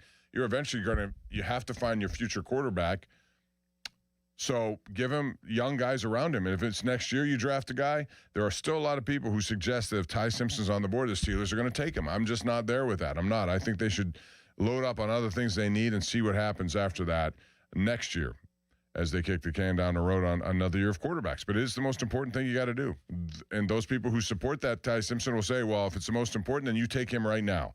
Should they have done that last year with Jackson Dart? We had that discussion. Jackson Dart looked pretty good in his first year. He took some hits. He had some concussion problems. He's going to have to learn how to not run or, just at times go out of bounds. He seemed to want physical contact, Logan. He was a guy who, if you're a quarterback, you either slide or get out of bounds. You don't need physical contact. It seems like with what the Giants are doing too, Bob, that it's trending in the upward direction for their roster. You have Scadaboo added to their offense, and Malik Neighbors is going to butt into one of the top premier NFL wide receiver targets. So they really have a good system there for Dart. It was a guy that I would have wanted the Steelers to maybe take a chance on. Joe Starkey, I know he wanted him as well. So it's interesting to see how it's playing out there in New York for him. Yeah, good start. We'll see where it goes. He's gotten a lot of attention because of his off-the-field antics and dating an Instagram model and all this stuff. So if you're in New York, that happens. You better know how to control it and just still focus on what you need to do. 412-928-9370. We'll take a break, and we'll come back with more. And we'll talk about the Pirates in action today. They were winners yesterday, 6-1. And in that game, there's another guy down there, Joe Stinson Garcia. He's a 23-year-old. He's been on fire for them. I don't know if there's a spot on this roster for him this year, but if there is, he could open a door. Who knows? It's all coming up when we continue right here on Sports Radio 93.7 The Fan.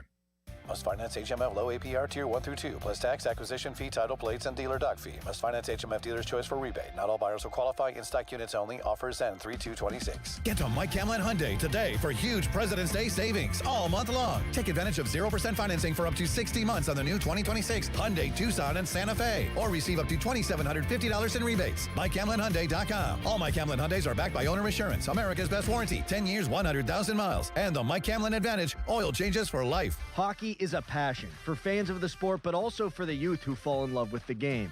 With the ever-increasing cost of participating in hockey, many families face financial challenges. The Assisted Goals Foundation was founded to remove financial barriers and to create lasting growth in the sport for current and future players of all backgrounds and communities. Help the Assisted Goals Foundation make the game of hockey available and accessible to anyone, anywhere, at any time. You too can provide an assist. Donate today at assistedgoals.org. Febreze. New Febreze Air Mist has 50% more odor fighters and up to 30% more fragrance than the old formula. So now you can take on 100% more stinky odors, like sweaty gym bags, greasy cooking smells, and the after effects of the dog rolling around in something. Just spray, and new Febreze Air instantly restores just clean freshness. Smell you later, odor. Straight Talk Wireless presents Pickup Truck Wisdom. If you're only good to your new friends, you're not going to have any old ones. Straight Talk gets it. That's why new and existing customers get free 5G phones on Verizon's 5G network. Pretty simple, really. You keep good people by being good people. Find us at straighttalk.com and Walmart.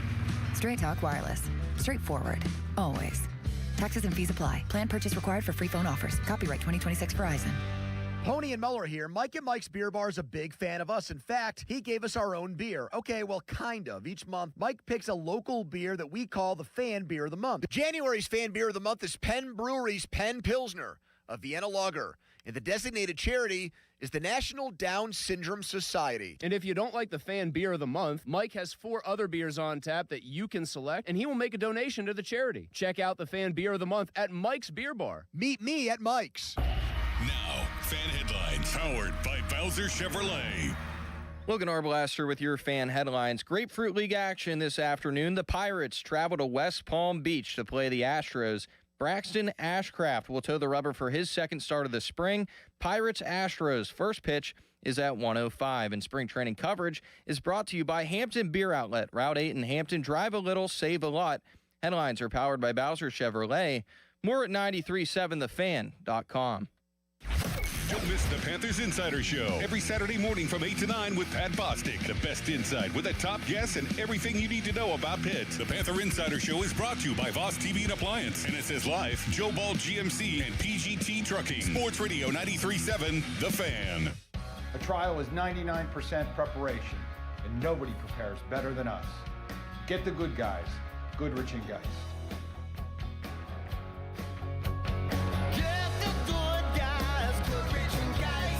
Winter is the perfect time to upgrade your home, and West Shore Home is making it easier than ever with their winter savings event. This week, they're doing free installation on all projects. That's right, free. This includes bathroom remodels, new windows, doors, even full house flooring. Plus, lock in special financing and get your project started with no money down. Schedule your free, no obligation consultation right now and lock in a price that's good for an entire year. Visit westshorehome.com/fan. That's westshorehome.com/fan.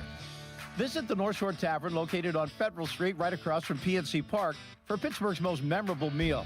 Enjoy an array of delicious apps, entrees, homemade soups, desserts, cocktails, and of course, delicious steaks and seafood served on a sizzling lava stone. The vast menu changes weekly, offering something for every taste bud. Why not let their staff pamper you while you host a family or work event? The North Shore Tavern, a stone's throw away from PNC Park and Pittsburgh's home for steak on a stone. At Jim Shorkey Mitsubishi in the North Hills and North Huntington, February just got sweeter with irresistible savings all month long. Drive home a new 2025 Mitsubishi Outlander or Outlander PHEV for 0% APR for 72 months. Mitsubishi all-wheel control delivers enhanced traction in any condition. And with 10-year warranty and 2 years of free maintenance, you'll drive with Mitsubishi confidence. Your deal. Your way. What a great day. At Jim Shorkey Mitsubishi. Call 412-453-8035 for offer details.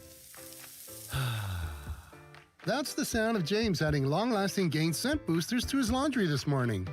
Several hours later, James sniffs the irresistible scent of Gain on his shirt. Gain. Several hours later, James has even caught the attention of his mother-in-law, and she never gives him attention. Ooh, you smell amazing, James. Oh, thanks, Mom. I love you too. I never said that. Add Gain scent boosters to your laundry. Add joy to your day. Straight Talk Wireless presents Pickup Truck Wisdom. The smartest way to spend your money is not to. Straight Talk offers free 5G phones for new and existing customers on Verizon's 5G network. So the refund money I don't spend on that free phone is the refund money I get to keep for my family. Smart. Find us at straighttalk.com and Walmart. Straight Talk Wireless. Straightforward. Always. Taxes and fees apply. Plan purchase required for free phone offers. Copyright 2026 Verizon. Text us on the Edgar Snyder and Associates text line at 412-928-9370. Edgar Snyder and Associates reminds you to text responsibly. 93.7 The Fan is cleared by aquickdrain.com. Covering Pittsburgh sports like only he can. Able to leap tall buildings at a single bound. This is the Bob Pompiani Show on Sports Radio 93.7 The Fan. All right, we're back. Rounding third, heading home here for the final couple of minutes, and let's get back to the phone lines. People want to talk about the Penguins and the Steelers draft. We have Guy in California first. Hey, Guy. Hey, Bob. Thanks for taking my call. A beautiful day for hockey. It was a beautiful week for American hockey, and it's a great day for Penguin hockey. If I could just comment on the games coming up tomorrow. I guess Brandon Saad and the Gibsonians, Brandon Saad, the Vegas Knights will be coming into town tomorrow. And it's interesting when you look at the stats, the Penguins, who are only second in the Metro, have 72 points. The Knights have 70 points, and they've played 2 more games. And it just kind of shows how the East is really stacked up, because if the Pens fall out of the Metro top 3, they may not make the playoffs. But the Knights, who are in first place in their division, are going to cruise into the playoffs. Yeah, those are things you cannot control, though. We've seen times where the East is loaded. Not so much this year. There are opportunities in to get in, and it just depends on the day and depends on. To me, Colorado is just indestructible. I mean, I think their team, and I'd be highly surprised if they don't get to the finals. Yeah, it'll probably come down to Colorado and Tampa. But, I was looking at Tankathon.com. The Pens have the most difficult remaining schedule. Mm-hmm. And your question before is what the Pens should do at the deadline. You know better than I that a lot of hockey teams have difficulties meeting their payroll. I mean, they have to play at least one series of playoffs. So Dubas has to thread the needle. He has to accumulate assets as well as make the playoffs. And, certainly making the playoffs will give the younger players, that experience they need to go on. I think he'll stand pat, and he won't do anything coming up, and he's going to hold on to those assets because there's some interesting players floating around. And I know this sounds crazy, but I had mentioned years ago Mitch Marner, obviously gone from Toronto, now at Vegas. But, Austin Matthews, he's a UFA in 28-29. And you say, well, that's a part-time off. That guy's getting so much pressure. He was getting a lot of pressure before the Olympics because Toronto never quite made it. And then after the Olympics, you can imagine the pressure he's gotten. Yeah, well, I think that pressure is just ridiculous, by the way, coming from people in Canada. Come on. He won a medal, a gold medal. He should be proud of that. Instead, they're using it against him stupidly. And if they drive him out, good luck. Maybe they'll get to the playoffs in 10 years. And that's unfortunately what fan bases do. As entitled as we may be as Steelers fans, and sometimes get carried away, you magnify it by 100-fold. That's the way it is in certain fan bases and around the Canadian teams. And they drove off Marner, for example, as I said before. And then as far as you were asking about the Moroshov, the Russian goalie, he's only played 5 games at the professional, the NHL level, and he's won 1 and 2. And so, what they always say, the backup quarterbacks on teams are the most popular. But he has the pedigree. He's sort of like, and he's not in the same level of this, just understand what I'm saying, Connor Griffin, where you have to make a determination based on not seeing him up here necessarily. But your determination comes from what you've watched in him in his larger body of work down in the AHL, and it's been rather good. So if you believe a 21-year-old could come up here and handle that down the stretch, if you get an offer for a guy like Skinner, that's a decision they're going to have to make. Well, job what will be, as I said before, is make the playoffs for the Penguins. And then one last thing on the American hockey, on the U.S. women's side, obviously, watching the Johnny Gaudreau tribute was very, very touching and moving. And but a lot of people might not have seen the additional video feed of the U.S. women's coach, John. I need help here. Wroblewski, when he broke down crying. He's the American coach who broke down crying after the Americans won, just crying in gratitude. And if you've had younger kids who played sports or younger daughter, it was one of the most touching moments for me. Yeah, it was a great week. There's no question, Guy. Thank you for your thoughts on the Penguins, and they're in action right now. Give you an update before we go. Bob in Big Run is up next. Hey, Bob, what's going on? Hey, Bob. Hey, I think the Steelers, with their first pick, ought to go with an offensive lineman, either a guard or a tackle, because Broderick Jones, he might never be able to come back and play the position up to his potential. Yeah, I mean, that's something they're going to have to certainly consider. I don't know the depth of that, and I'm not sure how, is he – certainly they're not going to give him the fifth-year option. I mean, that's just not going to happen because they don't know, and you can't give it if you don't know. But I don't know if I don't know if I'm going to go in the first round. They need so much help in wide receiver still. I still go by that. Yeah, there's a lot of wide receivers in this draft. They could probably pick one up in the second round. They could sign one too. They have some money available, like $44 million to spend if they want to. Right, but it's hard to get a good offensive lineman that's going to be there for 10 years. You're right, it is. And, I mean, they've spent a lot of time in offensive and defensive lines in the last several drafts. I mean, they've really but even then it goes to show you how much you need. You can think you're set there, and then all of a sudden 1 injury, 2 injuries, next thing you know, you're back to where you are. But they still have so many other things they got to solve. So that's true. I think it's going to be interesting. Your money on the first round would say what? What do you think? Just give me a position. What position would they take? You say it's going to be tackle? Yeah, I think a left tackle. Aaron Rodgers, he was rushed so many times last year. If he just had a decent line, he would have completed a lot more passes. Yeah, I got you there. All right, Bob. He was sacked too many times for a 42-year-old guy. Well, that's what happens when they need plays to develop, and he's not going to buy extra time. So. And it does. Yeah. All right, Bob. Thank you for the call. Appreciate it. Just give you an update. The Penguins are up 1-0 on the Rangers. A power play goal by Anthony Mantha. How about 21 goals for him this year already? Assisted by Erik Karlsson and Brian Rust. And So far, the Penguins have dictated play. They're out shooting the Rangers first 7 minutes of the game 5-1. So if you get a win like that today, it's another one you need to win because you have some better opportunities coming up, to run into a wall. They have a long trip coming up to the West Coast that starts and ends with trips to Carolina, 2 of them. And that's the team they're pursuing in the first place. So, but take advantage of the situation you have at hand, which is to beat teams like the Rangers that are having their problems, teams like the Devils, and that's what they do. So, all right, that's going to wrap it up. I got to get to fan weather because it's a nice day. And when you have fan weather, you want to take advantage of it. It's brought to you by Secure Money Advisors. They can help plan your retirement. Today, it's going to be in the 50s. It's sunny. It's going to be very nice. People are going to be out doing a lot of stuff, and you should. Tomorrow, sunny again, but also colder. A little bit of a front moving in, so there could be some precipitation here Monday. But that's going to do it for us. Fan Twitter brought to you by South Hills Kia Peters Township. Visit them at southhillskia.net. And Edgar Snyder & Associates brings you the text line, a personal injury law firm. They always say there's never a fee unless they get money for you. Logan, thanks very much for your time. Appreciate that. I know Austin Bechtel's in next. You'll ride with him until the start of the pregame show with Pitt and Cal, a very important game for Pitt, I think, just to get into the ACC tournament.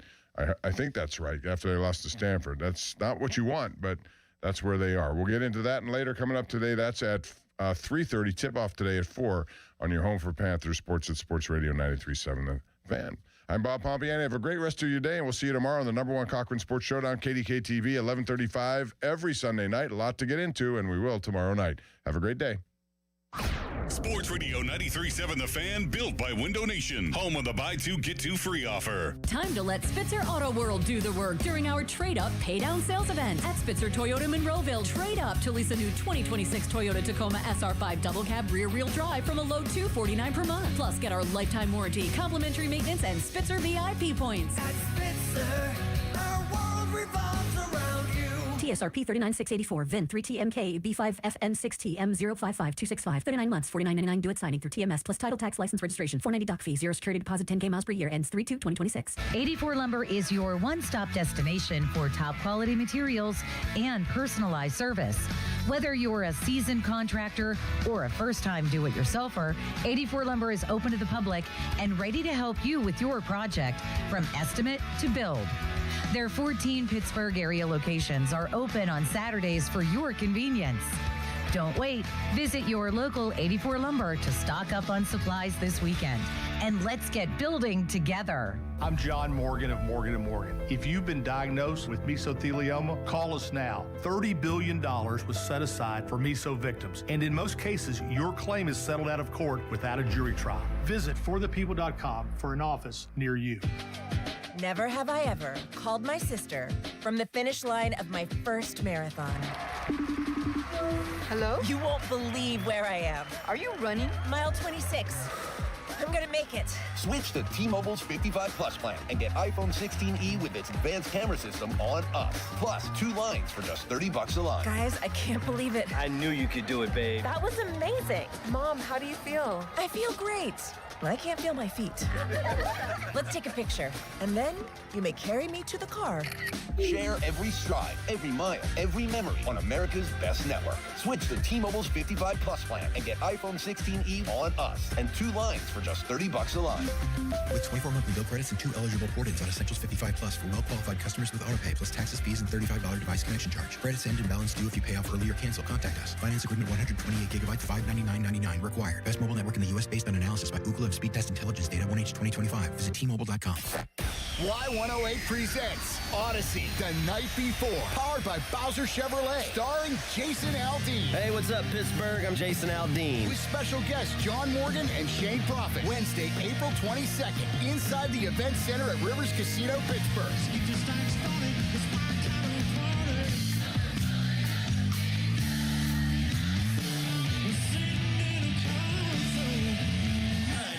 Say we have a little bit of fun. Y'all ready? You can't buy a ticket to this show. You can only win your way in. Full details at Y108.com. Presented by Miller Lite and brought to you by your local AAA travel office, Panhandle Restoration, and Broken Bow Records. Your hometown building partner since 1956. 84 Lumber. Visit 84lumber.com. South Hills Kia is bringing you outstanding February lease deals. Upgrade to a 2025 Kia Telluride S all-wheel drive for just $369 a month for 36 months with $39.99 due at signing. Or take home a 2026 Kia Sportage LX all-wheel drive, only $239 a month for 24 months with $39.99 due at signing. 10,000 miles per year. Lease offers exclude taxes and fees. No security deposit required. Hurry! These February lease offers end March 2nd, 2026. Visit southhillskia.net and start the new year behind the wheel of a brand new Kia.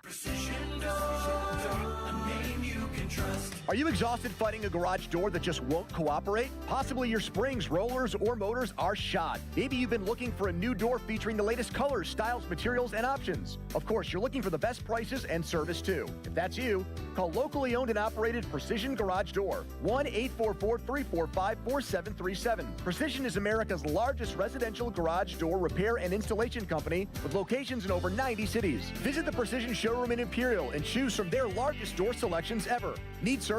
Expert Precision technicians will ensure your garage door operates smoothly and efficiently, regardless of brand. Precision trucks are loaded and ready to go 24/7. Visit Precision Garage Door in Imperial at 8179 Steubenville Pike and their McMurray location. Call 1-844-345-4737 now. On the web, it's PittsburghGarageDoors.com. Precision Door Service, a name you can trust. PA number 060566. Get in the zone, AutoZone. Welcome to A to Z Savings, our biggest sale of the year. Happy to be here. Can I get some rotors? Would you like brake pads with that? How much are the brake pads? Free with Duralast rotors. Free. Really? Really? Free. I also need some oil. Would you like an oil filter with that? Yeah. How much is that? Free with the oil. Free. Really? Really. Free. It's part of A to Z Savings with hundreds of deals. From A to free. Get in the zone, AutoZone. Ends March 9th. Restrictions apply. At LendSeek, we know running a business takes heart, hustle, and sometimes a little help. That's why we stand with you with our exclusive AI lending platform, connecting you to over 100 funders. If you've been in business for at least 2 years with a minimum annual revenue of $500,000, you can get up to $1 million in funding in as fast as 24 hours. No collateral, no prepayment penalties, no red tape. Apply today with no cost or obligation at lendseek.com. That's LENDSEEK.com.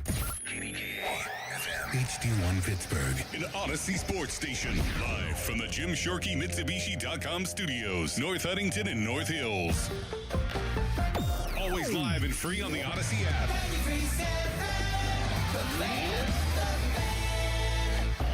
Now, fan headlines powered by Bowser Chevrolet. Logan Arblaster with your fan headlines. The Penguins are in New York today to take on the Rangers. The Penguins defeated the Devils on Thursday night 4-1 this afternoon. It's the Penguins and the Rangers at Madison Square Garden. Puck drop was at 12:30. The score right now is 1-0 Penguins. Headlines are powered by Bowser Chevrolet. More at 937thefan.com. Keeping you up to date, even on the weekend. Did you hear that? Sports Radio 93.7 The Fan, Pittsburgh's hometown sports station.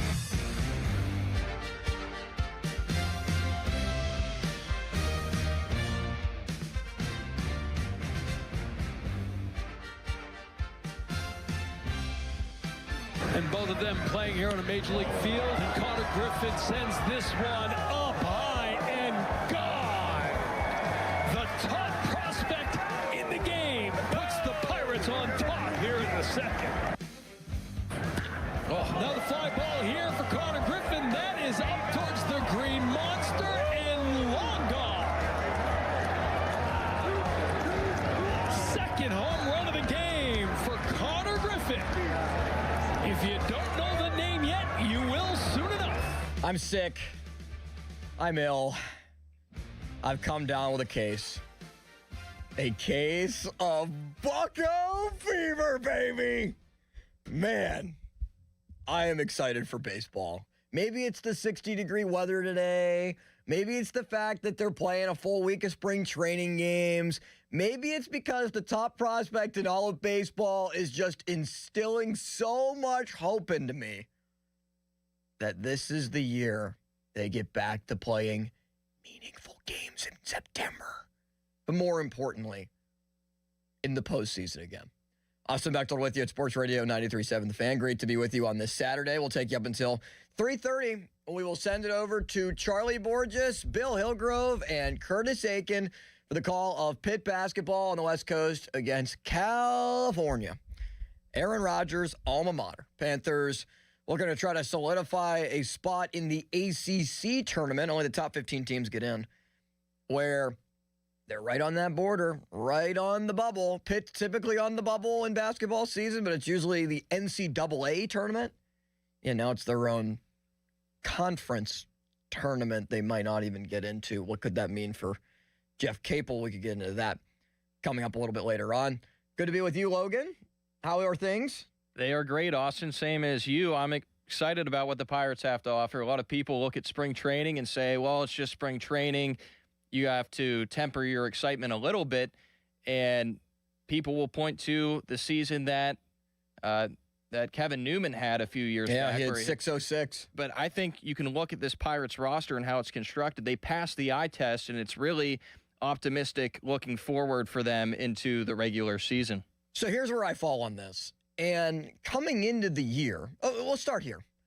So last season, there, of course, was optimism and excitement because of what Paul Skeens brought. He was coming off of a year where he debuted on May 11th to a standing ovation, sellout crowd, had a bobblehead this past year that just broke barriers of what was beyond belief, with people standing on the Clemente Bridge, lined all the way up into downtown Pittsburgh, lined all the way back to Aldean's and by Stage AE on the North Shore. Took that season with a sub-2 ERA, winning Rookie of the Year, and was really the only exciting thing that Pirates fans could look forward to in the 2025 season. They lulled us to sleep in the offseason with moves like Tommy Pham and some other guys you've never heard of before. Had to move off of pitchers like Marco Gonzalez in the past and the Martin Perez's of the world that really didn't end up working out.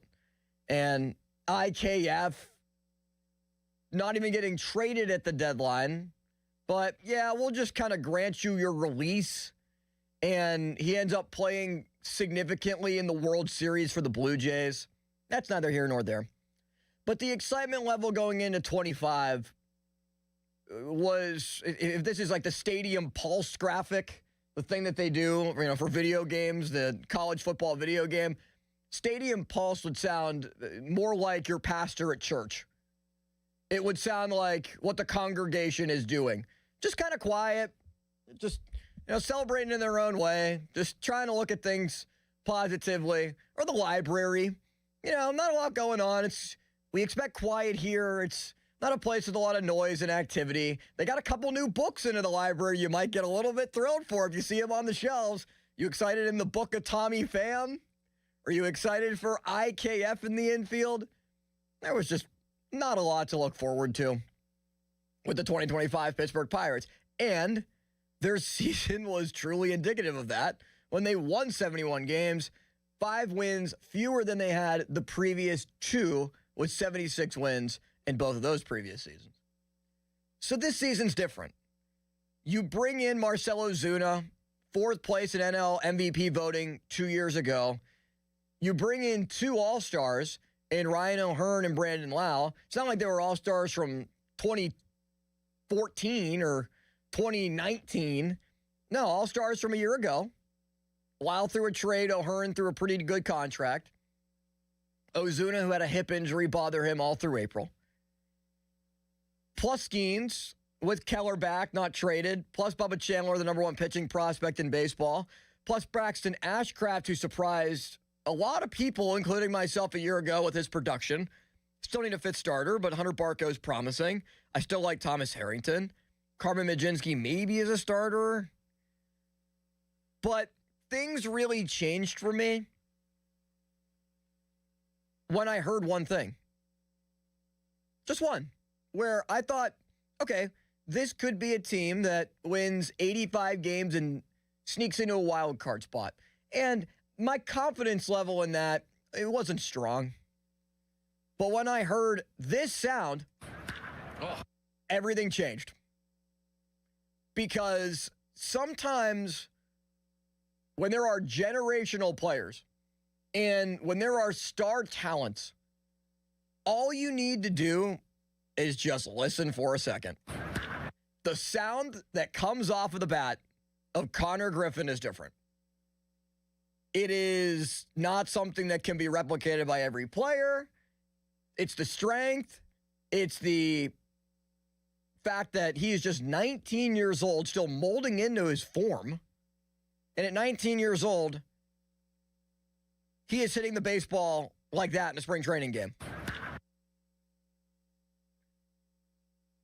And just like that, things kind of changed in my mind. Where I was a very strong, and I still am, sign Connor Griffin to a long-term extension person. I would sign him to an 8-year deal worth $150 million. Maybe, you try to make it 130, 140, whatever. But I think that it would probably take about 150. If you can attach a club option onto that, even better. But instead of having Griffin for 6 years and you're thinking about trading him after year 4 or year 5, which would be ridiculous, but it's the reality of baseball. You have him for a full 6 years. Maybe you keep him for a 7th and then decide what you want to do from there. You have an era where Connor Griffin is the face of your franchise. And it's not just us watching on TV and seeing his performance or reading the box scores or MLB Pipeline saying he's the #1 overall prospect. No, this is everyone. This is universal. When was the last time we've seen such strong praise for a prospect than you're seeing with Griffin? Where whatever prospect site you look at, Baseball Prospectus, MLB Pipeline, Baseball America, Connor Griffin is one. Put that in pen, Sharpie it, if you'd like. That wasn't even the case with Skeens. Roman Anthony, at one point, according to MLB Pipeline, was the higher-rated prospect, was higher ranked than Paul Skeens was. And what people are saying about Connor Griffin, including Ken Rosenthal, he said it on his Foul Territory podcast, it just blows me away. There are few things in baseball more exciting than the rise of a top prospect. We've got one right here in Florida. His name is Connor Griffin. He's a shortstop for the Pittsburgh Pirates, and he is 19 years old. The Pirates view him potentially as the same kind of unicorn as Paul Skeens, almost like the hitting version of Paul Skeens, a prodigy who is well beyond his years. Griffin looks like a young Cal Ripken physically, and when you talk about him with opponents and teammates alike, they all rave about his maturity, his baseball instincts, his overall savvy. The question now is whether Griffin will make the Pirates' opening day roster. And frankly, it doesn't appear that the Pirates have many better options. I wrote about Griffin for The Athletic on Thursday. I expect to be writing about him quite a bit more in the future. So we're talking about Cal Ripken-like player. He's compared to Trout. He's been compared to Willie Mays at shortstop from Keith Law of The Athletic. There have been comps to the way that Juan Soto so quickly rose through the minor league ranks for the Washington Nationals and the way that he was able to quickly make it to the bigs as another type of comparison for Connor Griffin. But I don't know if there really is one. What shortstop that also is a plus defender in center field, who many wondered, oh, well, he's a good center fielder, but can he play defense at short? He still needs to improve there. He's still 19.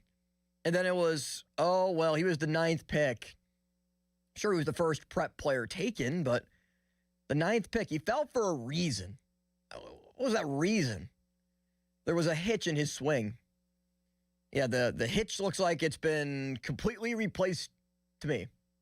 Gone from existence. He looks like a pretty balanced hitter, hitting 2 home runs in spring training in the game against the Boston Red Sox, 4 total RBIs in the game. And by hitting .320 a year ago, with 21 home runs and driving in over 90 in minor league baseball. He is a prospect who I don't think this is hyperbole. This is my question to you at 412-928-9370. Is Connor Griffin the best prospect that the Pirates have had in the history of the franchise? Now, bear with me for a second. Roberto Clemente was taken in the Rule 5 draft. So there was not nearly as much hype. There wasn't as much praise. It was much different back then in the way that they acquired Clemente. Sure, Willie Stargell, big-time player for a very long time. But I'm also talking about just the added conversation, the discourse of a high school player who reclassified, by the way, to be eligible for that draft class in 2024. Reclassified because he said that he just thought he was ready. Him and his family jointly made the decision, I'm going to go to the bigs early. It took the Pirates a little bit of extra cash to be able to sign him. Wonder if that might factor into contract negotiations a little bit here as well. But by all accounts, the prototype of exactly what you would want in a franchise player. Mature, calm under pressure, can take the weight of carrying a franchise on his back. Paul Skeens said that he is very impressed by Griffin. Paul Skeens, who people say is one of the most calm, composed, poised pitchers in the last 50 years, with the way he's been able to handle success, winning Rookie of the Year, winning Cy Young, starting the All-Star game 2 years ago. And he is putting significant praise on Connor Griffin, saying how he's already married. He goes to church every Sunday. He's the same guy day in and day out, and he doesn't change. So if Paul Skeens is that complimentary of you, I would say that, yeah, you're probably going to be special. Barry Bonds, top prospect, key player. Did anybody think that Barry Bonds was going to be the savior, though, of the Buccos when he first came up? Another college player. Skeens, college guy at LSU.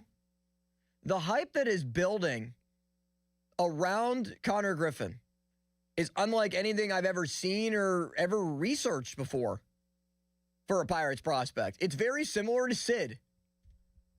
We drafted you high. You've shown potential in the minors. I mean, Sid was different because everyone knew who he was at 12, 14. But a guy that could come in and immediately change the fortunes of your franchise. And Griffin, playing every day, playing a premier position at shortstop, someone who can bat in the middle of your order for an offense that has been lifeless and so sluggish for a decade. Just a high school kid who, if he debuts, would be the first teenager on the opening day roster to start in the lineup on the opening day roster since Ken Griffey Jr. of the Seattle Mariners. I don't think that you can get much more hype, much more praise, because consider this.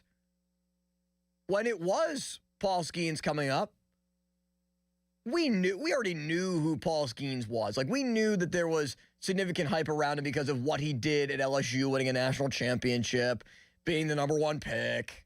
There was a lot there that we already knew about Paul Skeens. We don't know nearly as much about Connor Griffin.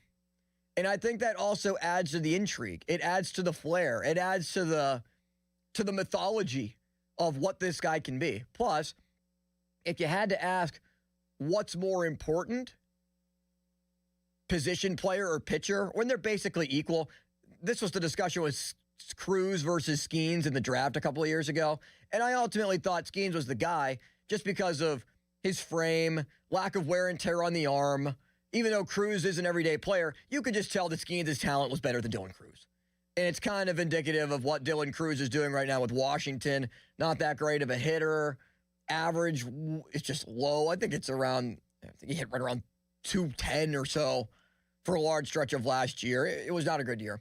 But you could just tell that Skeens' talent jumped off the page.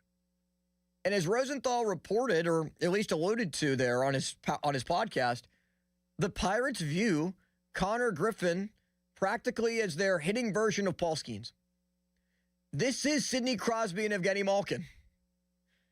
Okay? This is Crosby, Malkin, Lemieux, Yager, Joe Green, Bradshaw.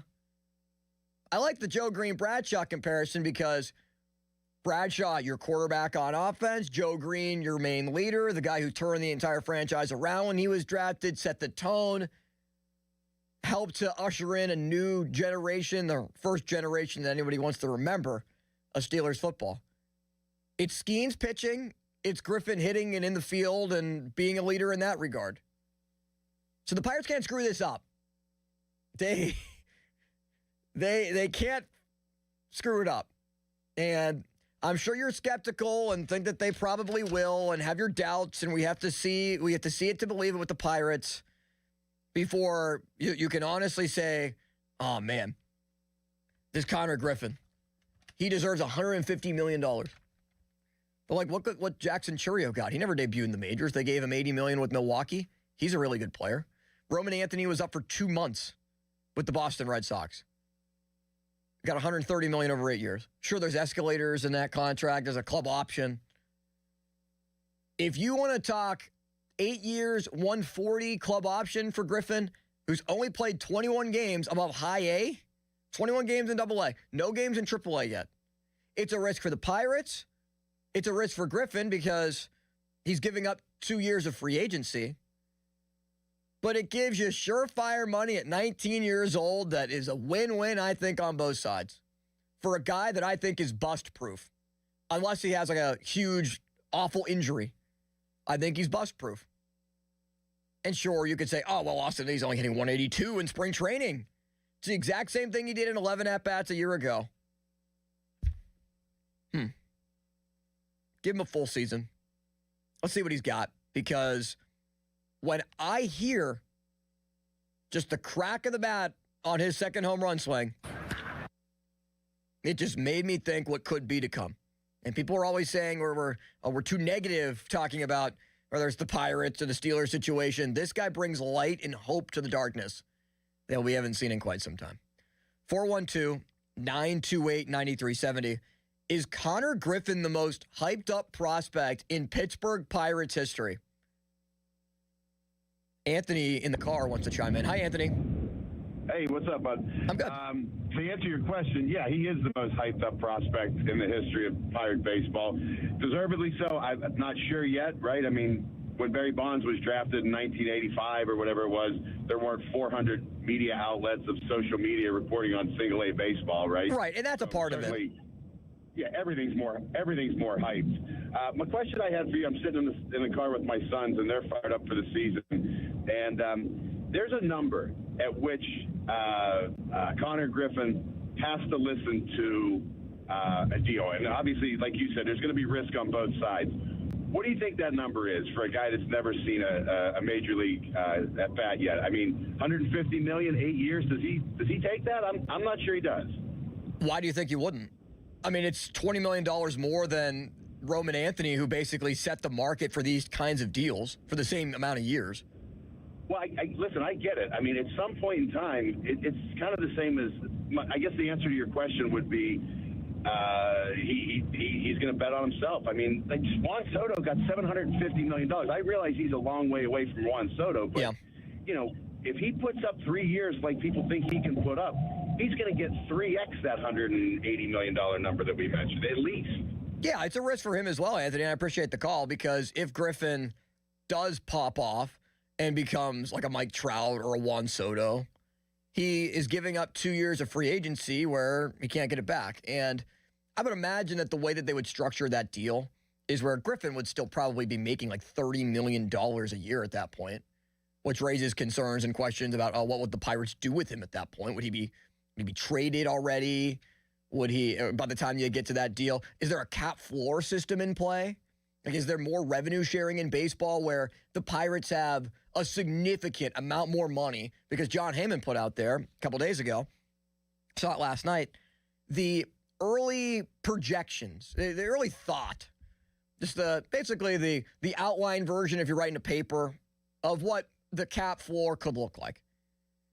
And outlined in that is his belief on what the total dollar figures would be. And he said that the cap would be around 260 to 280, the floor around $140 million to $160 million. Let's say you're at $150 million as the floor and $270 million as the cap. Yeah, that's still a big difference of $120 million. But if you're talking Dodgers, $400 million, $350 with the Mets, compared to the Marlins spending $73, the Pirates in the $90s a year ago. Okay, maybe it doesn't fix every single problem, but it definitely makes the system a ton more fair. And that could be, just by default, a way that the Pirates are able to sign Griffin, keep Griffin for a lot longer because of that cap floor. Right now, that'd be another $40 million that they would need to spend just to get to 140. Roughly that. They're at about 102, 105, right? That range right now. Let's say it is 150. That's another $50 million.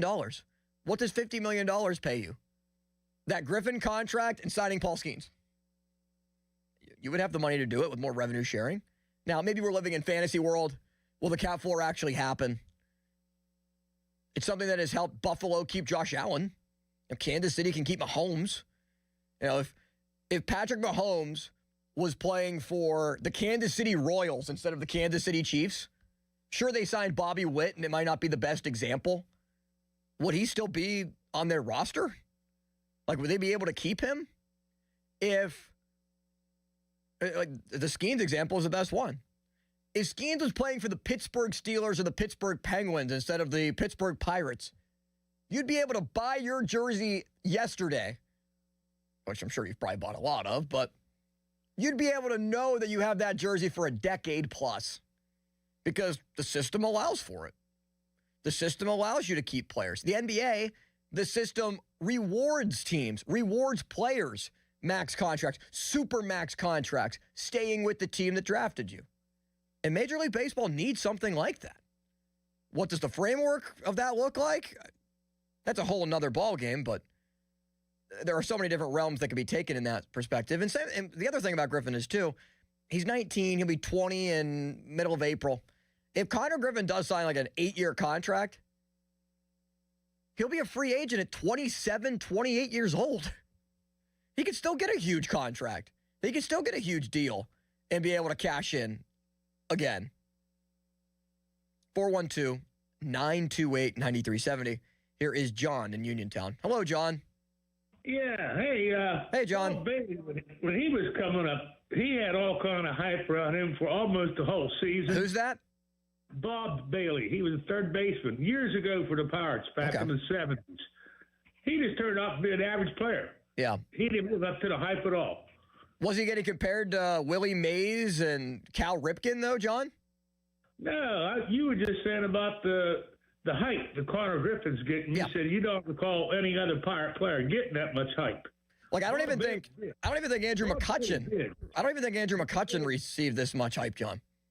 Bob Bailey did. You weren't around at that time probably, but check it out. Bob Bailey got a lot of hype. Okay, I appreciate the call and you passing that along there, John. Bob Bailey, the one that apparently received so much hype with the Pirates that would have been in the 60s, 62 to 66, played for the Pirates, and he only ended up he did play 17 years in the majors, but just 189 home runs, 773 RBIs, a 257 average. He was top prospect for the Pirates, but still, what was there a prospect show? Were there prospect analysts? Was there Ken Rosenthal, one of the biggest names in the media in all of baseball, or Keith Law comparing him to Willie Mays? Was Bob Bailey being compared he played third base, left field, and first base? Was he getting compared to, I don't know, Yogi Berra? Was he getting compared to Mantle? Was he getting Babe Ruth comps for Bob Bailey? That's the thing about Griffin. He's getting compared to guys he's in conversations with names like Griffey, if he's here on opening day, Soto as the last very impactful teenager to break into a lineup and really change the game.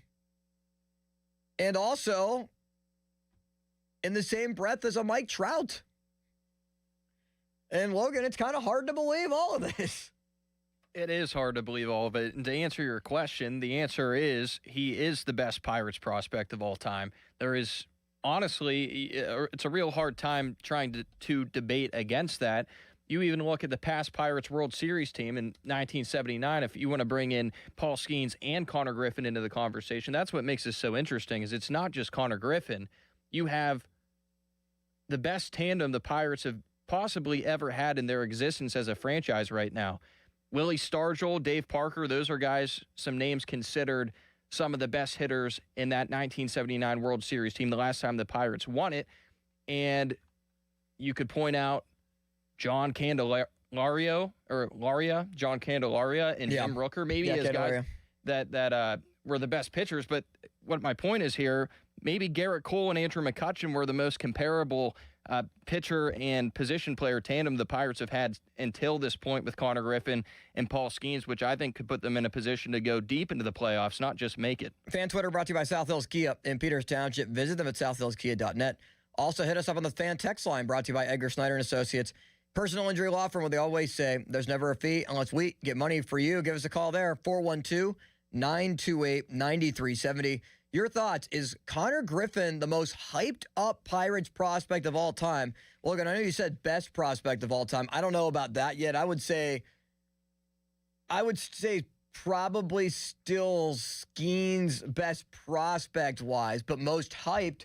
I think Griffin even is exceeding what was going on with Skeens.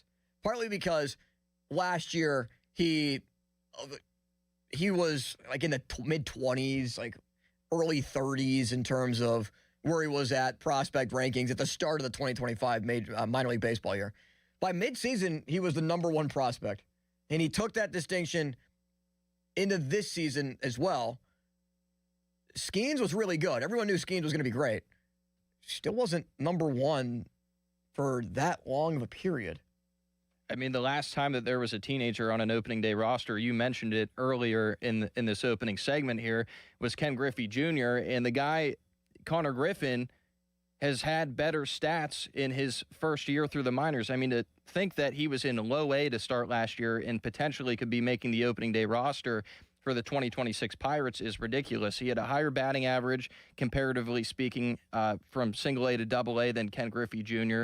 at 333. He had more stolen bases. This is a guy that is a complete baseball player. Yeah, he stole 65 bags.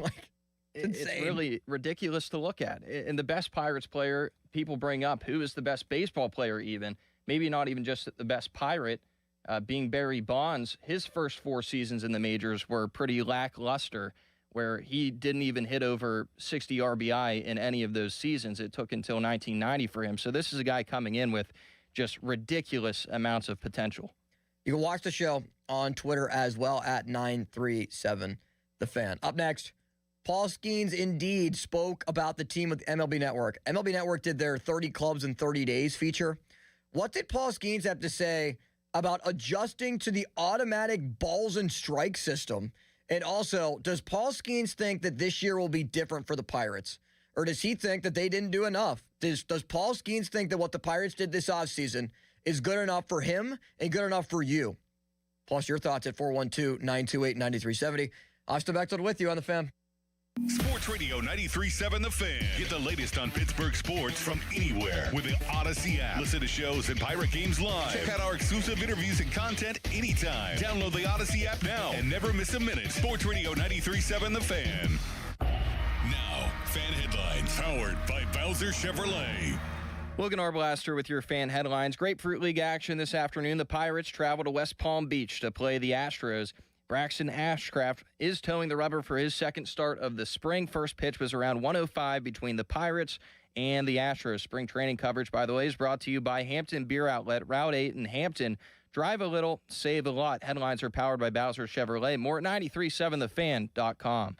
I'm Larry Kelly from the injury firm of LGKG. When our fellow Western Pennsylvanians suffer terrible injuries, tragic losses, and immense financial hardships through no fault of their own, who fights for them, Joe? We do, Larry. That's where LGKG comes in, holding the negligent accountable for the pain and suffering they cause. History, trust, and results. And success. More than 200 million recovered and over 10,000 clients served. That's the LGKG story. At LGKG, we stop at nothing for justice. At LGKG, we try cases, and insurance companies know it. Hey guys, it's Donnie. You know, there was a time if you handed me a bread basket at a restaurant, you better pull it away quick. Bread, pasta, pizza, carbs, they were my kryptonite. And boy, did they have a hold on me. But then came Awaken 180 weight loss. Now listen, I've tried a lot of different diets, but Awaken 180, it's different. It's not a diet. It's a new outlook on life. That craving for carbs, the one we've all somehow convinced ourselves is just normal, it's gone. We get used to certain foods being pushed our way. We don't know any different. Now listen, I still eat pizza. I'll eat bread. I'll eat carbs, but I don't need them. And that's the difference. So now, 7 out of 10 times, the waiter drops that bread basket, I'll just smile. I know that I can handle myself. Awaken 180 has been a game change, a life change, and it will be for you too. Give them a call, 844-346-1800, or online at awaken180weightloss.com. It will change your life, enhance your life. Trust me. Take a break and come out with us tonight. Not tonight, man. Come on. You deserve a night out. You're going to miss out. Miss out on what? While you stayed home, they won big. They celebrated. They got the suite, stayed up all night, and made memories. And you weren't there. Some nights are too good to sit out. Rivers Casino. Don't miss the moment. Warren Dickerson here. At PJ Fitzpatrick, you don't have to pick between affordability and quality. You can get American-made windows that are beautiful, affordable, and energy efficient. Plus, you can trust PJ Fitzpatrick with their 45 years of experience, thousands of 5-star reviews, and lifetime guarantee of materials and labor. You can have it all. Visit TrustPJ.com today for a free design consultation. That's TrustPJ.com. Hi, I'm Michael from the Warren Treaty. You know the jingle. Now discover the facts about Ozempic, a GLP-1. Only Novo Nordisk makes FDA-approved Ozempic. Learn about the real thing. Talk to your healthcare professional today. Call 1-833-OZEMPIC or visit Ozempic.com to view the medication guide and to learn more about Ozempic. Semaglutide injection 0.5 milligram, 1 milligram, and 2 milligrams.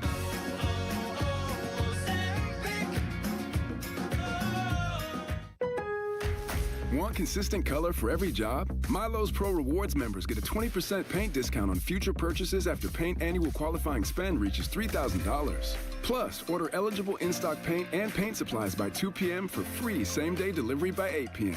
Improving is easy at Lowe's. Excludes spray paint and mist tints. More exclusions, terms, and conditions apply. Subject to change. Details at Lowe's.com/terms. Same-day delivery valid in select zip codes. Subject to driver availability. Details at Lowe's.com/same-day delivery. SchultzFord.com. SchultzFord.com. SchultzFord.com. SchultzFord.com. I'm Altima Morgan of Morgan & Morgan. Every time one of my children started driving, it was terrifying. Thousands of accidents happen across the country. We see it every day. If you've been injured in a car accident, call us. Dial Pound Law or visit forthepeople.com for an office near you. At Jim Shorkey Mitsubishi in the North Hills and North Huntington, February just got sweeter with irresistible savings all month long. Drive home a new 2025 Mitsubishi Outlander or Outlander PHEV for 0% APR for 72 months. Mitsubishi all-wheel control delivers enhanced traction in any condition. And with 10-year warranty and 2 years of free maintenance, you'll drive with Mitsubishi confidence. Your deal. Your way. What a great day. At Jim Shorkey Mitsubishi. Call 412-453-8035 for offer details.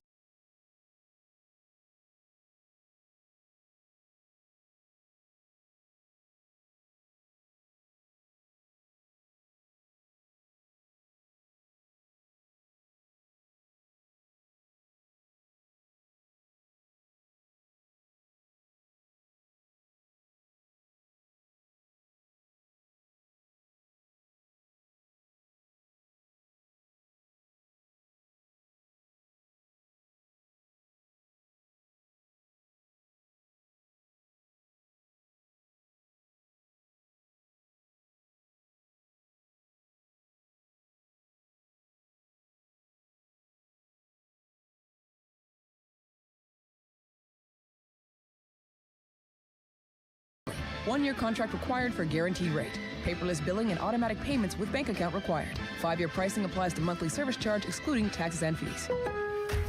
Want consistent color for every job? Milo's Pro Rewards members get a 20% paint discount on future purchases after paint annual qualifying spend reaches $3,000. Plus, order eligible in-stock paint and paint supplies by 2 p.m. for free same-day delivery by 8 p.m. Improving is easy at Lowe's. Excludes spray paint and mist tints. More exclusions, terms, and conditions apply. Subject to change. Details at Lowe's.com/terms. Same-day delivery valid in select zip codes. Subject to driver availability. Details at Lowe's.com/same-day delivery. Live from the ShorkeyMitsubishi.com studios, North Huntington and North Hills.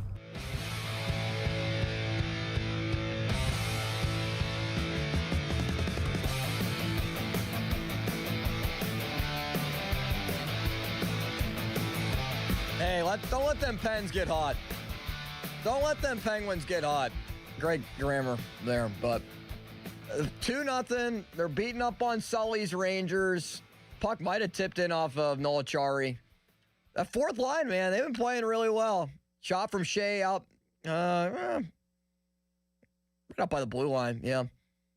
Goes in for the Penguins as they lead 2-0 against the Rangers. We will talk some hockey at the second intermission report coming up and where the Penguins stand and what they should do moving forward. And is it a team that should buy at the deadline, sell at the deadline, stand pat at the deadline, watch the deadline go by and do nothing about it?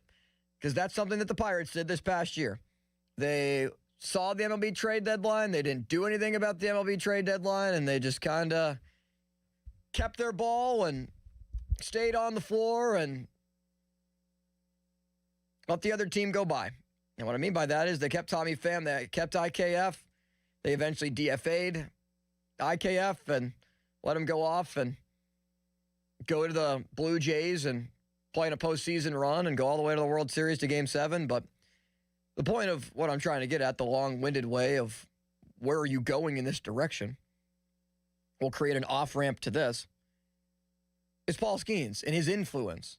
Because I truly wonder what effect Skeens emotionally, Skeens with just the way that he is as a leader, Skeens with the fact that he has drawn so much attention to the Pirates because of how polarizing of a prospect he is. Of course, he's going to draw eyes. He's won the Cy Young, undisputed Cy Young in the National League. So to hear about how he kind of had a little bit of a say in, or at least was talking to Cherington and checking in with Nutting and stuff like that on, okay, what are we doing this offseason? I found this really fascinating what he had to say at the start of spring training. How much have you been involved with anybody up top, and maybe just how much do you support or appreciate the support of what has happened kind of around you this season with the additions and whatnot? Yeah, I mean, they've certainly listened. It's not like I was talking to Ben or Bob weekly or anything like that, but in exit meetings last offseason and then some conversations that we had, or exit meetings last season and then some of the conversations that we had during the offseason, they were listening to me and I would assume others with some of the changes that have been made. So it's good to see. But like I said, gotta go out there and compete. And we know how well Paul Skeens is speaking to the media. He's PR trained, very savvy with his words, doesn't give you a lot. A lot of the times, that's just his personality. He doesn't really like being up in front of a microphone and talking. He'd rather be the alpha dog that lets his play do the talking for him. But I thought it was very interesting what he said there in that clip. And it was basically just the fact that, yeah, I had some input. I talked to them. It wasn't every week, but there were discussions, and I'm happy with that. Seems like a guy that has come into this offseason and gone into spring training because of the moves that were made over the offseason, but maybe a little bit of a different mind for the Pirates. And good on Skeens for being somebody that's been vocal in the media saying, like, hey, we have to be better. We got to do this. We got to do that. And you could say they don't have a third baseman yet, and I would agree. They still need a third baseman. Are they going to go out and get one now? Seems unlikely. But with Griffin coming up, 3 All-Stars in the last 2 years that you added to the lineup, you would expect some internal improvement from O'Neal Cruz. I don't think he can get worse than batting 200. You would expect Brian Reynolds to bounce back from the worst season of his career, just naturally, with more lineup protection. Paul Skeens said he's very excited for this year's roster with MLB Network. Yeah, I think you go into spring training every year with excitement. I mean, if you're not going in with excitement, you should probably retire. But I think to some extent you're going in with a little bit of like hope and wanting to do well, wanting the season to be good, and until you get the right pieces, that's all it is. It's just hope and desire. So it's nice. It's kind of the same feeling we had coming in the last couple years, I think. Really?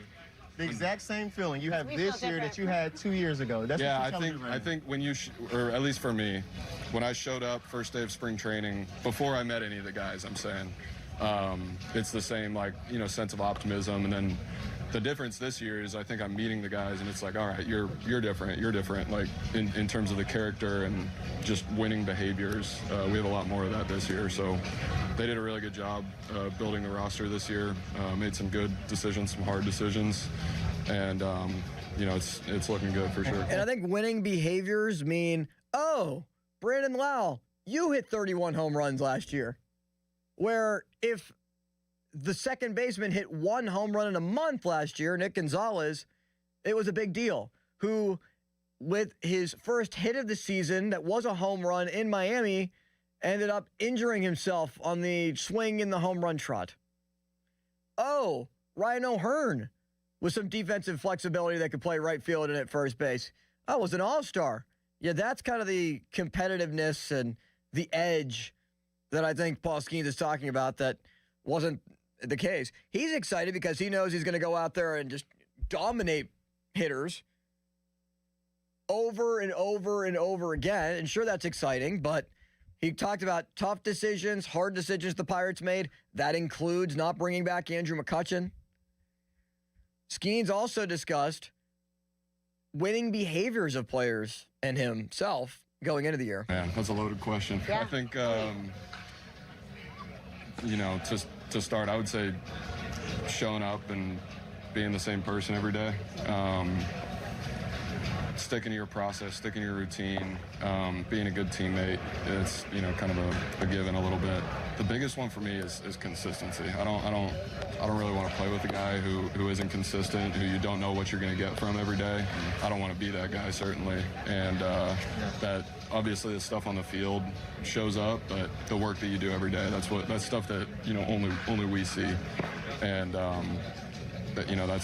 that's winning. That's probably the biggest winning behavior to me. And he's not dwelling on the Cy Young anymore. Like that, yeah. Yeah, once we had the dinner in New York, I forgot about it a little. People only say that who are going to win more, by the way. Nobody else says that. Turn the page. Good luck to you. Yeah, talking about it with Lauren Shahadi there at the MLB Network, turning the page, just forgetting about it after he went to that dinner in New York to celebrate the Cy Young. It was the same weekend as Pirate Fest. That's why he wasn't there. I don't know, man. I'm bought into what this team has put out there. Not just their words, it's of course their actions. Skeens and Griffin have a Crosby, Malkin, Joe Green, Terry Bradshaw-like feel to it. Where, sure, hope springs eternal. Every spring training, every team has a chance. You think, okay, maybe this team has a shot to be different than the year ago or the last 5 years or in the Pirates' case, the last 10. But the way that this team is constructed, and yeah, they're going to be one of the worst defensive teams in baseball probably. But would you rather have them be one of the worst defensive teams with a couple of plus defenders like Davis behind the plate and Spencer Horwitz at first base and Jared Trillo, even though he can't hit, is a good third baseman. And Griffin is a work in progress at shortstop defensively, but he's no slouch. He can play there. You worry about what you get from Reynolds in left, Cruz in center, and Lau at second base. Definitely don't want to discredit that. But I think you'd rather take Reynolds, Cruz, and Lau hitting a combined 75 home runs between the three of them and say, It's just fine if you commit an error every once in a while. 412-928-9370. Your thoughts on the Pirates? Are you optimistic? Is this the best feeling that you've had as a Pirates fan since 2015?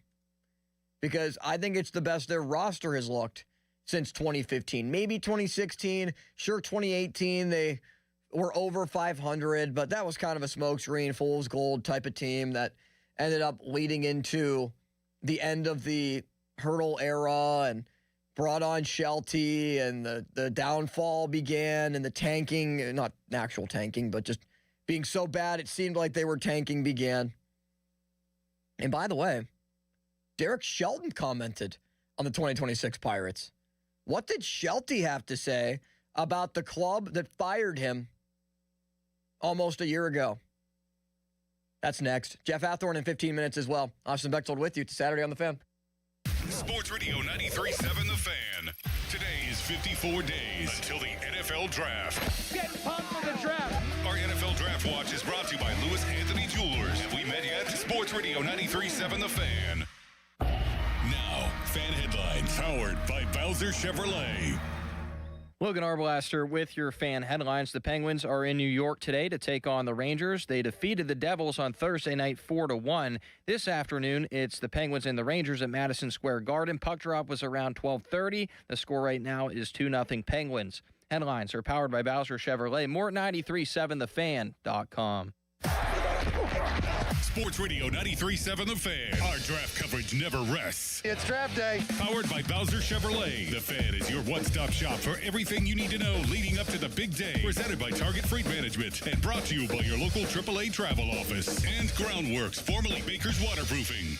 Time to let Spitzer Auto World do the work during our Trade Up Pay Down sales event at Spitzer Toyota Monroeville. Trade up to lease a new 2026 Toyota Tacoma SR5 double cab rear wheel drive from a low $249 per month. Plus, get our lifetime warranty, complimentary maintenance, and Spitzer VIP points. At Spitzer, our world revolves around you. TSRP 39684, VIN 3TMK B5FN6TM055265, 39 months, $49.99 due at signing through TMS plus title tax license registration, $490 doc fee, 0 security deposit, 10K miles per year, ends 3/2/2026. I'm back to doing what I love and more, thanks to the Good Feet store. Don't let bad feet stop you from being active and getting healthy. Trade in your bad feet for good feet at the Good Feet store.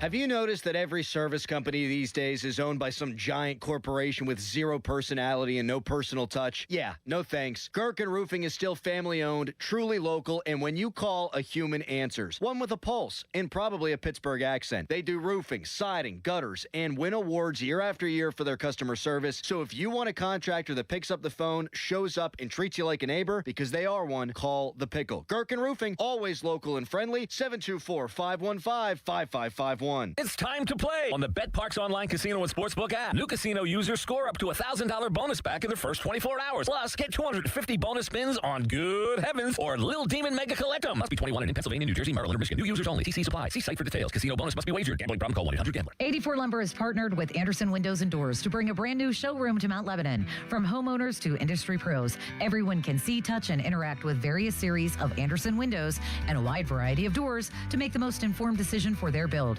84 Lumber experts are on site to demonstrate product features, answer your questions, and even schedule a visit to the job site for measuring and installation. Your budget matters, and flexible financing options are available. Call today to schedule a personal consultation at 570-507-8015. You can swirl it, you can sip it, but the best way is to share it.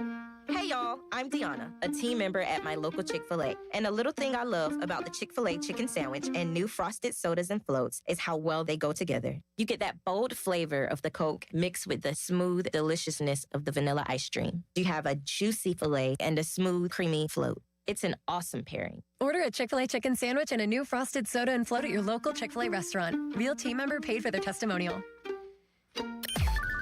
Text us us on the Edgar Snyder and Associates text line at 412-928-9370. Edgar Snyder and Associates reminds you to text responsibly.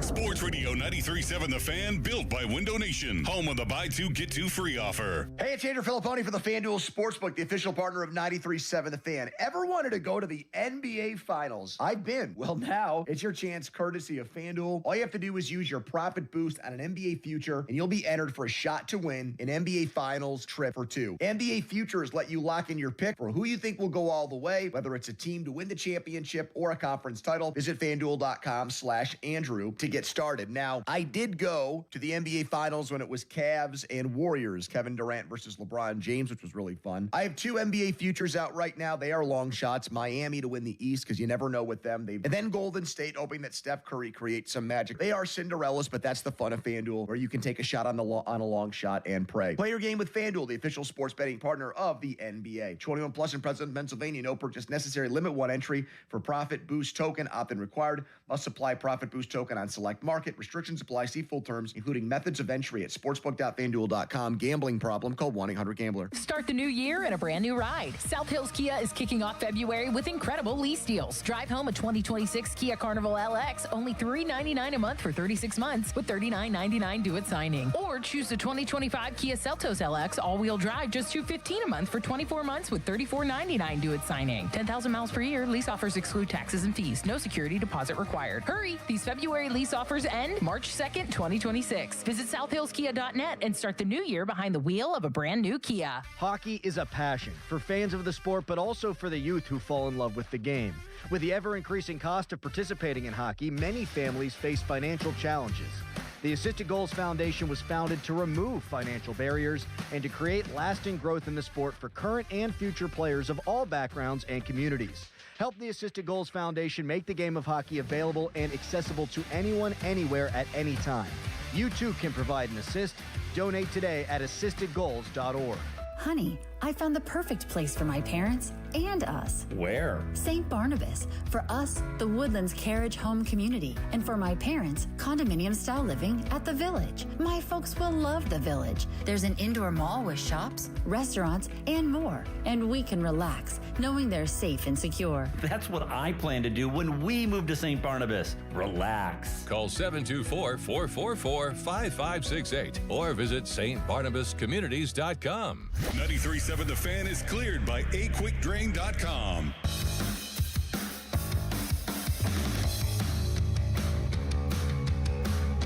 The Donnie Kelly era began a year ago when Derek Shelton was fired by the Pirates. And Kelly also had a under 500 record as manager, but there were signs that, he was the right guy for the job. Manages with his gut, knows how to manage the bullpen. Players really like him and have a lot of respect for him. The previous manager found a job in Minnesota, where he was formerly the bench coach, replacing his good friend Rocco Baldelli in Minnesota with the Twins. Derek Shelton, his squad faced off against the Pirates earlier this week. And from Kevin Gorman, this is what Shelty had to say about what this 2026 Pirate squad looks like. Shelty, they've had quite an offseason. The Pirates, adding some guys. Does any part of you wish that would have happened when you were here? I think at some point you wish, that you would have seen the investment that we saw. Okay, before we go anywhere else, I honestly feel bad for Shelty. He was here 6 years. That's a long time. And they never put any type of investment into the roster like they did this year, where this is probably the most excited Pirates fans have been for an offseason maybe ever, with Griffin coming up, Skeens coming off the Cy Young, adding 3 All-Stars, bringing back this rotation. Dennis Santana, I think, is okay in their bullpen with Mason Montgomery, who they brought in as well. They hadn't signed a free agent to a multi-year contract since the Hurdle administration, the middle of it with Ivan Nova, 2016. It was a long time. Maybe it was 2018. Regardless, it's a long time ago. They saw this offseason, but good for them. And I'm very happy for Ben that, he had the ability to go out and acquire guys. And they're a better club than you know, they probably were at any point during the tenure here with the people that they've added, and it's going to be exciting to see. I mean, they have the best pitcher in the game. Yeah. Obviously, they have the best prospect in the game, who is uber exciting to watch, and I'm a little disappointed he's not in the lineup today because he's a guy that you want to watch, but I'm happy for Pirates fans that they got the investment they did this offseason. You got to pay attention to Griffin a little bit. What did you take away from seeing him? He's going to be a superstar. I mean, the funny thing is I haven't seen him play on the dirt because last year in spring training he did not play on the dirt. He just played in the outfield. But talking to people throughout the game during last year during the season and seeing what he did, there's not much he can't do. And his ability to play the infield, his ability to play the outfield. I'm assuming he's playing just shortstop. Spring training? He's okay. I mean, the power, the way he moves on the bases. I mean, this kid's going to be a superstar, and he's fun to watch. So very happy for, it was a really good draft. They did a really good job. Steve and Kevin did a really good job in terms of taking him, and it's going to be exciting to watch him become a major league player. You know what they say? If you are what you say you are, you want to say it with me? A superstar. Then have no fear, because Connor Griffin is potentially going to be here to take the Pirates to a place they haven't been in 10 plus years. Derek Shelton says superstar potential for Connor Griffin. I also see a clip in my folder from Friday. I was off on Friday that says Shelton incrinculant. So what do we think this is? Was it special for you to see Paul win the Cy Young after the season he was able to have last? Yeah, that was great. I mean, the sky's the limit. There's no words. I'll use incrinculant just because that'll play well back in Pittsburgh. How about that? Shelty dropping an incrinculant about Paul Skeens, unprompted, winning the Cy Young. I saw that in the folder this morning whenever I was putting in the other sound bites for you, and I was like, I don't know what this is, but I know that Austin's going to have a thrill with this. I'll be honest, I did not listen to it until right now. I thought that was just Joe bringing back an old clip of Shelton saying incrinculant, but for his recall there to just go back to the well of Starkey, and Shelty has a lot of respect for Joe, and I know it's mutual with Joe for Shelty as well, and working the Shelton show for a year like we did last year and the year prior to that. Like, I like Shelty, the guy. Like, good dude. Very unfortunate how things ultimately went with just the team never being able to win. But Shelty reached out to Joe when his parents passed away. I have a lot of respect for that. Shelty was no longer the manager. He obviously did the show with Joe for such a long time, the Derek Shelton show. But, he was gone. He was out of sight, out of mind. He didn't need to do that. So, people that take time out of their day to do stuff like that and reach out to people and, share their sympathy and they're thinking about him. I wish Shelton well. I think it's very unfortunate on his part that he's the manager of Minnesota, where sure, he might be familiar with it and like being there, but that's a team that is basically in the exact same spot that the Pirates were in when he took over. They traded off 10 guys at the deadline. They're not in a position where they're going to compete anytime soon. He's basically just a rebuilding manager to usher in the next guy. So interesting there from our guy Shelty on what the Pirates could look like this year. Jeff Hathorn coming up next, but first, whenever I see him on the call screener here, we have to hear from him. Paul is in Washington. What you got for me today, Paul? City Limits. Just hearing Shelty, Too Hottie, Scotty Hottie, whatever. The nicknames. Tell me the nicknames, Paul. What were the nicknames? Well, it was Scotty, Too Hottie, this one, that one. It doesn't matter. Just that knucklehead, even hearing his voice got my blood boiling. I feel bad. City Limits. Have a good day, buddy. Now, that's it, Paul? That's it, buddy. All right. And he hung up. This is what I was referencing with Paul with the nicknames. But let's stop sugarcoating everything. There's only one thing that Derek Shelton's good at, and that's giving his players nicknames. I don't want to hear about Chappie and this one and Scotty Too Hottie or whatever the hell else nickname he has. He has blown more games with his managerial changes at pitching. Go over all the games that we've lost, that we've had leads, because of Derek Shelton pitching changes. This is Amateur hour, he said. Amateur hour. I mean, yeah, there were a lot of really bad bullpen decisions that Shelton made. Like, it was time to go. But I wish the man, Derek Shelton, well moving forward. Definitely. All right, 412-928-9370. You want to join in on the conversation. Jeff Hathorn will join the show next. Fan weather is brought to you by Secure Money Advisors. It is 60 degrees out there and sunny. Woo! I'll be wearing shorts later. Well, I probably should be wearing shorts now, but it was a little bit colder earlier, so I decided to wear sweatpants. Maybe that's just my poor decision. Do you want to retire in Florida, though? Let Secure Money Advisors help to plan your retirement. Jeff in a moment on the Fan. HD1 Pittsburgh, an Odyssey sports station. Live from the Jim Shorkey Mitsubishi.com studios, North Huntington and North Hills. Always live and free on the Odyssey app.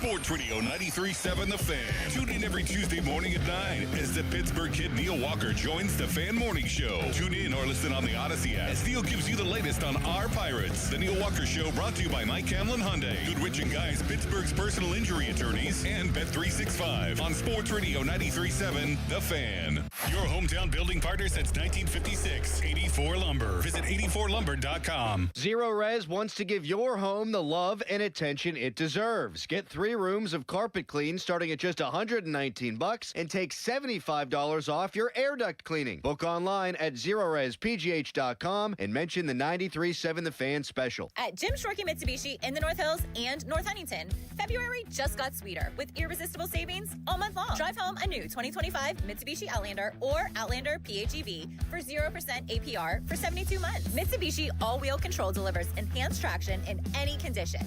And with 10-year warranty and 2 years of free maintenance, you'll drive with Mitsubishi confidence. Your deal. Your way. What a great day. At Jim Shorkey Mitsubishi. Call 412-453-8035 for offer details. Live and local sports news on the weekends? You won't imagine that. Sports Radio 93.7 The Fan, Pittsburgh's hometown sports station.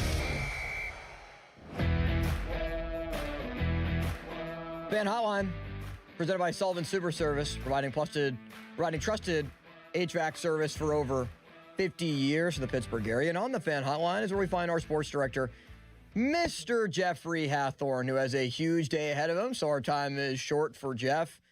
Jeff, you went to the Combine. You got to experience the just multiple wonders of the world that goes on in Indianapolis for that event. What was your main takeaway? Well, let me first say that Indianapolis does an amazing job with the Combine. Amazing. How it's laid out, all the space you have, how easy it is to get around, the different restaurants. Like, I get why they have it there every year. It was interesting to me just to see, like, I step back for a second, Limits, and just think, man, and you're, a year or two removed from that. Yeah. Where, think about if you were a really good football player and you're going to the NFL, all these people have pumped you up, and now here you are with hundreds of other people in the same boat, knowing that you're talking to people you watched on TV, and the pressure of making sure you get it right, of, your 40 time is what it needs to be. Like, all that stuff is, like, the human element to me was fascinating as you're talking to those guys, because you can imagine all the things that were going on through their head as they were answering questions to us that had nothing to do with us, but everything to do with, how they performed over the next few days. Who was the most fascinating player, at least by what they had to say and intrigue with the Steelers that you talked to? I mean, Simpson's fascinating just because it's quarterback. Man, there were a lot of guys that we talked to that had interest. There was one corner who's more of a safety than a corner, who had jerseys of Troy Polamalu and Hines Ward growing up. Wow. But he wasn't a Steeler fan. He just loved both those players.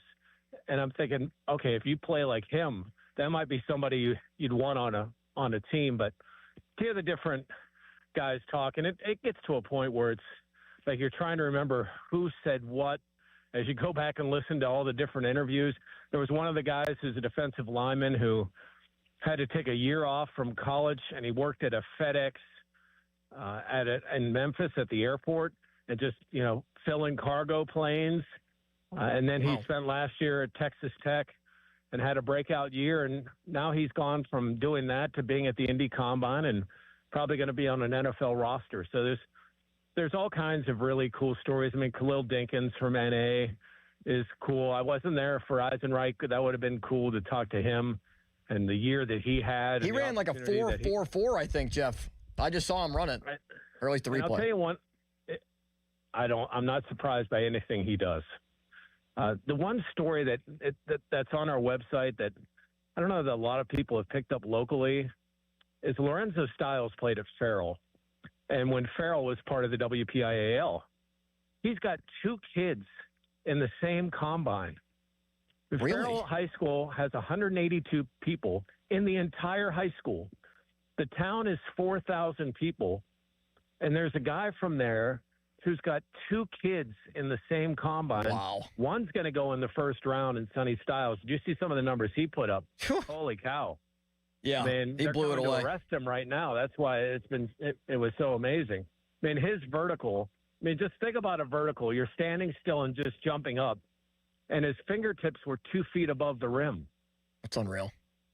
I mean, it's crazy. And then, then it's the game you play of, okay, what do these measurables really matter on a football field? How do you judge this based on their tape? What about their injury history? What about their mentality? Like, there's so much that goes into it, but I'm still glad they do the combine because at pro days, you're at different surfaces. You have different doctors. You have different weight rooms. This is all uniform. And I think that needs to continue because you know that there would be schools that would try to bend it for their students. And this way, at least everybody gets a good idea of what the height really is, what their 40 really is. Does Mark Gorsak, right, the old Steelers scout, does he still run the 40? Mm-hmm.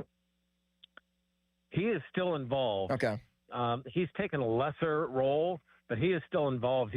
We actually ran into him on Tuesday, and he was telling us some stories that I can't share on the air. and some of them, he omitted some of the names of guys that just bombed tests, and then guys that did awesome on all the tests, had great measurables, and then couldn't play a lick in the NFL. So it's you think about the millions, probably billions of dollars that are spent trying to figure out what these prospects can do. And yet even with that, there's, it's still not what is the hit rate even in the first round of guys that would be impact players? Not 50, 40? I mean, probably 40. And it's crazy. And then you go back and think about high school recruiting and think, man, this 4 years later, a little bit more about these guys. What a crapshoot some of this stuff is. Joined by our sports director here at The Fan, Jeff Athorn. All right, Jeff, there was a report from Nick Farabaugh of Penn Live that my guy Drew Aller met with the Steelers. Is there smoke to this fire? No, he did. Aller's an interesting case. The arm is there. You can't, and that's all he's doing is throwing. So how are the legs? How does he move? I mean, you saw it some at Penn State, and then you got to dig, okay, are some of the issues in big games, was that because of Drew? Like, what was Drew's role in them not getting over the top in the huge games? Or was it the fact that he needed better receivers, or the game plan wasn't what it should have been, or they played more not to lose?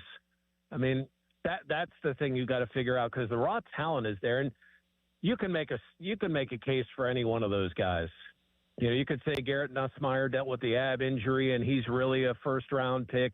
You could say, look how many games Carson Beck played. There's so much tape on him. You should pick him. I think Aller's physical assets, I think, are intriguing. I think the mentals are there. To me, the biggest question with him is, why didn't he win the monster game? Yep. And what part of that was because he was their quarterback? I fully agree that that's the number one question, and I think the answer is on both he and the coaching staff. It was not the coaching staff that threw the interception at the game against Notre Dame with 35 seconds left and a scramble play in the middle of the field, or the bad interception that he threw against Oregon, which is a really nice defensive play. But those games against Ohio State, against Michigan, it was just conservative. It was Drew, don't lose us the game. don't turn the ball over. We're gonna run it and just try to run it right down your throat. And I think that's something that kind of cost him, just like the situation with Brian Kelly played out with in LSU with Nussmeier. I like both prospects, Nussmeier and Aller. Right. And I'll say this with Aller. It's been a pattern with James Franklin. So it's not like I would say that he didn't trust Aller in the big games. It just seems like James had that philosophy, let's win this 13-10. Yes. Like instead of going and getting it, let's just stay in the game so we can win it at the end. And I think it almost made some of their, not defensively, because their defenses were awesome in big games, almost exclusively. But offensively, they just look like, we saw with the Steelers at times, like playing not to lose. Sounds familiar. Right? What did you make of Ty Simpson? He's an interesting story. I mean, Alabama, talent-wise, wasn't Alabama that we're used to for the last decade. There are times he was running for his life. I don't know, outside of one receiver, if they had elite receivers this year. That being said, and there was talk that he's played through some injuries. I think everybody plays through injury to an extent. Yeah. But I worry about him in the monster games, too. And look what he did against Indiana. Indiana's really good. But every defense, with few exceptions, that he's going to see in the NFL is going to be really good. And he threw for 67 yards. And that's concerning to me. And that wasn't the only game he struggled down the stretch as it got tougher. He doesn't turn it over a lot. He can move in the pocket, but I wouldn't say his feet are an asset. And he's sacked, I think, 35 times, which, again, isn't all on him. But that one of the knocks on him is that, it tries to Roethlisberger, that he hangs on to the ball so long that he allows deep sacks. And he's not 6'5", 240 like Ben. No. He's like 6'2", 208. Two more for you. The wide receivers, they obviously spoke to pretty much every single one that was there. Out of Tyson, Tate, and Boston, you could throw Lemon in there too. Who makes the most sense for them? What would be the best fit? I mean, this really isn't because of where I went to school, but it's Tate for me. I think Tate is he's aggressive. He doesn't talk a lot. He just goes out and does it. Well, but will he be in their range? That's the thing I worry about too. They'd probably have to trade up. That's a different question. Yeah. I mean, I don't know, but could they trade a few assets and move up a few spots? Could he fall to 12, 13, 14? Maybe. I don't think that's out of the realm. It's not likely, but I don't think it's out of the realm. And then you can make a deal there, and I think Tate's the best. Boston's a little inconsistent. I think Lemon would be my second choice of receivers. The one that I'm a little concerned about, maybe because he's a little, is Concepcion. But if you could get Tate or you could get Lemon, and again, Boston's good. He just was more inconsistent than the other two. I think you're doing yourself a better service than rolling the dice on a quarterback at pick 21. Out of everyone that they reportedly met with and that you've seen, what do you think is the most intriguing? Like, what's something that kind of stood out to you? Like, oh, and I know they met with Caleb Downs too. What's something that kind of caught your attention? Yeah, what if they went off the board and got a safety? Man, Downs is an incredible player. And, I mean, it's the unfair comparison that last time they moved up in the draft and got a safety, they got a Hall of Famer. I'm not saying that, but when you talk to the Ohio State people and they talk about Downs, and they've seen some good defensive backs there, and they say he's the most complete out of any of them, and he's a guy who changes games, not just with his plays, but with his head. That's intriguing. He's not going to fall down there. But then you start looking at some of the other corners and thinking, I hear people say, well, you can't avoid Simpson because of what happened with Kenny. Well, if you feel like you've got a difference-making corner sitting there, you can't fear, you drafted Artie Burns 7 years ago. We can't draft corners.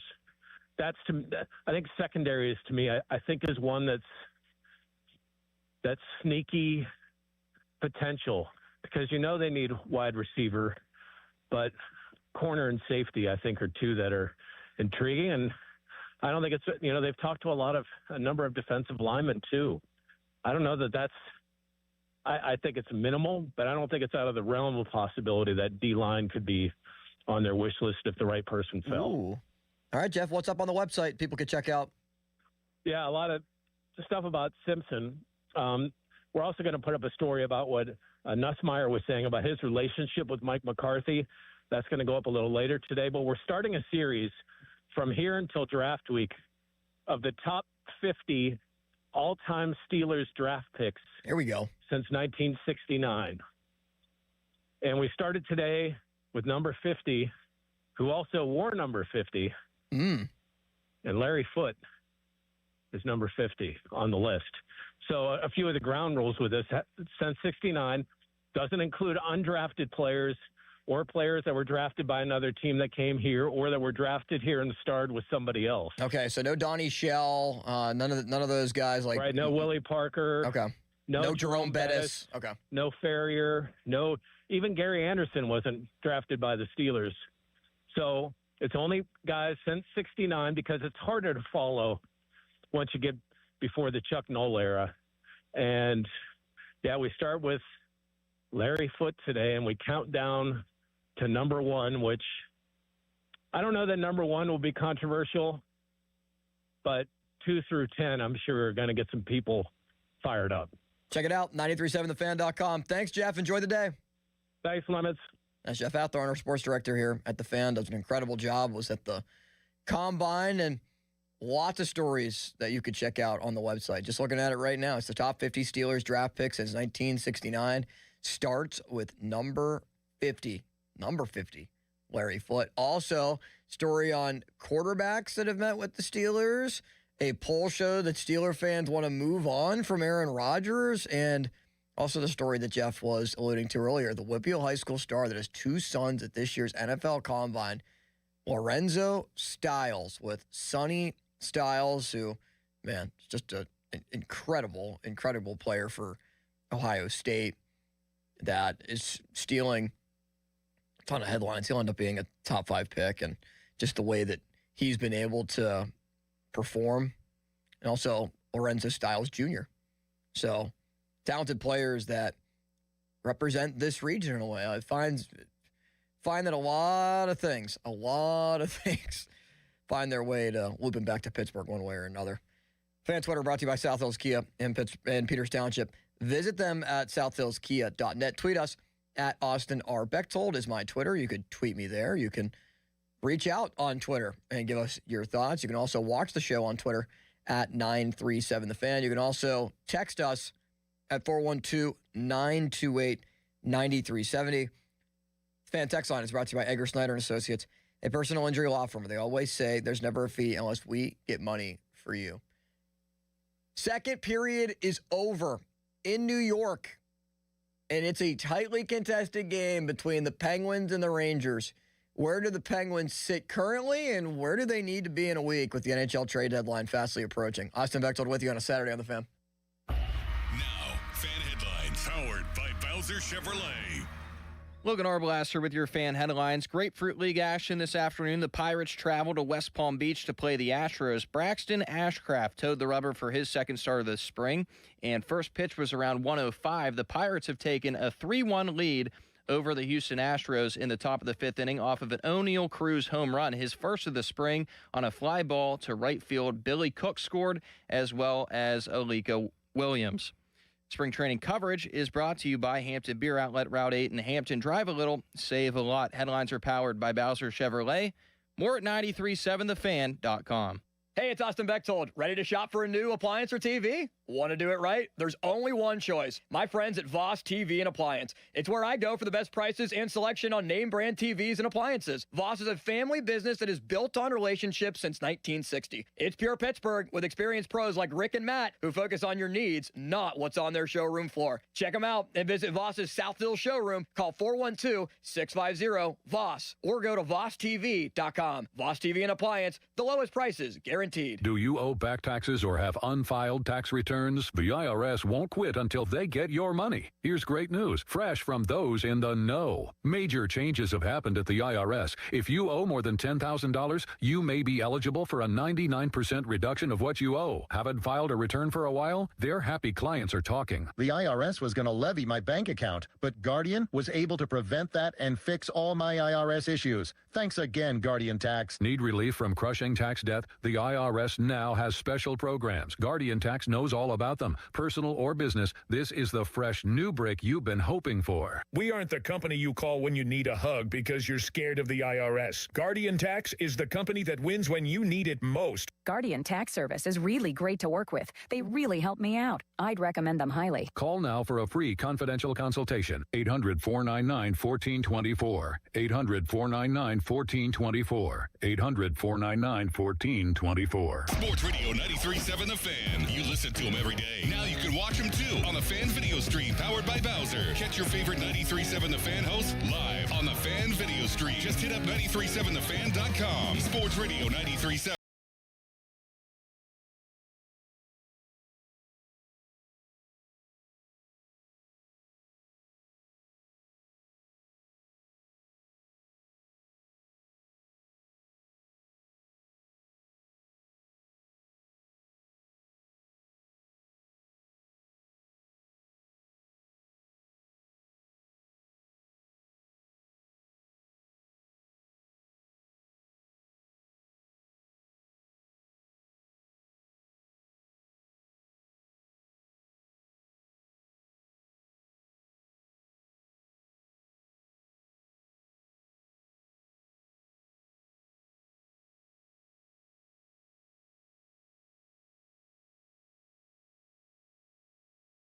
Customers only.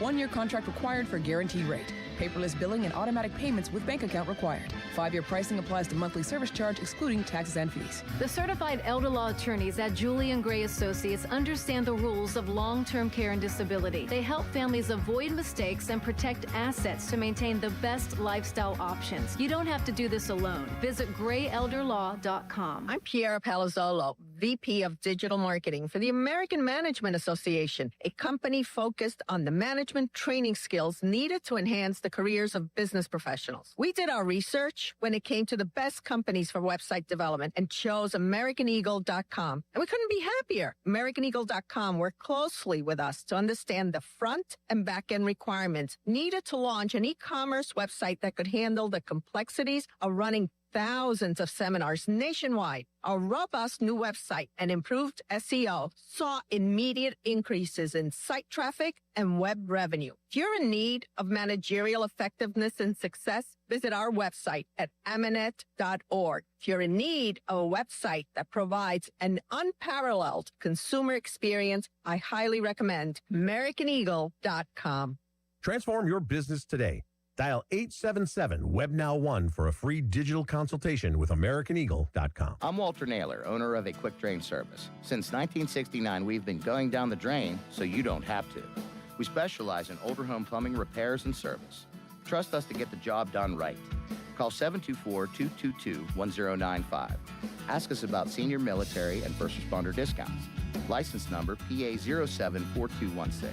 We serve the tri-state area with DOT-certified gas, water, and sewer line installations while offering a lifetime guarantee. AQuickDrain.com. Now, fan headlines powered by Bowser Chevrolet. Logan Arblasser with your fan headlines. The Penguins headed to New York today to take on the Rangers. Right now, in the end of the second period, it's 2-1 Penguins, so tightly contested matchup there between the two teams. The Penguins defeated the Devils on Thursday night 4-1. So this afternoon, it's the Penguins and Rangers at Madison Square Garden. Headlines are powered by Bowser Chevrolet. More 937thefan.com. Yo, Harvey, Zoe, group selfie. Ooh, nice new iPhone 17, Drewski. Let's do a triangle formation. I'm in front. With the center stage front camera, everyone fits in the shot. You got it at T-Mobile. But switching takes forever. Not anymore. Now you can switch to T-Mobile in just 15 minutes. Focus, people. Nail your pose. And you get a new iPhone 17 on them. No way. Yes way. No way. Yes way, guys. Switch to T-Mobile and get iPhone 17 on us. And right now, we'll pay off your old phone up to $800. I'm grabbing my phone and switching to T-Mobile right now. Get back, Harvey. We're taking a... Let's go again, y'all. With 24 monthly bill credits, finance agreement, 256 gigabytes, $830, eligible trade-in, example iPhone 13 and new qualifying line, $60 plus per month plan with auto pay plus taxes and fees. For well-qualified customers plus tax and $35 device connection charge. Credits end and balance due if you pay off early or cancel. Contact us. $800 via virtual prepaid card. Card typically takes 15 days after rebate submission, no cash access, and card expires in 6 months. Check out in 15 minutes per line. Visit T-Mobile.com. SchultzFord.com. SchultzFord.com. SchultzFord.com. SchultzFord.com. It's time to play on the BetParx online casino and sportsbook app. New casino users score up to $1,000 bonus back in their first 24 hours. Plus, get 250 bonus spins on Good Heavens or Little Demon Mega Collectum. Must be 21 and in Pennsylvania, New Jersey, Maryland, or Michigan. New users only. TC Supply. See site for details. Casino bonus must be wagered. Gambling problem? Call 1-800-GAMBLER. Time to let Spitzer Auto World do the work during our Trade Up Pay Down sales event. At Spitzer Toyota Monroeville, trade up to lease a new 2026 Toyota Tacoma SR5 double cab rear wheel drive from a low $249 per month. Plus, get our lifetime warranty, complimentary maintenance, and Spitzer VIP points. At Spitzer, our world revolves around you. TSRP 39684, VIN 3TMK B5FN6TM055265. 39 months, $49.99 due at signing through TMS plus title tax license registration. $490 doc fee, 0 security deposit, 10K miles per year. Ends 3/2/2026. Let's go!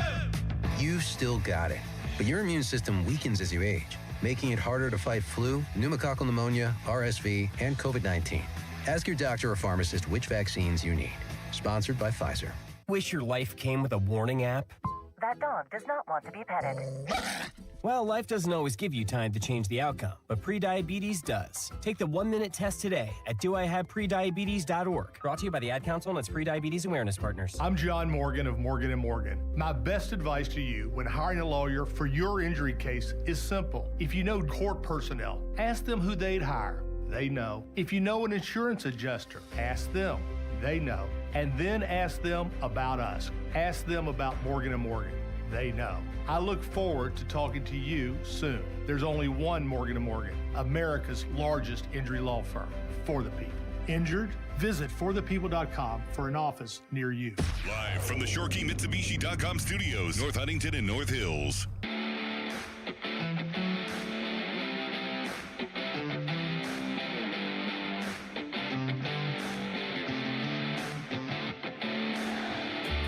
Well, no Sidney Crosby, no problem for the Penguins over the last game plus as they were victorious against New Jersey on Thursday and currently right now up against the New York Rangers 2-1. The Rangers, the worst team in the East, just 51 points for Sully, and they've lost 5 games in a row. The Devils have also lost 5 games in a row. So those are 2 big games that the Penguins needed to win, and really every game is a big game. Once you get to this point of the season, you're in the home stretch, need to be able to win these games in March to be able to clinch a spot in the playoffs. The schedule is going to get significantly more difficult for a Penguins team that is 8-1-1 in their last 10. Vegas, Boston, the Sabres, who are a team that is much improved, 74 points. They're second in the Atlantic. Philadelphia, which is always difficult. You do get it at home. Then the Bruins again, at Carolina, at Vegas. Utah, who's a team hovering around 4th in the Central, trying to make the playoffs. Then you're in Colorado, at Carolina, against Connor Hellebuck and the Jets. Then Carolina again on March 22nd, as they'll play a back-to-back against the Jets and Hurricanes at home, and then the Avalanche coming to town on the 24th of March. So that's what you're looking at over the next month. Division leaders, playoff teams, or at least teams that are in contention and that are fighting for the playoffs before ultimately you play Ottawa, who has still given the Penguins fits for whatever reason this year. They'll play against the Senators on the 26th of March. But these are the 2 games. Devils, Rangers, 4-1 win against the Devils on Thursday, up 2-1 against the Rangers, getting ready for the third period. But the Penguins with 72 points need to be able to, I don't want to say hold on and survive, but it kind of, at least to me, feels that that would be the case without Sidney Crosby. How long can they go with Sid going to miss a month? Now, the other question is it 4 weeks from when the Penguins announced that it's 4 weeks, or was it 4 weeks, a minimum of 4 weeks from when he was first hurt with Team Canada? That's something that I think is yet to be seen. Probably is 4 weeks from the time that they put him on injured reserve. So you wouldn't be getting Sid back until probably like right after that Ottawa game or right around that Senators game on the 26th. So you would still get Sid back for about 10 plus games if that's the case, which is still a considerable chunk. But they have to make sure that they get there. They have to power their way to a playoff spot without Sidney Crosby. That's the reality of it. And they do have games in hand on teams that are chasing them. Second place in the Metro right now, 72 points. Will they catch Carolina, who Penguins have one game in hand, 80 total points to the Hurricanes, winners of 4 in a row? Probably not. Islanders, 71 points. That's who they're going to be jockeying with position, both of these teams. The Islanders and the Washington Capitals, plus the Blue Jackets. Can the Capitals, though, at 61 games, like they are closing in, 21 games left on the end of the year, where the Penguins, not including this Rangers game, we're just going to throw it out and say what it was when we woke up today, 57 games. They still have a good chunk left compared to the Caps at 69 points. Islanders at 71 points. Blue Jackets at 65. Blue Jackets are 8-2 in their last 10. Caps are 7-2-1 in their last 10. Islanders have won 3 games in a row. So a lot of the teams in the Metro are starting to heat up that are right around the playoff race. And when you're talking wild card spots as well, you're talking Canadiens, Red Wings, Bruins are fighting for one. Do the Caps get in? Do the Blue Jackets get in?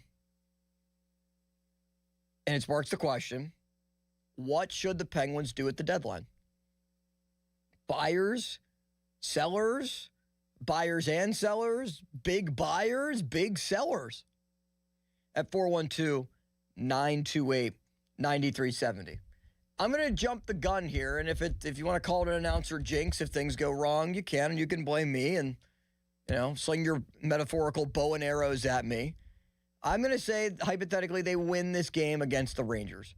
They move to 74 points. And the crazy thing is, too, the Penguins have 12 overtime and shootout losses. That is the most in the Eastern Conference. Philadelphia has 11, but the 12 by the Penguins is the third most in all hockey. Only the Kings and the Golden Knights in the Pacific have more. They have 14 each combined losses in either overtime or the shootout. It's those still put up a point per game, just like Sidney Crosby does in his career. 1 point per game.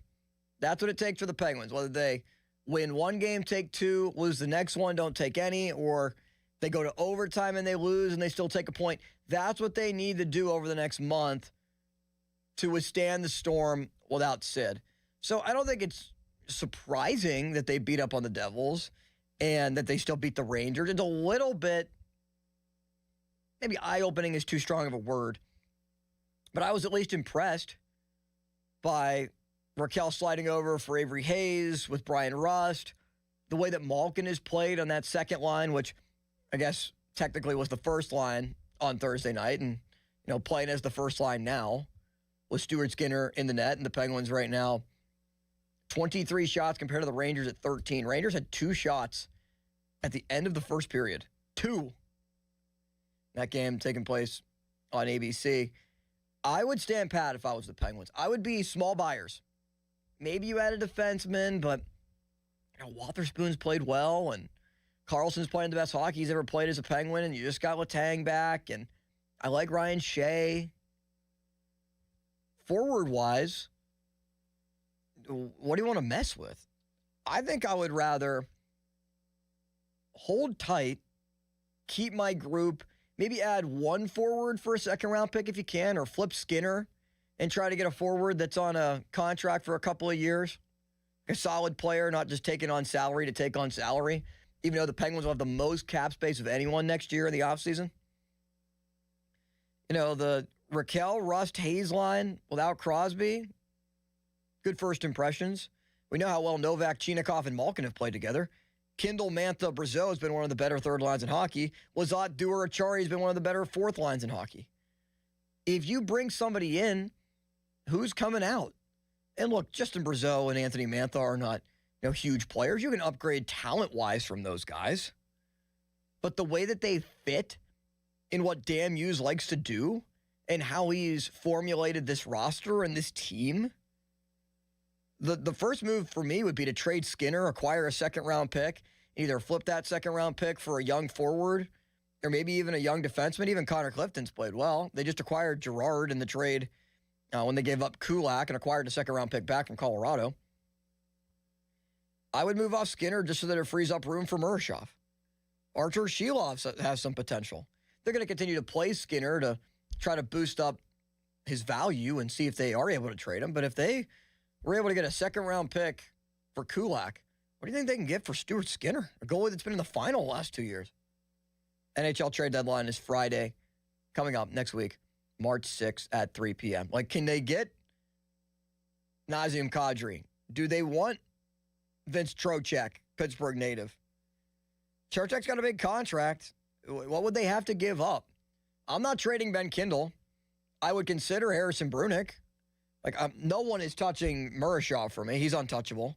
Kindle would only go in a huge, huge blockbuster deal, but I don't even want to trade Kindle in a Jason Robertson type of deal because Kindle at 18, I think has just so much potential to be the next Rust or Gensel. And what I mean by that is very talented goal scorer that you develop, you have worked in your system, something that the Penguins haven't had in a while.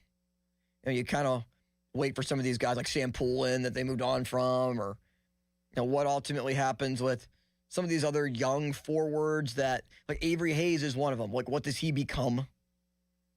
So, 412-928-9370. Your thoughts on what the Penguins should do. Third period underway, and we will take your calls at 412-928-9370. But up next, this week is the NFL Combine. Quarterbacks will throw today.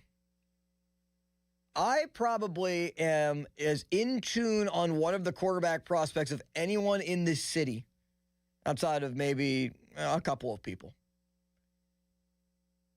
This quarterback discussed his meeting with Mike McCarthy and the detailed layers of this meeting with Mike McCarthy. Who is he? What was discussed? And is this a quarterback that the Steelers could actually take? That's coming up next. Logan has a headline. We're back in a moment. Austin Bechtold with you. It's a Saturday on the Fan. Pony and Muller here. Mike and Mike's Beer Bar is a big fan of us. In fact, he gave us our own beer. Okay, well, kind of. Each month, Mike picks a local beer that we call the Fan Beer of the Month. January's Fan Beer of the Month is Penn Brewery's Penn Pilsner, a Vienna lager. And the designated charity is the National Down Syndrome Society. And if you don't like the Fan Beer of the Month, Mike has 4 other beers on tap that you can select, and he will make a donation to the charity. Check out the Fan Beer of the Month at Mike's Beer Bar. Meet me at Mike's. Now, Fan Headlines, powered by Bowser Chevrolet.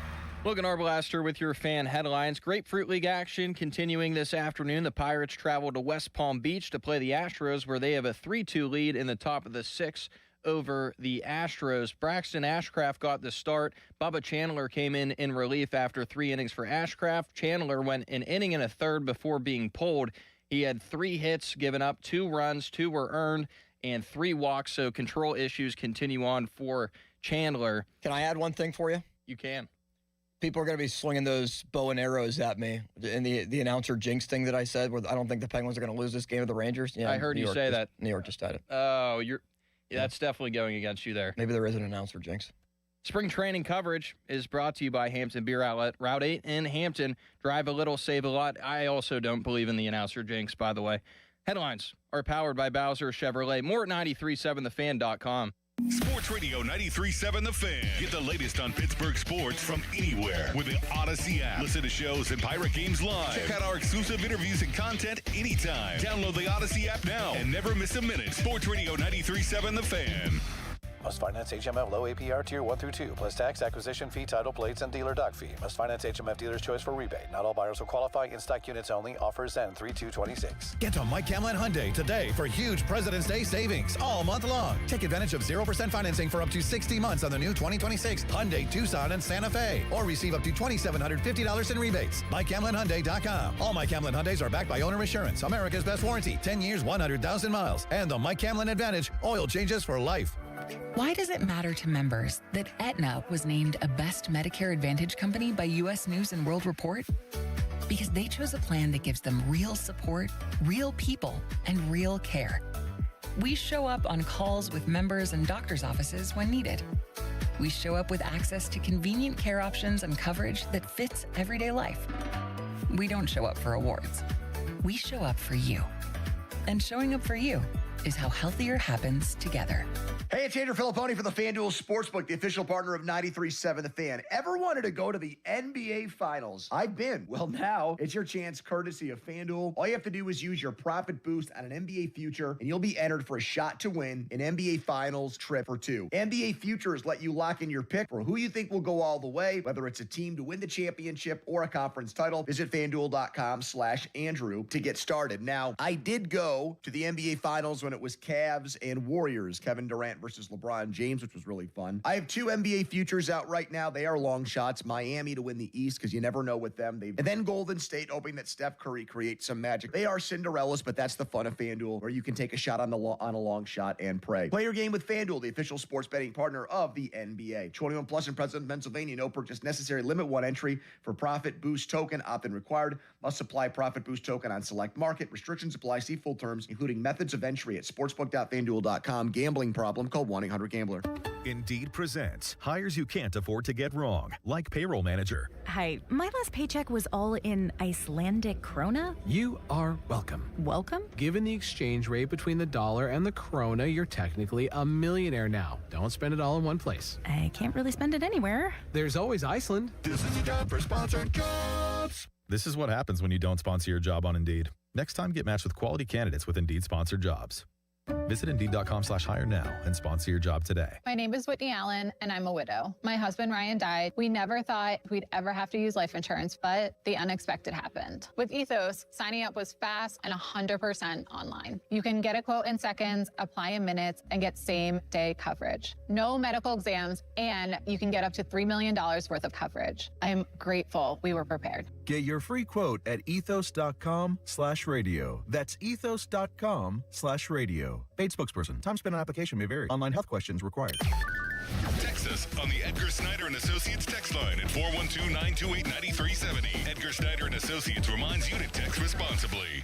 Sports Radio 93.7 The Fan, built by Window Nation, home of the buy two get two free offer. At Jim Shorkey Mitsubishi in the North Hills and North Huntington, February just got sweeter with irresistible savings all month long. Drive home a new 2025 Mitsubishi Outlander or Outlander PHEV for 0% APR for 72 months. Mitsubishi all-wheel control delivers enhanced traction in any condition.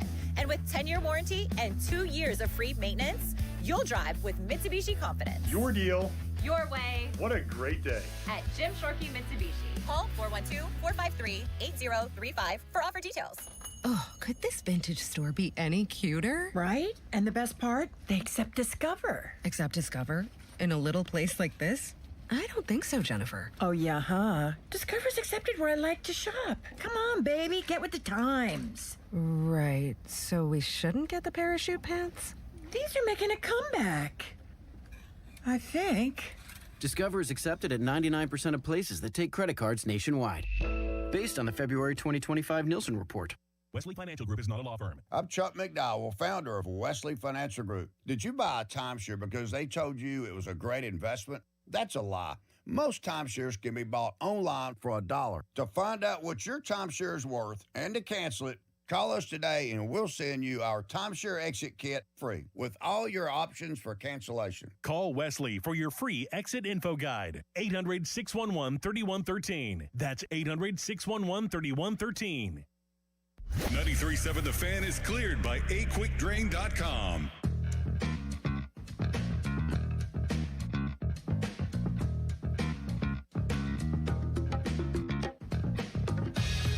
Yeah, I'll take that one in stride. I said the Penguins, I'm going to go on a limb. I don't think they're going to lose this game to the Rangers, and they still might not. But 5 minutes later, of course, the Rangers tied the game. They're buzzing compared to the first period where they couldn't even get a puck to the net. And now the shots are 24-19, and the Penguins are trying to put together a rally here and score what could amount to a game-winning goal.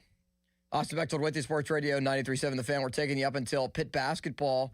Pre-game coverage will begin in under an hour at 3:30 as the Panthers are on the West Coast against Cal. ACC play against Cal. Whoever thought that we'd ever be saying that? Just the reality of college realignment and what the ACC landscape currently looks like. But Pitt trying to make it into the ACC tournament, something that, yes, is something that you need to be able to qualify for now, as the larger conferences have given credence to stuff like this, where you have to constantly check the ACC standings if you're at the bottom. Pitt, 17th right now at 3-12, technically tied for 15th with Notre Dame, Boston College, and Georgia Tech is at 2-13. But the top 15 teams make it. And right now for Pitt, they do have the tiebreaker over Notre Dame by beating the Fighting Irish earlier this year. So, Pitt needs to be able to win another game or two to be able to truly solidify the fact that they're going to make the tournament. They play Florida State and Syracuse coming up. Syracuse is 13th in the ACC, and Florida State is 10th. So, two middle-of-the-pack teams overall in their conference. So, the NFL Combine is this week, and today it is quarterbacks, running backs, tight ends that are working out. Tight ends, I think, yesterday, actually. But the main preface of this is quarterbacks. And today it's running backs, quarterbacks, and wide receivers. It was tight ends yesterday. And we saw Doran's 40-yard dash time go down. The great tight end Sadiq from Oregon, who I saw play twice in person. He hurdled somebody against Penn State in the Big Ten championship game. It was insane. And that's kind of what made me say, whoa, like, who's this guy? And he's going to end up being probably a top 15, top 20 pick, Kenyon Sadiq. Right, a 4.39. It was a 4.39. Doran had the record, or at least tied the record with Vernon Davis with a 4.4 flat. 2010 for Pitt.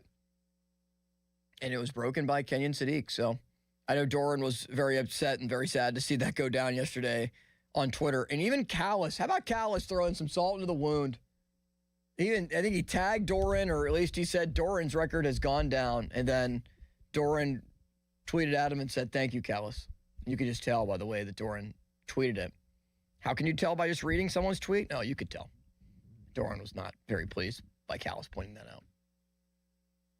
Yeah, I mean, you look at the names here of the guys that Doran was in alignment with, Vernon Davis being one of them. He also had a 4.40 time in his 40-yard dash. It's cool that we get to share the same studio as him. Yeah.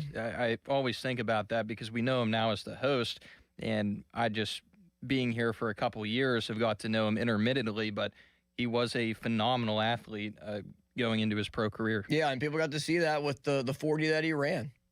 4.4 flat. Drew Aller will not run a 40 at the NFL Combine. He is still recovering from the season-ending ankle surgery, the injury that he suffered against Northwestern. That was the final game that James Franklin coached at Penn State, where Aller, late in the year on a 4th and 1, tried to keep it and was injured, and that's all she wrote for Aller's career. Just played 6 games a year ago, 1,100 total yards. So he is throwing at the Combine today. Will not run, will not take part in some other drills and events. Also at Penn State's Pro Day on March 18th, is only going to throw.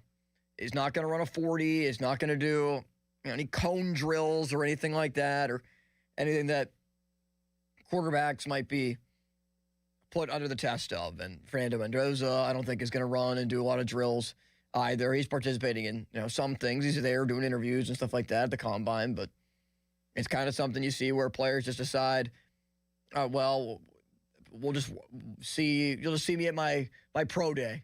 I'll work out there. I'll do the full gauntlet at that event.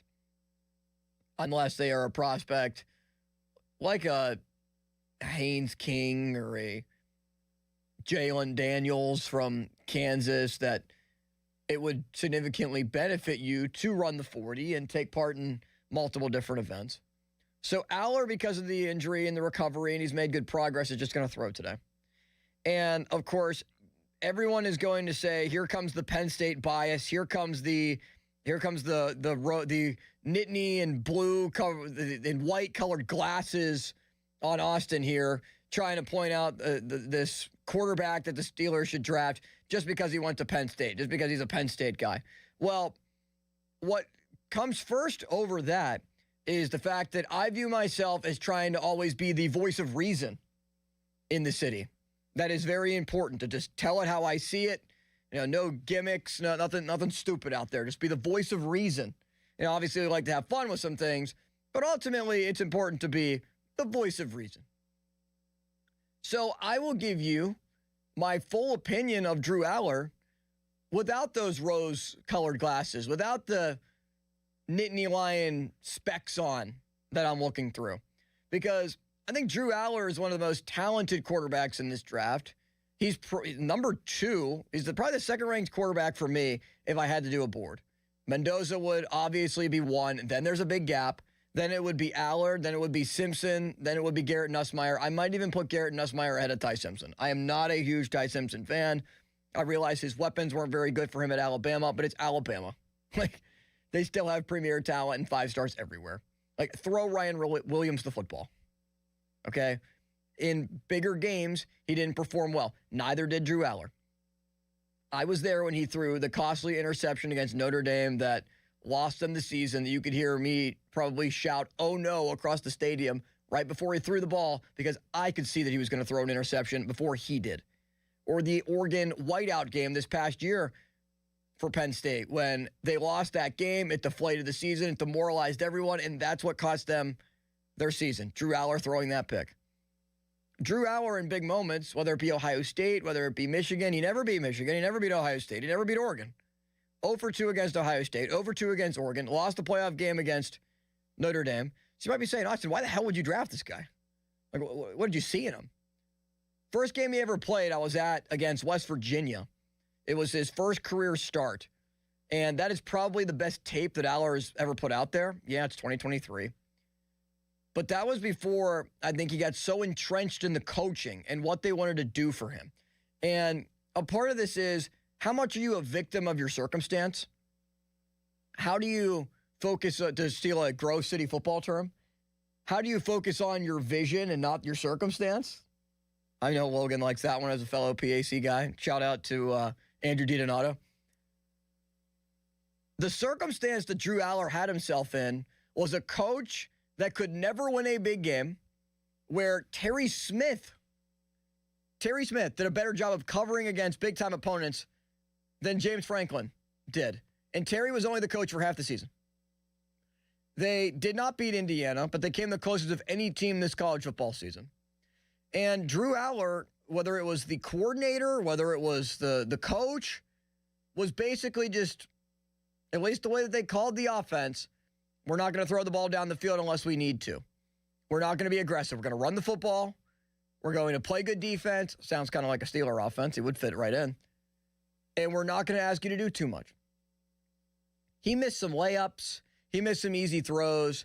But the arm talent throwing deep down the field, I think, is elite. And his mobility has gotten better and better every chance that he's had. Plus, if you're looking for, intangibles, leader, his teammates have said that at the combine, how much he was still around despite suffering the season-ending injury, always there at meetings and practice and trying to lend a helping hand. That stuff matters. It's not the end-all, be-all. The end-all, be-all is, can you play?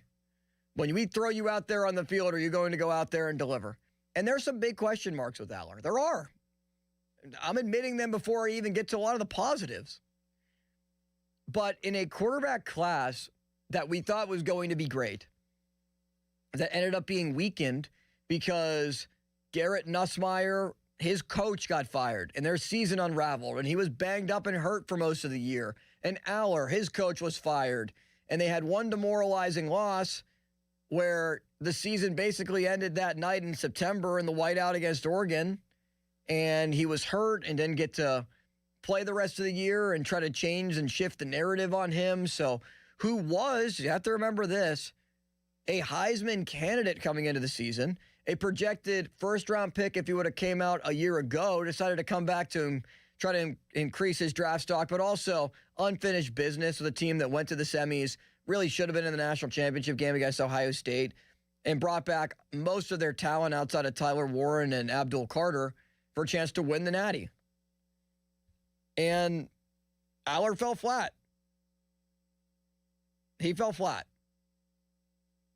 But if you want to talk about arm strength, mobility, durability, and what he said about his meeting with Mike McCarthy is something that struck me with Aditi Kikabala. Which coach, through all your meetings right now, has been the toughest when he put you on the board? I would say Coach McCarthy with the Steelers. Really? But we weren't necessarily up on the board when we did it. Like, Okay. it was just kind of like this, and I was explaining a lot about our protections and a couple concepts he was asking me about. So, it was really fun, though. Like, those are the conversations I love. Like, I love talking ball. I'm learning as much football as I can. Like, I've taken a lot of pride in, like, just trying to be as, football IQ, the highest football IQ I possibly can every year. I try to improve on it every year. So do you think you passed? I hope I passed. Yeah, I feel good in what I was saying. He's not just, Mike McCarthy isn't just the Steelers head coach. He's a Pittsburgh guy. He is a Pittsburgh Did guy. he bring it up to you that you're a Cleveland guy? He did bring it up to me. What did he say? He didn't. He just asked if I grew up in Cleveland, if I grew up a Browns and Buckeyes fan. And Did you answer truthfully? Yeah. I mean, it's well documented. So. Yeah. Did he talk any trash? Nah, not really. No.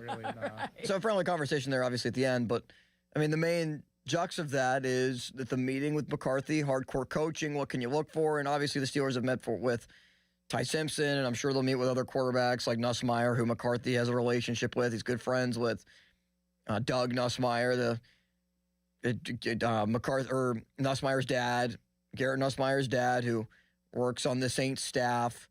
So there's a lot of intrigue and potential options out there, and Aller even spoke to how he thinks he has the strongest arm in the draft. I mean, I personally do think I do. I think that's, I'm not saying that out of cockiness or anything like that. It's just, something I truly believe in. And, I knew this opportunity would come around for me, hopefully, so I was just trying to prepare myself to put myself in a good position to go out and throw. And, it's not just me in this quarterback class. There's a lot of other talented quarterbacks that, have been cool to get to meet and create a relationship with them. So it's been a fun process, through January up until now.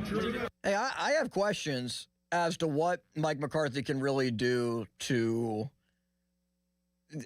grow a quarterback that's a young quarterback and develop a young quarterback. Because outside of what he did in New Orleans, Aaron Rodgers is one of the best talents we've ever seen. Sure, he did basically fix some things that had to do with Rodgers and got the best out of him, but I give Aaron Rodgers a lot of credit for that. Mike McCarthy deserves some, but I give most of it to Rodgers. And if you want to talk about working with Dak Prescott, Dak was already a Pro Bowl when the Pro Bowl still kind of meant something, and a 30-touchdown passer before McCarthy got there. So it's not like Mike McCarthy developed Dak Prescott. You can make the argument that Mike McCarthy didn't even really develop Aaron Rodgers. Rodgers is just so talented, he found a way himself with some solid coaching, but found a way just to be able to blossom into the talent that he is. There are some players where if you're just that talented, over the course of time, you just kind of figure it out, even if your coaching sucks. So I thought that was kind of fascinating. And the fact that, look, a lot of people are going to be skeptics and think that, look, this is not a good quarterback draft. It's not. And I wouldn't pick Aller anywhere other than like the third round. And they're going to have 3 picks in that draft. I'm not advocating for him to be a first-round pick, for him to be a second-round pick. But to take a flyer on a guy who, and I think the same thing of Garrett Nussmeier, to take a flyer on a guy who would have been a first-round pick if he came out a year ago. And Nussmeier, I think, would have been borderline. But talented guys, different types of frames. But guys that I still think would be pretty solid players in the right situation, in the right scheme. I have my questions about McCarthy, but it seems like a lot of other people don't.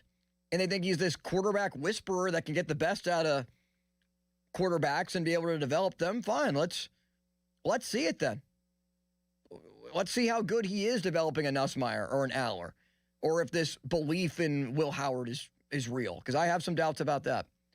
412-928-9370. I'm surprised that the lines are not lit up like a Christmas tree trying to knock me for the Aller take. I think it would be a worthwhile pick for the Steelers in the third round. A lot of talent, a lot of upside. If they can just fix some of the things late game situation-wise, play calling-wise, be more aggressive with them and actually coach them up. Nussmeier didn't get good coaching at LSU. Aller didn't get good coaching at Penn State. Sometimes that's what you need. Like Sean McVay could take one of those two guys. I think you'd see a much different side of them because of their traits and talents. Fan weather is brought to you by Secure Money Advisors. It's currently 60 degrees. It's going to go down into the 30s overnight, and there's a chance of snow tomorrow. Want to retire in Florida? Let Secure Money Advisors help to plan your retirement. We're talking about snow the day after 60-degree weather, wearing shorts, maybe wearing a long sleeve out there. Maybe you took the hoodies off. Maybe you decided, I'm wearing shorts and a T-shirt today. Well, if that's the case, you better have not put those long sleeves and hoodies and pants away for long, because they're coming back out tomorrow. Austin Bechtold with you. We're back in a moment, walking you up to Pitt basketball. Bottom of the hour, playing against Cal right here on the Fan. HD1 Pittsburgh, an Odyssey Sports Station. Live from the Jim Shorkey Mitsubishi.com studios, North Huntington and North Hills. Always live and free on the Odyssey app.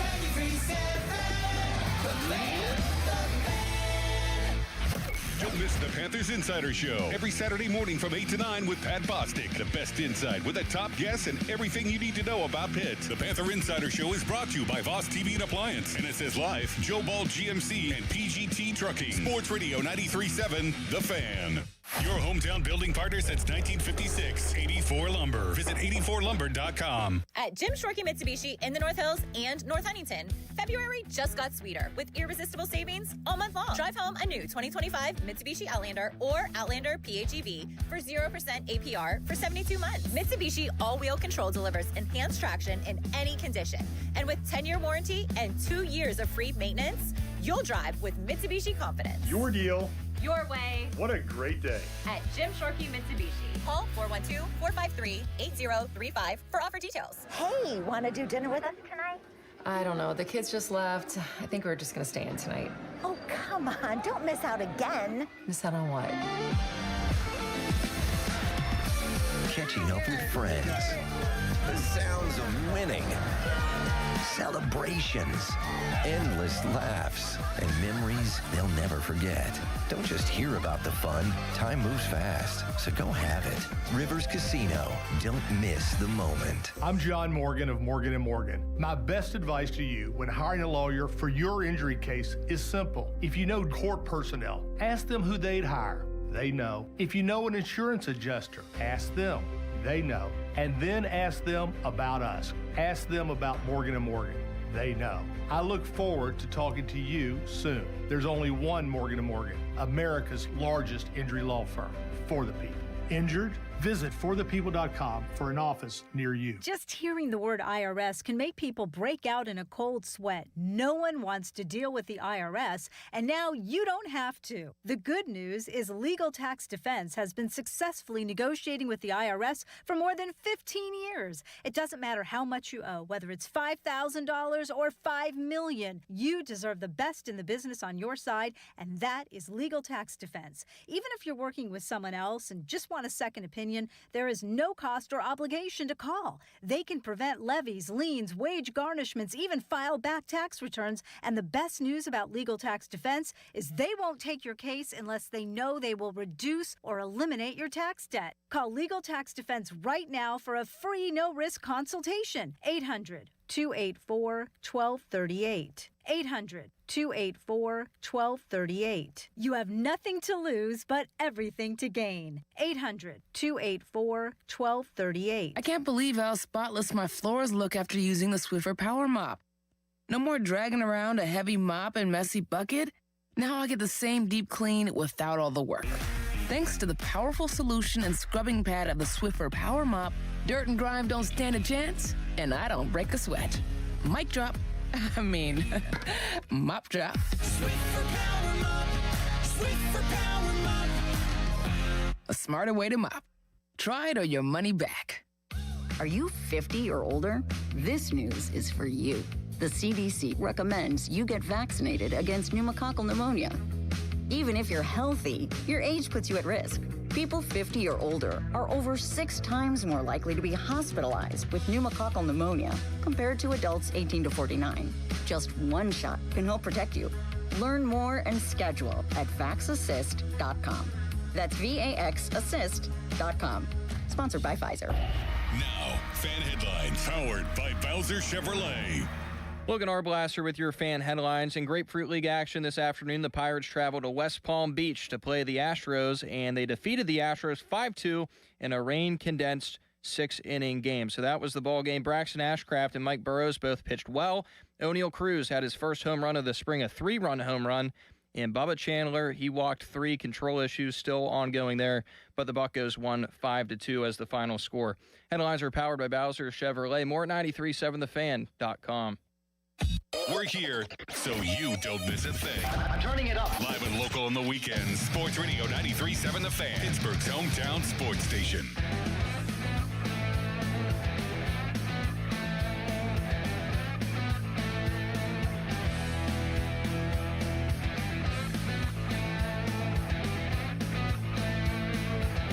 Pitt basketball takes over in 20 minutes. Austin Bexel with you on The Fan.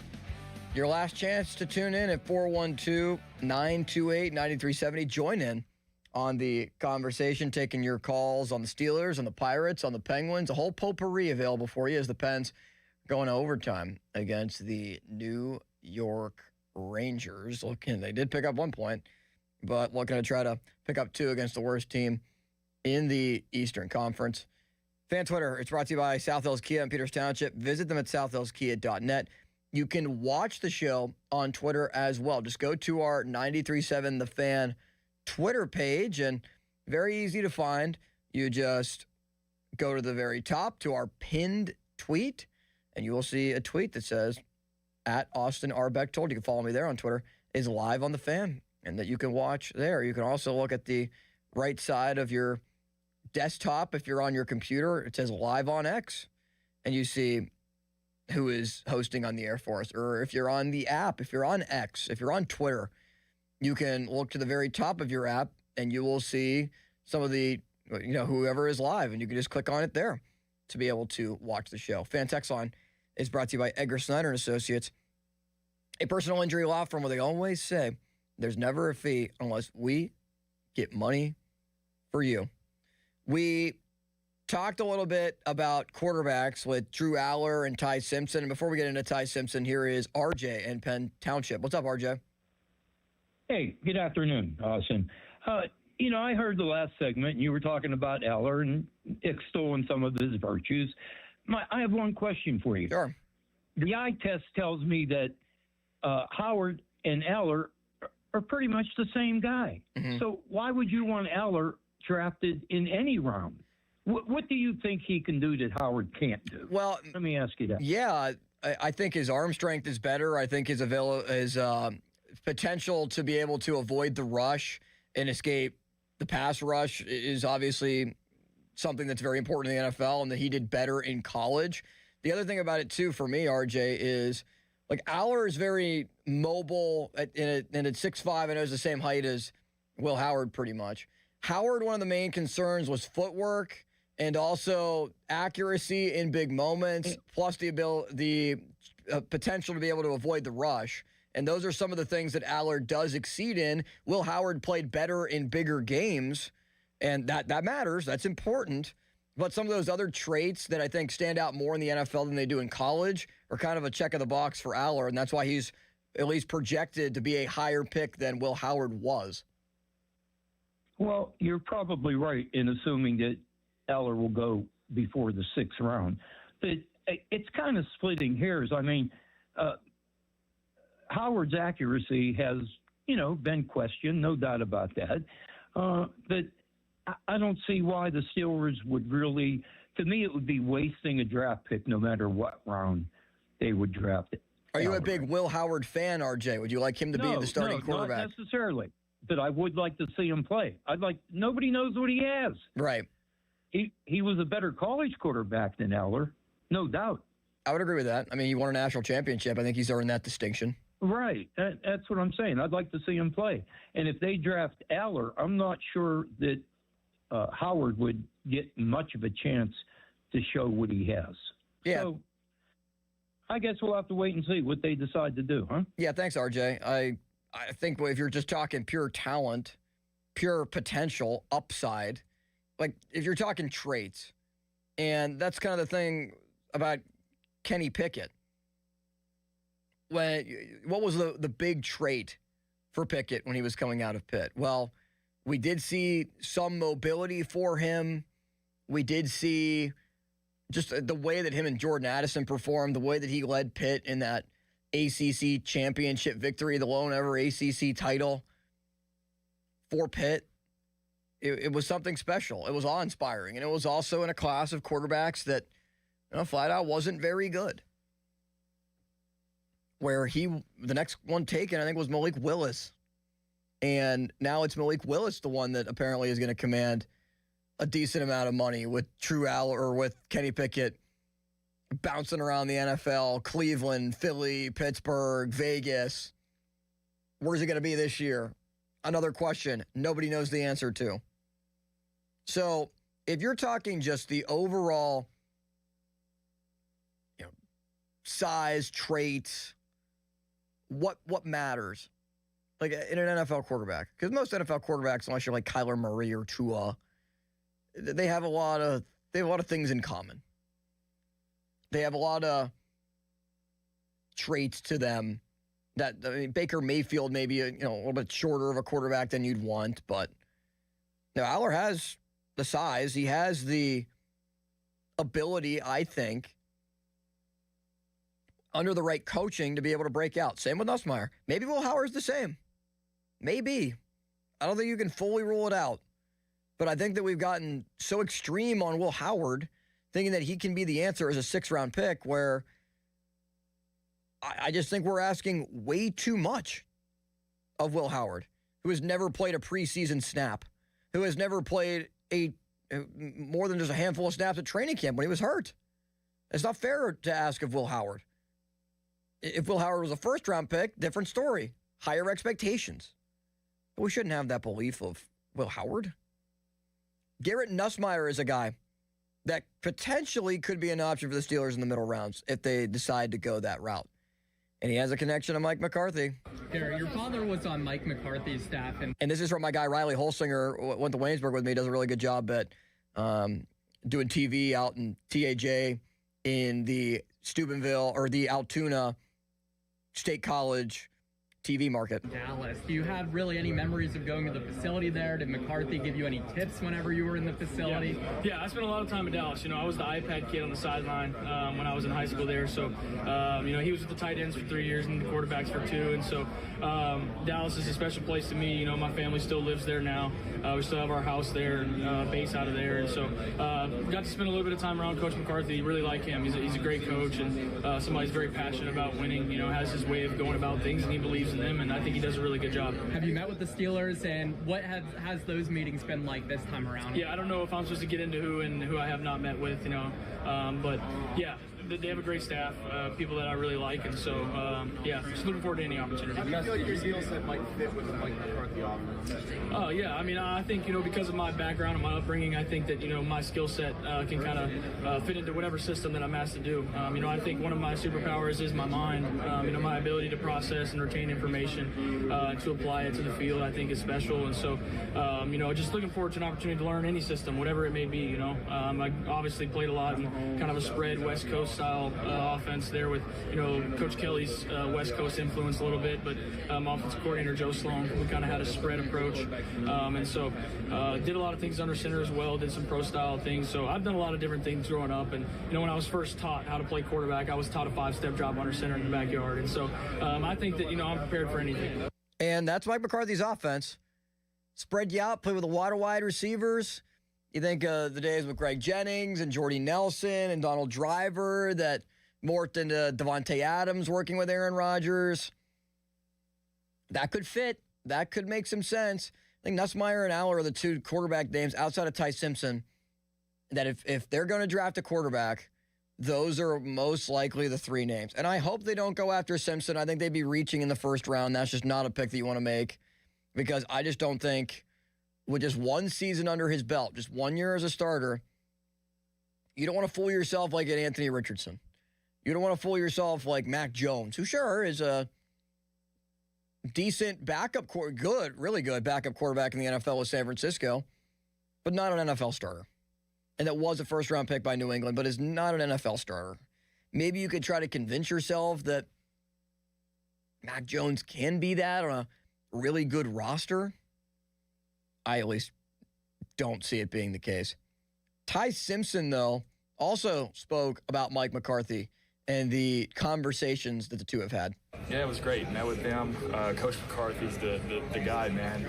It was funny, we'd go in there, ask a couple questions, and we were just, talking ball, going back and forth, talking about pass concepts, talking about protection, talking about situations. And it was cool to, see all the quarterbacks he's worked with Dak, and Aaron Rodgers, and then, situations that's come up in his career that, hey, asked me about, and what I thought about it. And it was really cool because we were just, going back and forth, and, by the time that we were finished, it was like, it felt like 5 minutes just because of how much fun we had. So, I love Coach McCarthy, love the Steelers, I love those guys, and I'm super excited to get to know them. It was just, just two guys working ball, right? It was cool to just, to see us, talk about footwork, right? Talk about, four verts, talk about situational football in 2 minutes, bringing up scenarios that he's had in his career to where they're crucial. What would you do in that situation, right? So, whether I got the question right or wrong, it was still cool to realize, hey, this is what had happened. This is what the answer I was looking for. This is why. And we would just, bounce ideas back and forth with each other. Like a guy like that who, has had success in the league for a long time and is well respected. Anytime that I get to sit in an interview and, talk to him and just, soak up all that knowledge is anything I could ask for. So Ty Simpson a year ago at Alabama, because he was on the bench, he waited his turn. He ended up throwing for 3,500 yards a year ago, 65% completion rate, 28 touchdowns, 5 picks. It looks pretty good if you just look at the box score, or if you just look at the total line stats that he put together. But when you kind of dive into the Indiana game, 12 of 16 for 67 yards, or in the SEC championship against Georgia, 48% completion rate, a touchdown and a pick, and sacked multiple times, and just didn't play well. And I watched the Auburn game that they almost lost at Auburn, 27-20, 54% completion rate. Sure, he threw 3 touchdowns, but only 122 total yards. That was kind of a defensive affair, run the football type of game, and Ty Simpson was not the reason why they won that game. Kind of held them back. I also think about the game that they played against South Carolina. 56% completion rate. 2 touchdowns, 253 yards passing, but Ty Simpson's overall completion percentage is helped out by the fact that he completed 17 of 17 throws against Louisiana Monroe. And he was 11 of 16 against Eastern Illinois. If you tried to find those two places on a map, you would just be putting a pin into the map into a random spot, trying to figure out where is this? Now, he was very good at Georgia in their 24-21 victory. 276 yards, 2 touchdowns, 63% completion rate. He was very good against Wisconsin, but that's not a good program right now. He was solid in their loss against Oklahoma, 67% completion rate, threw for 326 yards, touchdown and a pick. But I just don't like the sample size with Ty Simpson. I don't. And now you can look at Nussmeier, who threw for 1,900 yards last year, 12 touchdowns, 5 picks. Year before that was a 4,000-yard passer, 29 touchdowns. He did throw 12 interceptions. It's a gunslinger mentality in that Brian Kelly offense. Completion percentage, 64% 2 years ago, 67% a year ago. Like there are questions about a lot of these quarterbacks and ultimately how they could factor in. But I think Nussmeier and Aller, they're at least worth taking a look at I think they're more in tune with where Ty Simpson is than a lot of people would actually believe. I think it makes sense to at least give him a look, give him a shout, to be able to see even deeper. Bring him in for an official visit, bring him to the facility, go to their pro days, and dive deep into what these guys could be. It's potentially an answer in the mid-rounds, which doesn't happen very often, but take a shot. Take a shot on it. Thanks to Jeff Hathorn, and thanks to you for listening. Logan Arblaster producing Behind the Glass. Always good to be with you, buddy. Same to you, Austin. Same here. Penguins did lose in a shootout. No surprise there that, of course, it happened in a shootout, and they're not able to win a shootout. But they do pick up 1 point against the Rangers. So they pick up one, and it was Vincent Trocheck who scored the game-winning goal. The gold medalist, the Pittsburgh native that beats his hometown team and won the game for on the first shot of the shootout for the Rangers. Talk to you on Monday. Have a good rest of your weekend. Pitt basketball coverage against Cal is coming up next right here on 93.7 The Fan. Now, fan headlines powered by Bowser Chevrolet. Logan Arblaster with your fan headlines. The Pirates won this afternoon. The Penguins lost due to Austin Bechtold's jinx. And Pitt basketball is on the way next at 3:30. We get into network. Charlie Borges with you in studios. Headlines are powered by Bowser Chevrolet. More at 937thefan.com. Here's Sports Radio 93.7 The Fan's Fan About Town. 2 men and a junk truck is Pittsburgh's top choice for Holloway services. From single bulky items to whole house cleanouts,